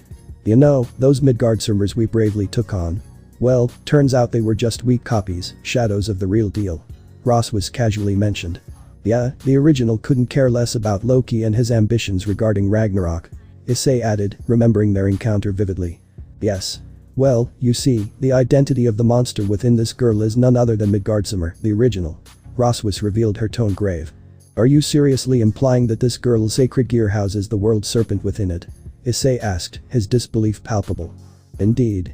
That is precisely my thoughts," Roswis confirmed, her expression serious. "That doesn't make any sense. The orc actually had a conversation with Midgardsormr as part of their preparations to confront Loki. How could Midgardsormr be sealed within a sacred gear? It's not as if someone randomly receives a sacred gear at any age, they are born with it. It simply wouldn't add up for him to have been sealed for what appears to be 14 years and still have the ability to communicate with us through a dragon gate," Issei reasoned, his confusion evident. "I find myself pondering over that very question," Roswis said, her thumb and index finger lightly pressing against her chin in deep contemplation.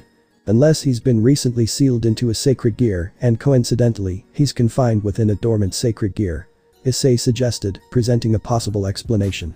"Are you implying that Midgardsormr was sealed within an already existing sacred gear and subsequently took control of it?" Roswis questioned, trying to grasp the complexity of the situation. "Yeah, that's pretty much it," Issei confirmed, his voice filled with conviction. "Why would he desire such a thing?" Roswis wondered aloud, her brow furrowed in thought. "I'm not sure, but it does shed light on why Azazel seems clueless about this new development or why our attempts to track down that girl were futile." Midgardsormr, being the Dragon King of Sloth, has an uncanny knack for remaining undetectable. It's no wonder his presence eluded us. Issei said, his frustration evident. Brage snarled in disdain, his voice carrying a touch of superiority. HMPH, you lazy dragon. Issei retorted in his thoughts. You don't have the authority to speak, especially not after snoozing for a full year and a half. Brage remained silent, his snarl echoing in the recesses of Issei's mind. Under the shade of a sprawling tree, Issei and Roswis exchanged a cautious glance. Should we approach her? Issei asked, uncertainty etched on his face. Indeed, we should exercise caution. She harbors one of the mighty Dragon Kings, a power not to be taken lightly. Roswis replied, her voice low with seriousness. Taking a deep breath, they both approached the girl, Roswis, stepping forward with a friendly smile. Hey there. She called out, trying to capture the girl's attention. Brage's turn warning echoed in Issei's mind. Listen, partner. It would be wise for you to step back for the time being. Why? Issei questioned internally, puzzled by Drake's advice. Listen well, human. Your countenance is rather menacing. Your very visage exudes an air of intimidation, a naturally imposing presence. Drake explained. Issei sighed, begrudgingly following his partner's advice. Hello. The girl, named Astrid, replied nervously to Roswis's greeting. Name? Astrid. Race? Human. Affiliation? None. Rank? None. Relationship? None. Type? None. Stats? Vitality? 30. Strength? 10. Agility? 20.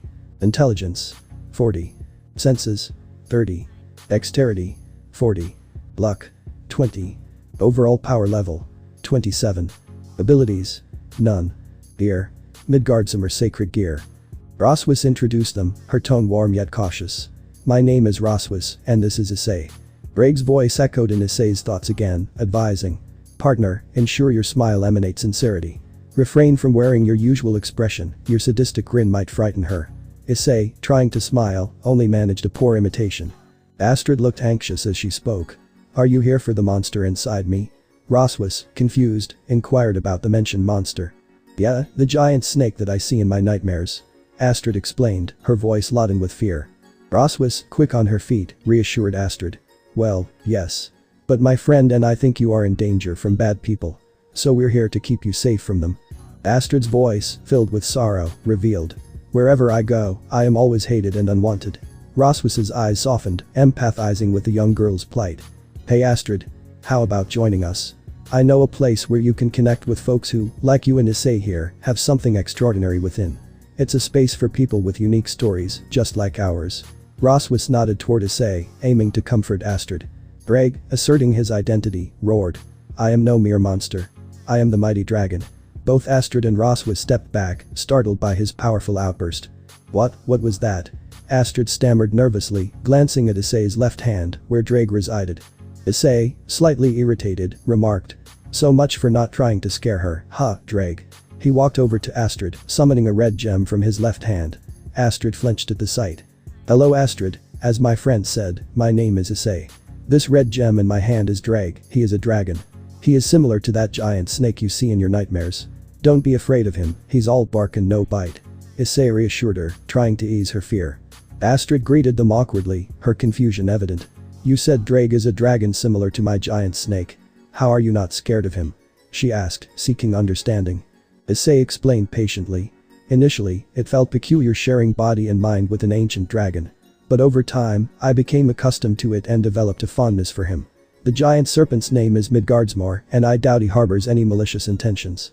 If you choose to accompany us, I can guide you on how to bond with your monster, much like I did with myself and my own monster. Astrid, her eyes brightening, nodded eagerly. Yes. I would like that. She said with delight, her fear dissipating. Observing Astrid getting closer to Issei tugged at Roswis's heartstrings. I think it's high time we make our exit. Duty calls, and there are urgent matters demanding our focus. She remarked. You're right. Issei agreed. Turning to Astrid, he asked. Do you have any belongings to take with you? I have a few clothes. Astrid replied. Okay, Roswis, can you help her pack? I need to inform this to Azazel. Issei said. Yes. I'll help her. Thank you. Roswis chimed in. Both of them walked towards the building. Bye Issei. Bye Drake. See you both soon. Astrid waved back as she walked away, her apprehension replaced with a glimmer of hope. Issei grinned, waving back with his left hand as the vibrant red gem of his boosted gear materialized. Greg, his ancient and wise partner, remarked. I must admit, I didn't expect you to have a way with kids. Well, not in this version of you, at least. Issei chuckled, retorting. Well, I'm most certainly better than you. All that talk about me not scaring the kid and then you go and do the same thing. Drake merely grumbled in response. Determined to keep everyone informed, Issei dialed Azazel to share the recent developments. Azazel's voice crackled through the phone, filled with astonishment. Midgardsormr, huh? The legendary world serpent, one of the formidable dragon kings, manifested as a sacred gear. Well, I must say, that's quite the jaw-dropping revelation. Issei affirmed. Yeah, it's as I said. Amused by the situation, Azazel mused. I'm quite curious to see how this gear stacks up against the legendary Fafnir spear and the formidable Vritra's sacred gears, don't you think? I bet it'll be a thrilling clash of powers. Issei, however, voiced his concern. I'm not convinced I'll be able to take her with me. This girl was born on Norse grounds, and the being in the sacred gear is a creature from the Norse pantheon. From my perspective, they have every right to claim her as their own. Azazel chuckled, teasing. Hahaha, so you're not putting much faith in those Norse folks, huh? Issei shook his head, explaining. It's not that I don't trust them, it's just that I happen to trust you more than anyone else. Azazel's tone softened, appreciating Issei's trust. Heh, now that's quite the confidence booster. But hey, as long as the girl is in good hands, I'm cool with it. Odin, huh? The guy's got a reputation for being kind-hearted and compassionate. I trust he and his faction will treat her right, especially considering what you've shared about the girl's past. Understanding the gravity of the situation, Issei nodded, resolved. I understand the situation, but it's imperative that we uncover the identity of the individual pursuing her. Their conversation came to an end, both parties exchanging necessary information. Issei, concerned for Azazel's well-being, inquired about the situation on his end. Azazel evaded the mention of Ria's recent outburst, ensuring Issei that everything was fine, a silent promise to shield him from unnecessary worries. After some time had passed, Roswis and Astrid reappeared. Astrid sported a backpack, while Roswis carried a duffel bag over her shoulder. Together, they made their way to the entrance, where they discreetly signed some paperwork, utilizing Issei's mental manipulation powers as a cover to facilitate the semi-adoption process. Once the bureaucratic formalities were completed, they left the building behind. Ability used. Rift. Outside, Issei tapped into his extraordinary abilities, creating a rift that led to their hotel room. Astrid watched in amazement as the power of Issei unfolded before her eyes. With a reassuring grip, Roswis held Astrid's hand as they stepped through the rift, arriving at the sanctuary of the hotel room. X. Another enigmatic figure entered the scene in the bustling city of Floro, her anger palpable. Those 5 imbeciles didn't return nor report back. She sneered in fury, her frustration evident. And now I'm here picking up after the mess they made. She continued, her irritation growing. I don't know why I was chosen to handle this when Niflbrine is the weakest among us 5, she would have been a better pick. She muttered, her disdain evident. I had much better things to do. She lamented, her voice tinged with annoyance. Now, where are those 5 morons, and where is the host of the world serpent? She bellowed in fury, her impatience boiling over. With a grunt of frustration, she stomped her foot. She disappeared into the city's heart, determined to find her targets and resolve the chaos in their wake. X. Roswis and Issei continued their educational endeavor, enlightening Astrid about the intricate history of the world. Issei passionately delved into the realm of sacred gears, explaining the various types to the intrigued Astrid. At the same time, Roswis unraveled the tales of the Norse pantheon, particularly focusing on Midgardsormr. Midgardsormr, the offspring of Loki, the trickster god. Roswis began, her tone commanding and authoritative. Some time back, Loki, that rebellious deity, dared to defy Odin, the All-Father, attempting to break away from the established order. In his fervent speeches, he scorned the idea of our revered Norse pantheon, forming alliances with entities of lower standing. Astrid listened in awe, absorbing the information like a sponge. Unable to contain her excitement, she eagerly inquired. So what happened to Loki? Well, Roswis recounted with a touch of pride. Issei and I, as devils, stood firm against his forces, relying on our wit and unwavering resolve to overcome the challenges. In the end, it was me who personally sealed him away. Wow. Issei, did you really fight against Loki? Astrid asked, her eyes wide with amazement. Yeah, I did. Issei replied, his tone tinged with both pride and pain. His hand instinctively tightened on his side, where Fenrir had left its mark. I wouldn't exactly label it as one of my finest moments. Confused, Astrid pressed further. What do you mean? Issei sighed, sharing a grim tale. Well, just like Midgardsormr is Loki's son, he's got another one named Fenrir, a giant wolf. This beast's fangs are downright deadly, capable of taking down even the mightiest of gods. And wouldn't you know it, I've had the pleasure of experiencing his mighty jaws firsthand, with half my body getting a taste of his ferocious bite. Astrid gasped in shock, her eyes wide with concern. Does that mean you almost died? Yeah, I almost did.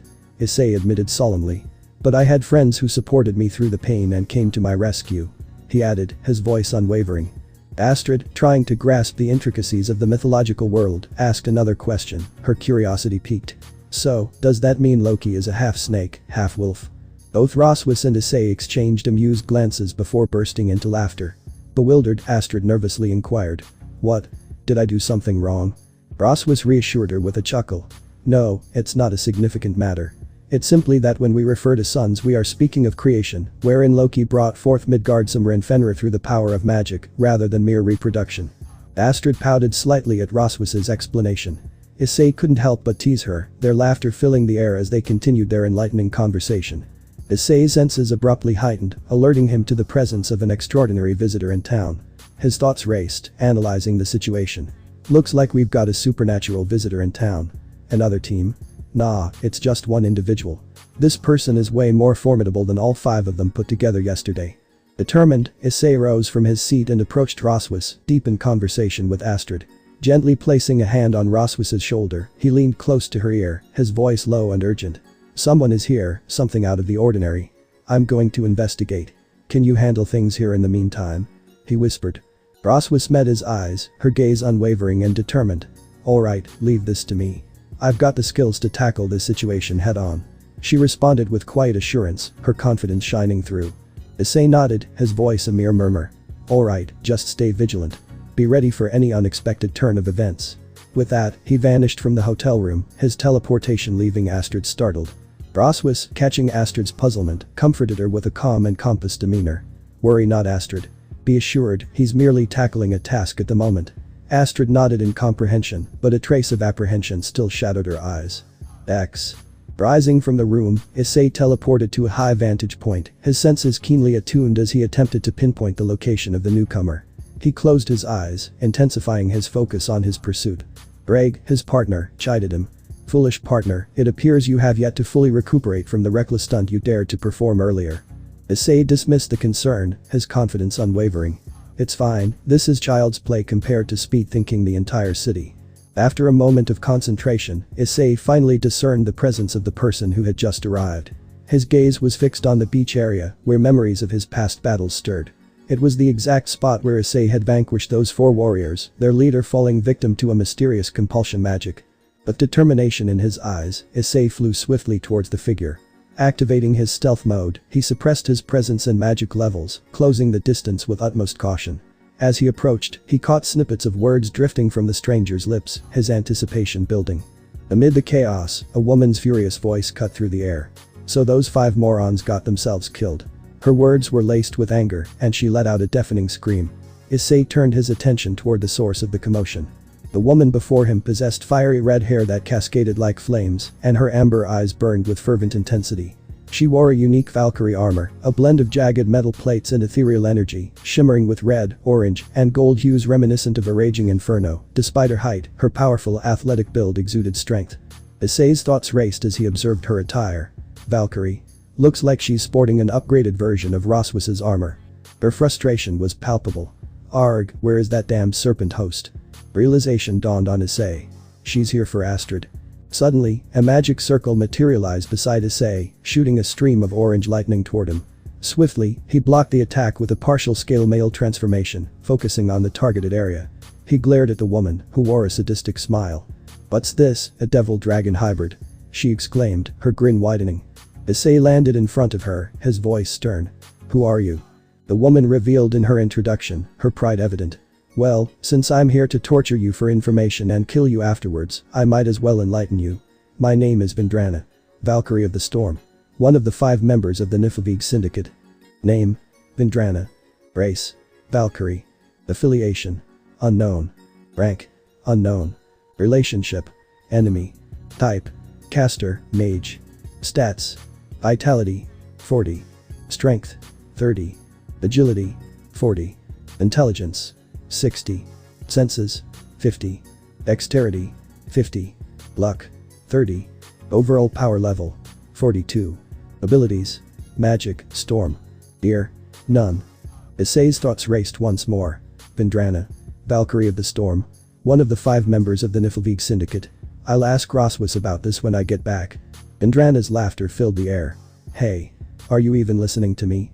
Or are you shell-shocked in fear? Confident and unyielding, Issei responded. I've never heard of the Niflheim Syndicate. Are you some kind of rogue faction from Norse? His curiosity was evident, tinged with a hint of skepticism. Vendrana mocked him. Wow, who knew a dumb devil dragon like yourself had an actual functioning brain? Issei's tone turned cold, his determination unwavering. You imbecile. I will be tormenting you and extracting every morsel of information. Vendrana met his challenge head-on, her defiance clear. I'd like to see you try. She yelled back, setting the stage for a battle of wills and strength. Surrounded by crackling magic circles, Issei found himself amidst a barrage of wind and lightning. Swiftly as thought, he teleported away from the magical onslaught, only to spot Vendrana charging a devastating bolt of concentrated lightning. His mind raced with concern, not for himself but the unsuspecting civilians in the line of fire. That could do a lot of damage, not to me, but to the civilians. Issei realized, his gaze flickering back to the lightning aimed menacingly at the city. Driven by urgency, he activated his boosted gear, the familiar command ringing. Boost. A surge of power enveloped him as he shot towards Vendrana with incredible speed. The sight of the boosted gear caught Vendrana off guard. The boosted gear of the Red Dragon Emperor. I guess I have to start taking this seriously. She grunted, releasing the charged-up lightning bolt at Issei. With his gauntleted arm, Issei intercepted the bolt, channeling his accumulated power into the crackling energy. In a swift move, he reversed the lightning's course, sending it hurtling back towards Vendrana. Landing deftly on the ground, Issei capitalized on his speed, rushing towards Vendrana and thrusting the redirected bolt at her. Vendrana hastily conjured a magic circle, forming a wind barrier blocking the attack. Despite her defense, the force of the redirected lightning sent her flying back towards the mountainous terrain. Damn it. She grunted, recovering from the impact, while Issei pursued her relentlessly, soaring at high speeds. Now I've got her out of the city and away from civilians, I don't need to hold back much now. Issei thought, determination blazing in his eyes. Unbeknownst to Issei, a distant blue and red beam streaked towards the city behind him. In Vendrana's mind, determination mirrored Issei's as she muttered. Finally. That wretch Niflheim shows up. She better accomplishes the mission. I'll keep this wretched dragon busy. X.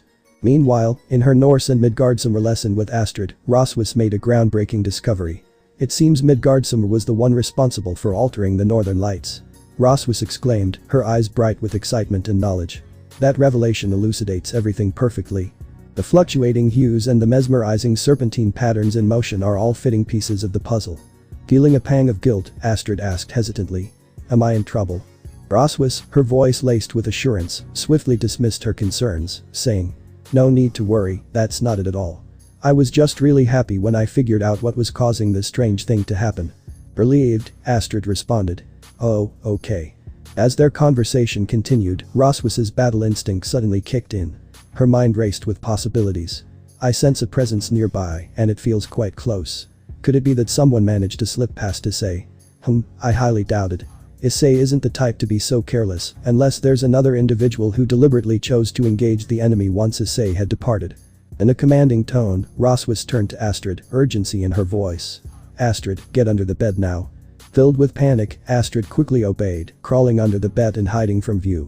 Remain hidden until Issei, or I grant permission, and maintain absolute silence and stillness. Roswus instructed firmly. Okay. Astrid replied, her voice trembling with fear as she pledged to follow Roswus's instructions, her trust placed entirely in her protector. A radiant aura enveloped Roswus, revealing her in her Valkyrie armor as the light slowly faded. She sprinted out of the hotel room and away from the building with purpose in her eyes. The moment she stepped outside, a searing stream of fire shot towards her, narrowly missing her agile form. Roswus swiftly turned her gaze towards the source, but found no one there. The voice dripping with arrogance cut through the silence. Well, isn't it odd and servant? Niflheim's words hung in the air, and Roswus spun around to face the speaker. Niflheim. She spat, her teeth gritted in frustration. The woman before her was a captivating blend of icy blue and fiery red, her eyes as sharp as sapphires, reflecting a chilling determination. Adorned in Valkyrie armor made from glistening ice crystals and obsidian, she exuded both regality and menace. Niflbrine, one of the 5 members of the Niflvig syndicate, stood tall, her buxom figure belying her lethal presence. "Now, what would the servant girl be doing here?" Niflbrine asked, her tone dripping with cockiness. "I could inquire the same of you, you traitor." Roswis retorted, her voice laden with disdain. "You know we are here." Niflbrine replied cryptically. "We?" "Referring to the treacherous Niflheim syndicate, I presume?" Roswis exclaimed, her voice a mix of surprise and curiosity. "No, not all of us. Not yet, at least. But Vendrana is here, fighting your boyfriend," Niflbrine said casually. In the distance, a deafening explosion marked the battleground where Issei and Vendrana clashed. "Issei!" Roswis cried out, her worry evident. She attempted to fly towards him, but Niflbrine swiftly cast a stream of fire, halting her progress. "Ah, young love. How fruitful," Niflbrine mocked. "Why are you two here?" Roswis demanded, her frustration boiling over. "Isn't it obvious? We're here for the world serpent," Niflbrine revealed, her tone laced with determination. "Why?" Roswis screamed in disbelief. "Well, since the last attempt at Ragnarok was thwarted due to betrayal and the meddling of petty devils, we are proceeding purely with Nordic forces this time. We need the world serpent to complete Ragnarok," Niflbrine explained calmly. "The plans for Ragnarok have been successfully thwarted, with Loki being sealed away. I personally took charge and accomplished it," Roswis declared confidently, her voice ringing with determination and pride. "You're right, nothing you said was false," Niflbrine admitted. "Pray tell, to whom do you pledge your allegiance? One cannot undertake such a task alone, surely, you must have a leader guiding your actions," Roswis pressed, her eyes narrowing.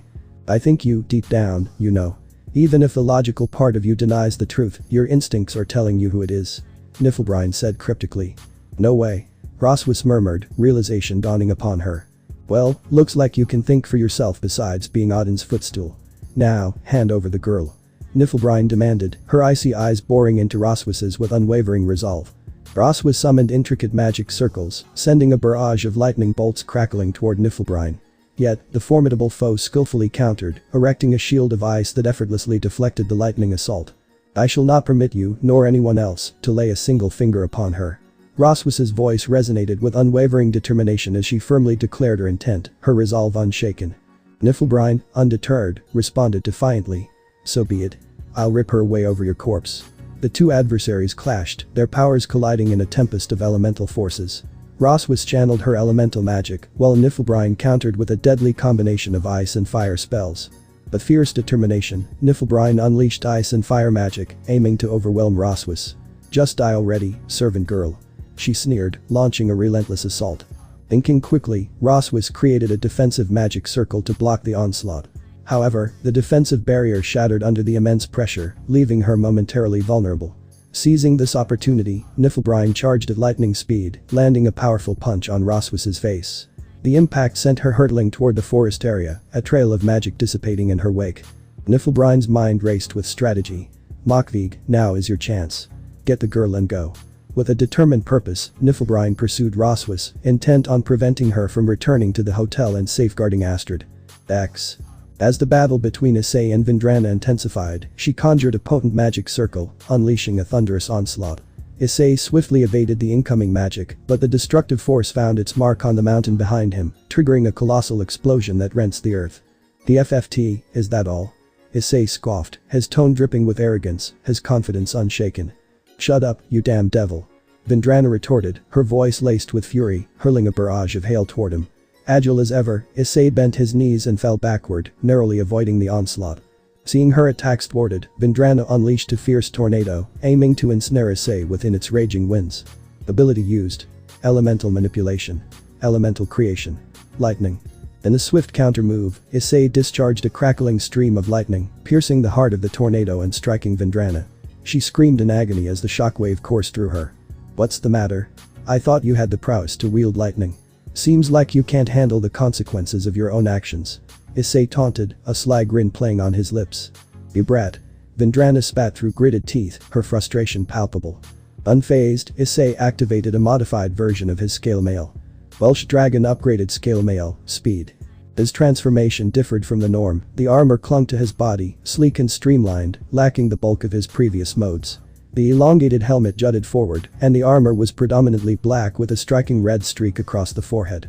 Intricate gray markings adorned his shoulders, and a V-shaped armored section covered his abdomen. Red segments extended from his elbows to his hands, which were a fusion of red and black, resembling squared-off gloves. His thighs were encircled by gray lines, and red streaks ran down to his feet, reminiscent of athletic footwear. This transformation, designed for speed and agility, was Issei's latest creation, born from his knight promotion and honed for battle. Due to activating the modified scale mail speed, specific stats have been increased. All stats have been doubled. Due to specialized scale mail, these stats have gotten an additional bonus. Plus 50% to agility, plus 50% to dexterity. Name: Issei Hyoudou, Welsh Dragon upgraded scale mail, speed. Race: Reincarnated Devil, Dragon, unknown. Affiliation: none. Rank: none. Type: hybrid, battle image. Stats: vitality: 216. Strength: 194. Agility: 274. Intelligence: 230. Senses: 188. Dexterity: 292. Luck: 146. Overall power level: 220. Abilities: System and its abilities. Gear: Mutated boosted gear. Observing the change, Vindrana's mind raced with confusion. Is this the boosted gear of the Welsh dragon? Why is it black? And it's not as bulky as Elsha's. She pondered silently, a wicked grin slowly spreading across her face. I see. Your sacred gear is nothing but a fake, she declared triumphantly, her voice laced with malice. A fake? Issei echoed, his confusion evident. Yes, a fake. I've seen how Elsha's armor looked. It was red and bulky, unlike yours. Vindrana jeered, her laughter echoing in the battleground, the challenge intensifying between them. A sly smirk played on Issei's lips as his helmet enclosed his head, and with lightning speed, he utilized his lightweight armor to dash in front of Vindrana. His fist connected with her abdomen in a devastating blow, shattering her armor. The impact sent her hurtling into a nearby mountain, crashing through it and emerging on the other side before plunging into a lake. Gasping for air, blood trickling from her mouth, Vindrana staggered out of the water, clutching her wounded gut in pain. This damn brat. How was he able to? She managed to say through gritted teeth, her voice strained by agony. Issei materialized before her in an instant, his demeanor stern and unwavering. HMPH. He scoffed, his voice carrying a chill. Here's the deal. You can spill the beans on what I need to know, and I'll make it quick for you. Or, I can take my time enjoying every moment as I pry it out of you, listening to the melody of your suffering. Weakly, Vindrana chuckled, a glimmer of defiance in her eyes. Brat. I'm a Valkyrie. What makes you think you can submit me? She retorted in a cocky tone, determination burning in her gaze. With swift determination, she drew a crystal sword and charged at Issei. Ability used. Atomic Breakdown. Unfazed, Issei activated his Atomic Breakdown ability. The sword she had just drawn disintegrated into nothingness in an instant, leaving her dumbfounded. What? How? She exclaimed in shock, her fury palpable as she stared at her now empty hands, where her weapon had once been. Issei's thoughts flickered with amusement. Perhaps I shouldn't mention that this ability is a modified version of Dress Break. He chuckled inwardly, his confidence unshaken. Issei charges towards Vindrana and grabs her by the throat. She gasps and starts choking from the pressure of Issei's hand. Issei then throws her behind himself towards the mountain, which she flew through just earlier. She crashes into the side of the mountain and creates a large crater. Vindrana coughs out blood and then turns to see Issei standing over her. Issei grabs her by her throat again and slams her head into the mountain, still holding onto her throat. Issei's eyes narrowed, his voice laced with determination. Now, start speaking. Defiance burned in Vindrana's eyes despite her weakened state as she shouted. I'd rather die. Her voice muffled by the circumstances. So be it. Issei replied coldly, his resolve unyielding. With relentless force, he repeatedly slammed her head into the mountain, creating a deep gaping crater with each brutal impact. Despite his aggression, he held back, still hungering for the information he sought. His tone turned stern as he issued a final warning. Last chance. In a feeble voice, Vindrana protested. You never asked me anything. Issei's patience wore thin. Another forceful slam silenced her feeble protests. You're well aware of what knowledge I seek, he uttered, carrying a bone-chilling aura that sent shivers down Vindrana's spine. Fear had been induced. Opponent's stats have been decreased by 48%. But fear etched across her face, she confessed. The girl. The world serpent. I was here to investigate the disappearance of 5 people who didn't return yesterday. Issei then slams her head into the mountain again. Amidst the tension, Issei's voice sliced through the air like a blade, dripping with disdain and curiosity. Don't think I didn't catch wind of your conversation on that beach. Now, spill the beans, scum. Who's pulling your strings? "And what the hell is this so-called Niflheim syndicate?" he demanded, his questions sharp and cutting. His inquiries fell on deaf ears, no response met his ears. Fueled by frustration, Issei seized the moment, slamming her head into the unforgiving mountain again. "Talk," he commanded, his tone unyielding. Still met with silence, Issei's frustration boiled over, and he struck again, her head meeting the rocky surface with a sickening thud. When he finally hoisted her back up, he discovered the reason for her silence. This revelation left him genuinely surprised. "She's dead," he breathed in astonishment, his voice laced with shock at the unexpected events. Issei seized the back of her head cracked open and some brain matter seeping out from the hole. Braig's voice reverberated with fervor, his declaration cutting through the air.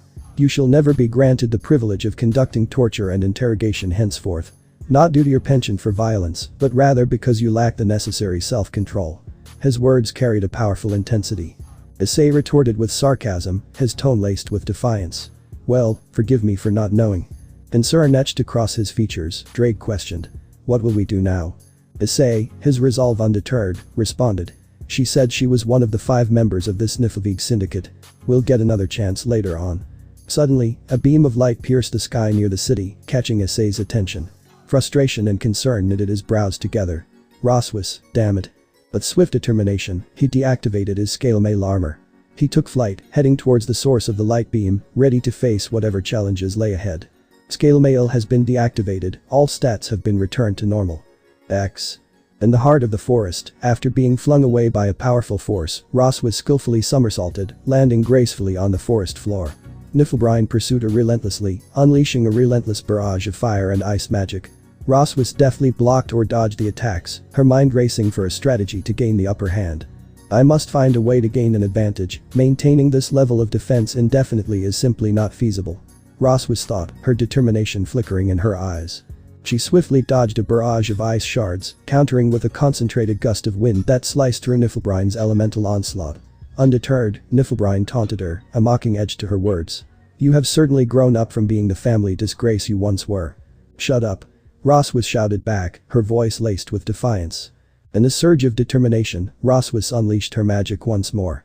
Seizing a momentary lapse in Niflheim's defenses, she charged forward, landing a devastating uppercut that sent Niflheim soaring into the sky. After a brief recovery, Niflheim sneered, commenting on Roswis's new strength. "So this is the strength of the Rook evil piece. Impressive, but at what cost? You gave up your pure Valkyrie status to join the bottom-feeding trash of the supernatural world."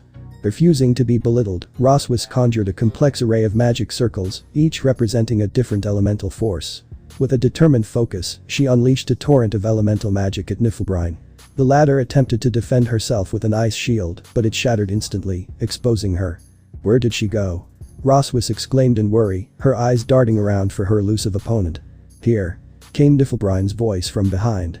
Roswis turned, her eyes widening in horror as Niflheim charged a formidable fire spell. Before she could react, the attack struck, engulfing Roswis in a massive explosion.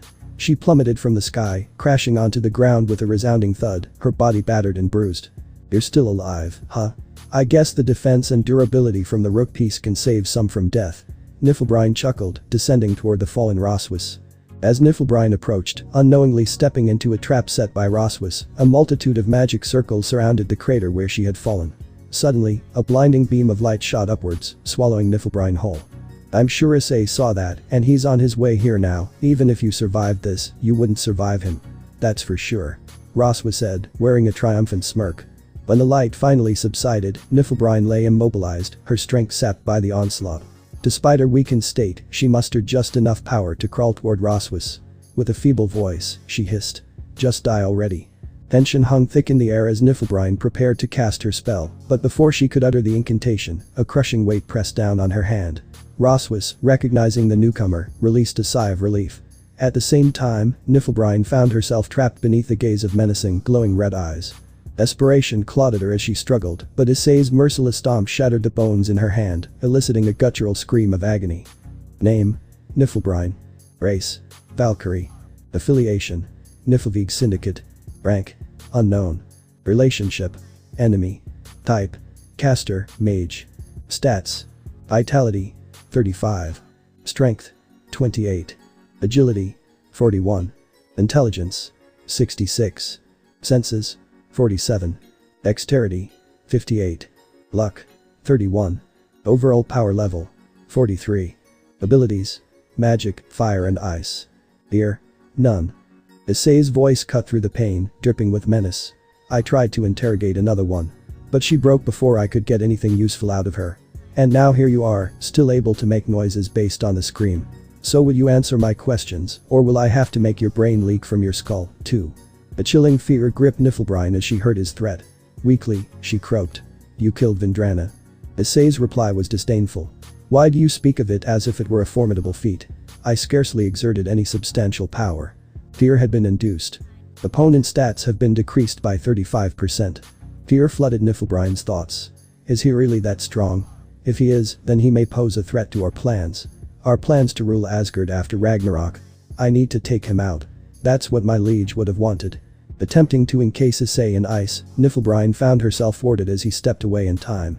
What foolishness is she scheming? He scoffed. Roswis, alarmed, shouted. Issei. She is going to perform cold fusion. Issei's eyes narrowed and he looked at the blazing form of Niflbrine. HMPH. What's the deal with these fools willingly turning themselves into human fireworks? First, that guy from yesterday, and now this one. Pathetic. He mocked with disdain. Inside her icy prison, Niflbrine's thoughts raced. No. He stepped off before I could encase him in the ice as well. All this for nothing. I need to stop this.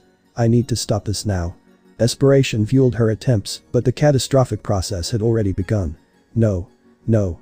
No. I can't stop. My lord, please forgive me for my mistake.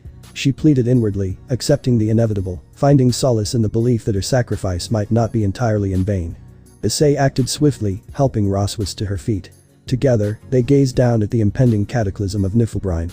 What's the blast radius? Issei inquired calmly. Roswis, still in pain, replied with a tremor in her voice. Normally, it would be smaller than a nuclear bomb due to her size and mass, but if she put in her supernatural energy and magic, it would take the entire Floro off the map. Maybe even surrounding cities. I see. Issei responded, unperturbed.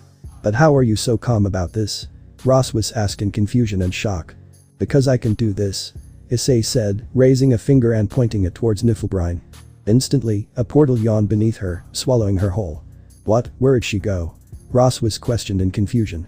I utilized my strategic abilities to open a portal to my pocket dimension and promptly directed her into it. Issei explained.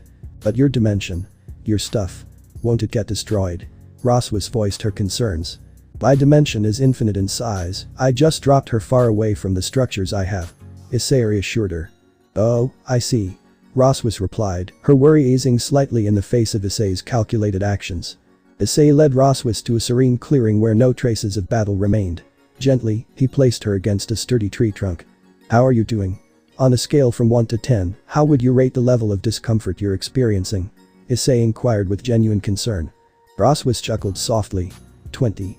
She responded, appreciating his attempt to lighten the situation. Issei joined in her chuckle, though he expressed a hint of regret. Apologies, but healing magic isn't part of my repertoire.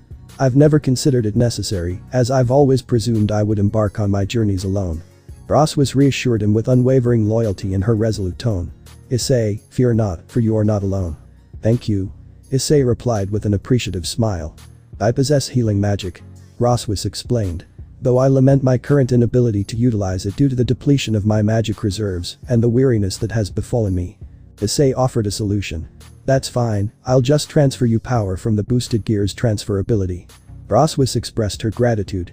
That would be helpful. Thank you. Issei summoned his boosted gear and initiated the transfer. Boost. Transfer. He channeled some of his power to Roswis, who began to heal herself. After a while, she signaled to Issei that she could speak normally once more. Ahem, it appears you forgot to bring those beans along, didn't you? Roswis inquired, her solemn tone tinged with a touch of disappointment. Issei appeared puzzled. Beans. Yeah, those beans you used in the raiding match, the one you flicked into Coriana's mouth to heal her wounds after you beat her, and when you healed Sererg from the damage we inflicted I inflicted. She stated with a defiant look. Issei's memory jogged, and he nervously admitted. Oh yeah, those. If you're questioning whether it would effectively heal your wounds, I can assure you it won't. Issei explained. Those beans were specifically intended for my sparring partner during our sparring sessions, allowing them to solely mend wounds caused by my own actions. Sererg's arm, for instance, was already healed using Phoenix Tears, my bean merely acted as a painkiller. Its true healing properties were only activated after our battle concluded, facilitating the recovery of the wounds I inflicted upon him. Roswis found this information intriguing. Oh, that's intriguing. I suppose something of such potential potency would undoubtedly come with its share of drawbacks. She commented, her voice blending curiosity and cautious analysis. Ability used. Rift. After Roswis finished healing herself, Issei created a rift to transport them back to the hotel room, leaving the peaceful clearing behind. X. Upon their return, Roswis scanned the room for Astrid, calling out. Astrid. You can come out now. Her voice resonating. From under the bed, Astrid crawled out, her eyes brightening as she exclaimed. I'm here. A small, relieved smile played on Roswis's lips. Astrid's curiosity got the better of her as she inquired. So, what did you guys do? Roswis sighed and replied. Oh, just a bit of pest control. Intrigued, Astrid pressed further. And are those pests dead? Well, yeah, but I didn't see them die. It was all Issei. Roswis explained. Issei, who had been silent, was lost in his thoughts. Something is wrong, but what? He pondered. His gaze shifted towards Astrid, and he began to approach her. Nervously, Astrid asked. Issei. What's up? Suddenly, Issei swiftly swiped his hand across Astrid's torso in a karate chop motion. Her body was instantly severed in half, both parts falling lifelessly to the ground. A scream tore from Roswis's throat. Issei. What have you done? She exclaimed, her voice laden with a mix of concern and anguish, reflecting the depths of her dismay. Issei raised his hand, his expression calm. Wait for it. He said, his voice steady. After a few heart-stopping moments, Astrid's body transformed into a wooden dummy, leaving Roswis bewildered. What happened? She cried out in confusion. What we witnessed amounted to nothing more than a deceptive illusion. Issei explained resolutely, his eyes sharp with understanding. Roswis's eyes widened in realization just before Issei pulled her into a protective hug, kneeling her down. Suddenly, an explosion rocked the outside wall of their hotel room, obliterating it and exposing them to the chaos beyond. Issei held onto Roswis, shielding her from the attack. What's happening? She cried out, her voice filled with fear and confusion, mirroring the chaos surrounding them. Roswis and Issei rose swiftly, their attention drawn to the exposed part of their room, where 5 ominous figures stood. Roswis recognized all of them, while Issei was familiar with only 2. Yet, he had a chilling inkling about the identities of the others. The figure on the far left possessed long, flowing silver hair that tumbled down to her waist, contrasting sharply with her pale skin. Her crimson eyes glowed with a malevolent intensity, and she wore a black Valkyrie armor adorned with sinister, intricate designs. The armor boasted sharp angular lines and emanated a haunting purple glow. Despite her petite, almost childlike appearance, her aura exuded a powerful malevolence. This was Helskja, one of the 5 members of the Niflheim Syndicate. On the far right, the second figure had silvery white hair adorned with delicate black feathers, cascading down her back in an enchanting manner. Her eyes, a piercing emerald green, radiated with intense magical energy. She wore Valkyrie armor, a sophisticated blend of intricate silver patterns and obsidian accents, accentuating her voluptuous curvy figure of average height. This enigmatic presence was Svartalda, another member of the nefarious Niflheim Syndicate. The third figure to the right of the center possessed long flowing black hair that framed her pale, alluring face. Her eyes, a mesmerizing shade of violet, shimmered with an otherworldly allure. She wore an elegant Valkyrie armor adorned with intricate swirling patterns in deep purple and black shades, showcasing her average build and short stature. Morkvig, one of the 5 members of the ominous Niflheim Syndicate, held Astrid in a tight arm lock, her grip unyielding. The room hung heavy with tension as the standoff began, leaving Roswis and Issei with a sinking feeling that they were on the precipice of something far darker and more dangerous than they had ever faced. Amidst the chaos, Astrid's voice cracked with remorse as she cried out. Roswis. Issei. I'm sorry. Her words hung heavy in the air, laden with guilt. Astrid stood as the 4th figure in the scene, an unexpected addition. And alongside her, to the disbelief of Roswis and Issei, stood a figure they had never thought they'd encounter again. Loki. Issei spoke, his tone stern and unwavering. I had a feeling it'd be you. Roswis remarked, her voice laced with a mixture of recognition and disdain. Loki floated before them in all his glory, his appearance almost unchanged except for longer hair this time. His eyes flickered with mischief as he regarded Roswis. Well, isn't it my father's servant? He sneered, eliciting a growl from Roswis. Loki's attention shifted to Issei. And who is this? Have you finally found a lover? He mocked, a sly grin on his lips. You seem familiar, but I can't quite place it. I'm one of the few responsible for sealing you when you tried to invade the underworld last time. Issei retorted, a defiant chuckle escaping him. Braig's voice boomed in that tense moment, cutting through the air. Loki, you insolent whelp. How dare you behave with such reckless disregard? Loki raised an eyebrow, seemingly amused. Is that the Welsh dragon? You're telling me this man in front of me is the runt Fenrir took a chunk out of? He laughed, his amusement palpable. Well, haven't you grown well, although I'm curious how? He taunted. Sorry, I don't swing that way. Issei mocked, earning a clenched teeth reaction from Loki. Meanwhile, Roswis confronted Loki with urgency, her voice a mix of curiosity and determination. Loki. Pray tell, how did you manage to liberate yourselves from the confines of that seal? Loki smirked condescendingly. It's a long story. Something you lowly beings don't deserve to know. He retorted, his arrogance evident. In Issei's mind, a plan formed. I need to get Astrid away from them. He realized, assessing the situation. There's a barrier protecting them, most likely from Loki. If I attempt to destroy it, I might end up hurting Astrid in the process. Drake, prepare the boosted gear's penetrate ability. On it. Drake responded, readying the powerful ability. Issei discreetly positioned his left hand behind him, hiding the pulsating red light of the gear charging up the ability. Amidst the chaos, Morkvig, fueled by anger and grief, pleaded for revenge while holding Astrid in a frightened grip. Calm down, Morkvig. We'd only be wasting our time with this. We already have what we came for. Svartalda reasoned, poking Astrid's cheek harshly. But Loki's patience wore thin. Enough, all of you. He shouted, asserting his authority. Seizing the moment, Issei lunged forward, his boosted gear's gauntlet raised, aiming to break the barrier. However, Loki was one step ahead, teleporting himself and his companions away. Damn it. Issei grunted in frustration, his efforts thwarted. No. Roswis cried out angrily as Astrid vanished from her sight, taken away with their adversaries. Considering Loki's involvement, I must inform Asgard. There seems to be no alternative in this situation. Roswis said, her voice resolute, turning to Issei. I see. It's fine. I understand. Issei acknowledged, his gaze hardened with determination. Roswis attempted to contact Asgard using a magic circle near her ear, but found herself unsuccessful. I can't get a hold of them. She exclaimed in frustration. Loki and his gang most likely created a formidable isolation barrier with magic. Issei deduced, his mind racing with concern for Astrid. Images of Asia's painful fate at the hands of her killer, Raynor, flashed through Issei's mind, his jaw clenching in anger at the thought of Astrid facing a similar destiny. Astrid, I'll save you. I promise. He vowed to himself, his determination unwavering amidst the uncertainty surrounding them. Remaining in the same area after Astrid was taken, Roswis and Issei grappled with the mystery of her whereabouts. Concern etched Roswis's features as she voiced her worry, her tone marked by determination and meticulousness. Issei, I'm genuinely concerned about her whereabouts. This question might sound repetitive, but I can't help but wonder where they might have taken her. His impatient thinly veiled Issei asserted firmly. I'm not sure. His response echoing with emphasis, hoping to convey the depth of his uncertainty.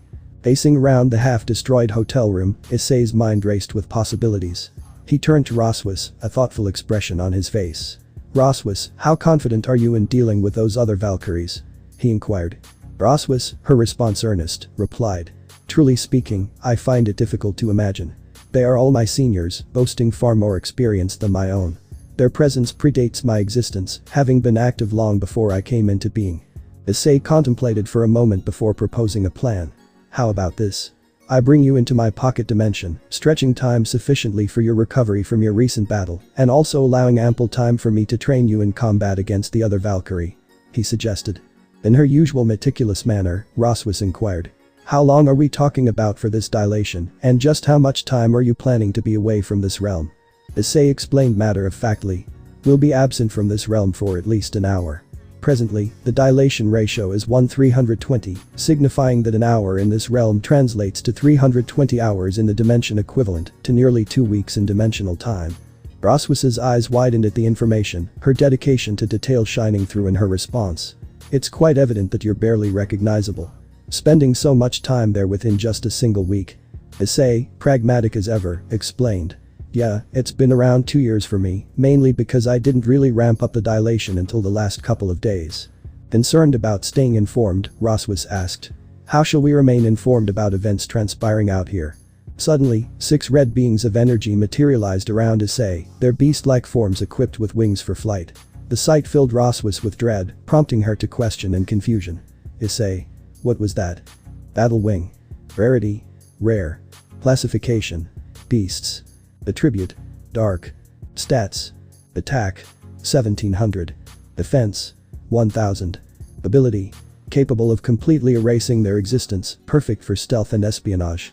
But the nonchalant response, Issei explained. Just another one of my powers. Roswis couldn't help but marvel at his capabilities, her thoughts racing with amazement. Just how many powers does he have? Undeterred, Issei directed his energy soldiers. Hunt down Loki and his forces. Once you locate them, inform me promptly. The soldiers vanished, following Issei's orders without hesitation. Anyway, I dispatched them to track down Loki. They'll report to me if any developments arise in the next hour, although I'm skeptical. Let's proceed without delay. Issei declared, opening a portal to his dimension. He gestured for Roswis to enter, and she did so, with Issei following closely behind. Roswis gazed at the dimension before her, her eyes widening with awe. Although she had caught a glimpse yesterday from inside Issei's bedroom, she observed the outside world this time. It stretched infinitely, a vast flat land suspended in the depths of space. The once empty void had transformed into a realm of essential infrastructure, exuding a dark academia aesthetic reminiscent of ancient eras. The sky remained ominously red, with a black sun hanging above. Towers and castles punctuated the landscape, while a deserted town, ghostly and abandoned, lay nearby. Beyond the town, a dense forest enveloped the entire area of castles and town. Whoa, it looks like what most depictions of hell look like. Roswis exclaimed, captivated by the surreal sight. I'll take that as a compliment. Come on. Issei replied, gesturing for Roswis to follow him toward the most prominent castle. They entered the castle, and its interior took aback Roswis. It appeared modern, a stark contrast to the ancient facade outside. Issei led the way to a staircase that descended underground. Roswis couldn't help but note the enormity of the castle. It surpassed even the grandeur of the Hyoudou residence and any other underworld dwelling she had seen before. Ahem, so, do you live alone? Roswis asked, trying to start a conversation. Yeah. Issei replied simply. Why would a single individual require such an expansive dwelling? She pressed, her curiosity piqued. Not sure, it just came to mind. Issei replied vaguely, keeping his answer cryptic. They ventured further into the castle, reaching the armory. Weapons adorned the walls, standing displays, crates, and tables. The room had two more doors aside from the entrance. Issei chose the left one, revealing a vast gym room. We'll train here. Issei declared, his determination evident. He activated his boosted gear and summoned Ascalon, tossing it to Roswis, who caught it with practiced ease. Ascalon, modified. Rarity. Legendary, epic before being combined with the boosted gear. Classification. Holy Sword, modified. Stats. Plus 274, Strength, plus 214 Dexterity, plus 261 Agility. Ability. A holy sword imbued with dragon-slaying power, allowing the user to harm dragon-type beings. After being modified, Issei Hyoudou and other devils could wield it despite being a devil or a devil-dragon hybrid. After being combined with the boosted gear, it became enormously more potent than before. Issei's thoughts raced, recalling past encounters. Even Michael was surprised when he saw that Ascalon didn't change when Drake got mutated. He mused. I remember Zenobia handed over a couple of the Excalibur fragments to you during the raiding match against Saraerg, correct? You ought to be quite acquainted with holy swords. Issei stated, his tone thoughtful. Issei, she did.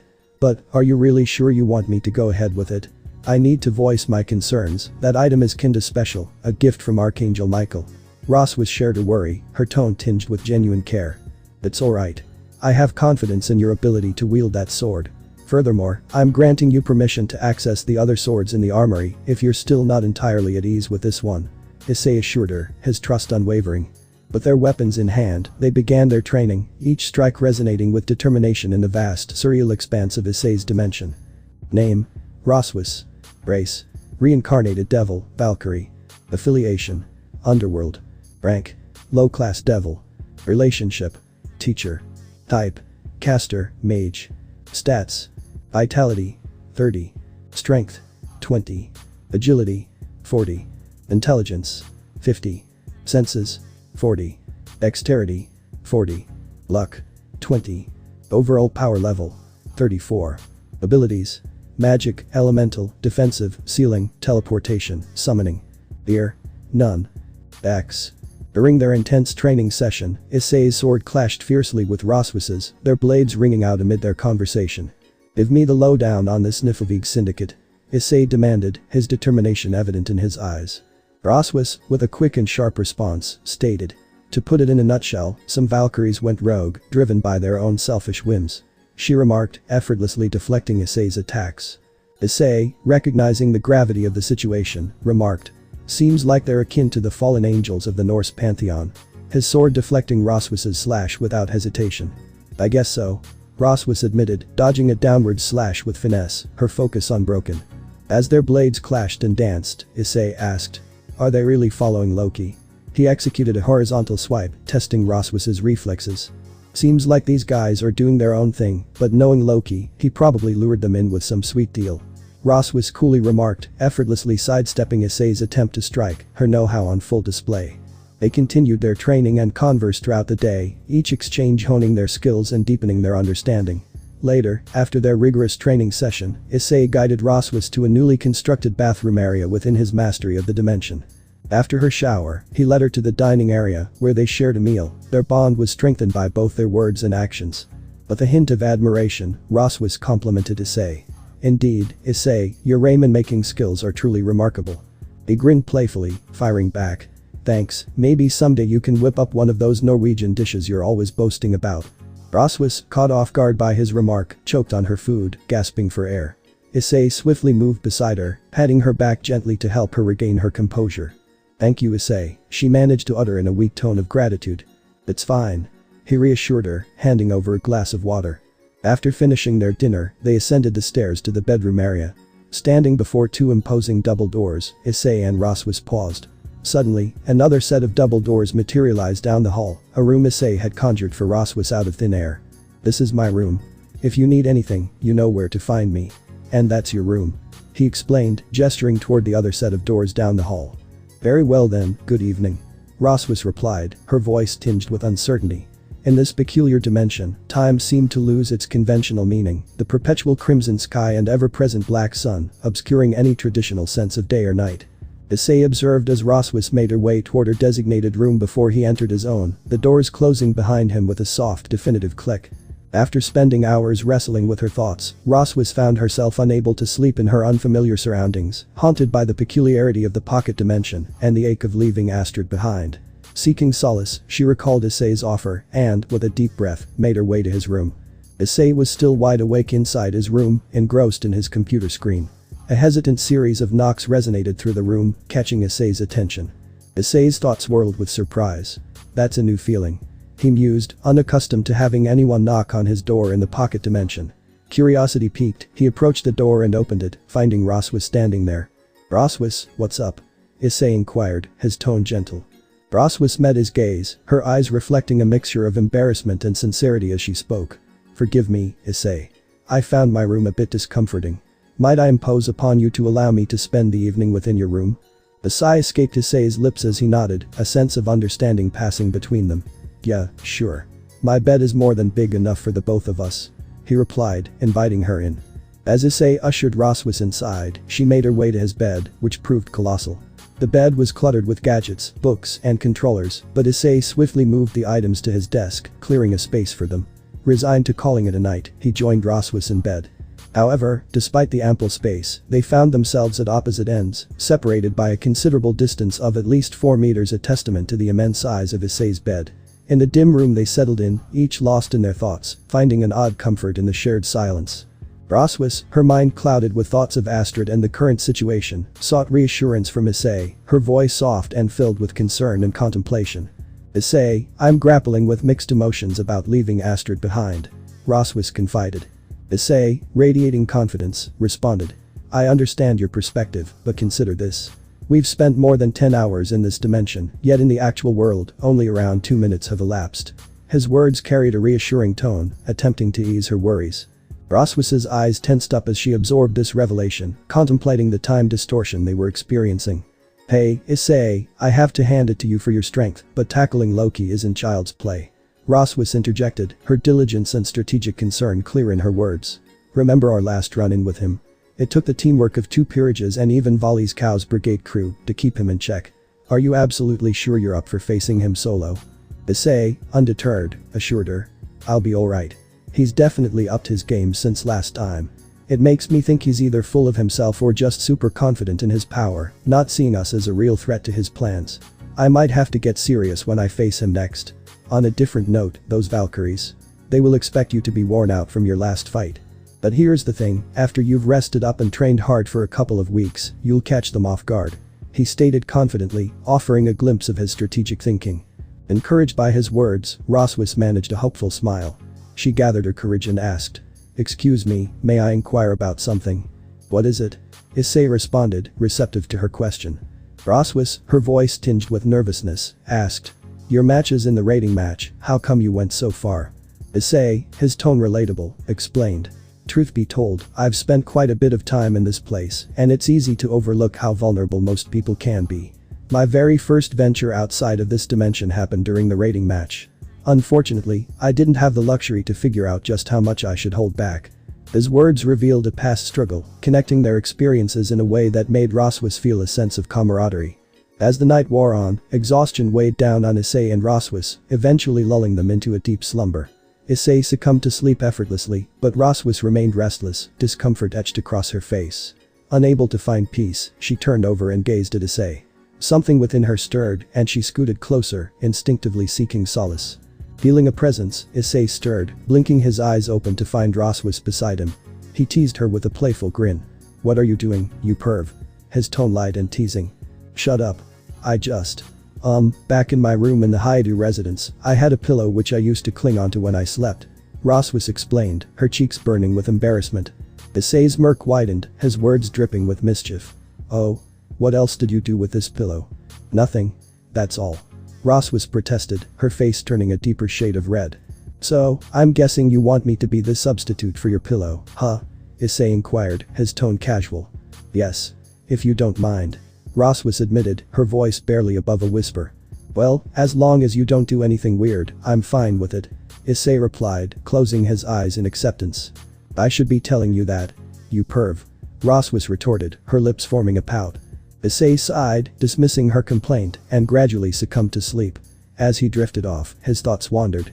"Her clinging to me while we sleep brings back memories of the times I used to share a bed with Riaz and the rest." Meanwhile, in the quiet recesses of her mind, Roswis reflected. "I've always wondered how it felt to be Riaz and the others. But this time, it's with this new version of Issei and not the old one." That's it guys. Thanks for watching and supporting us. See you in the next part.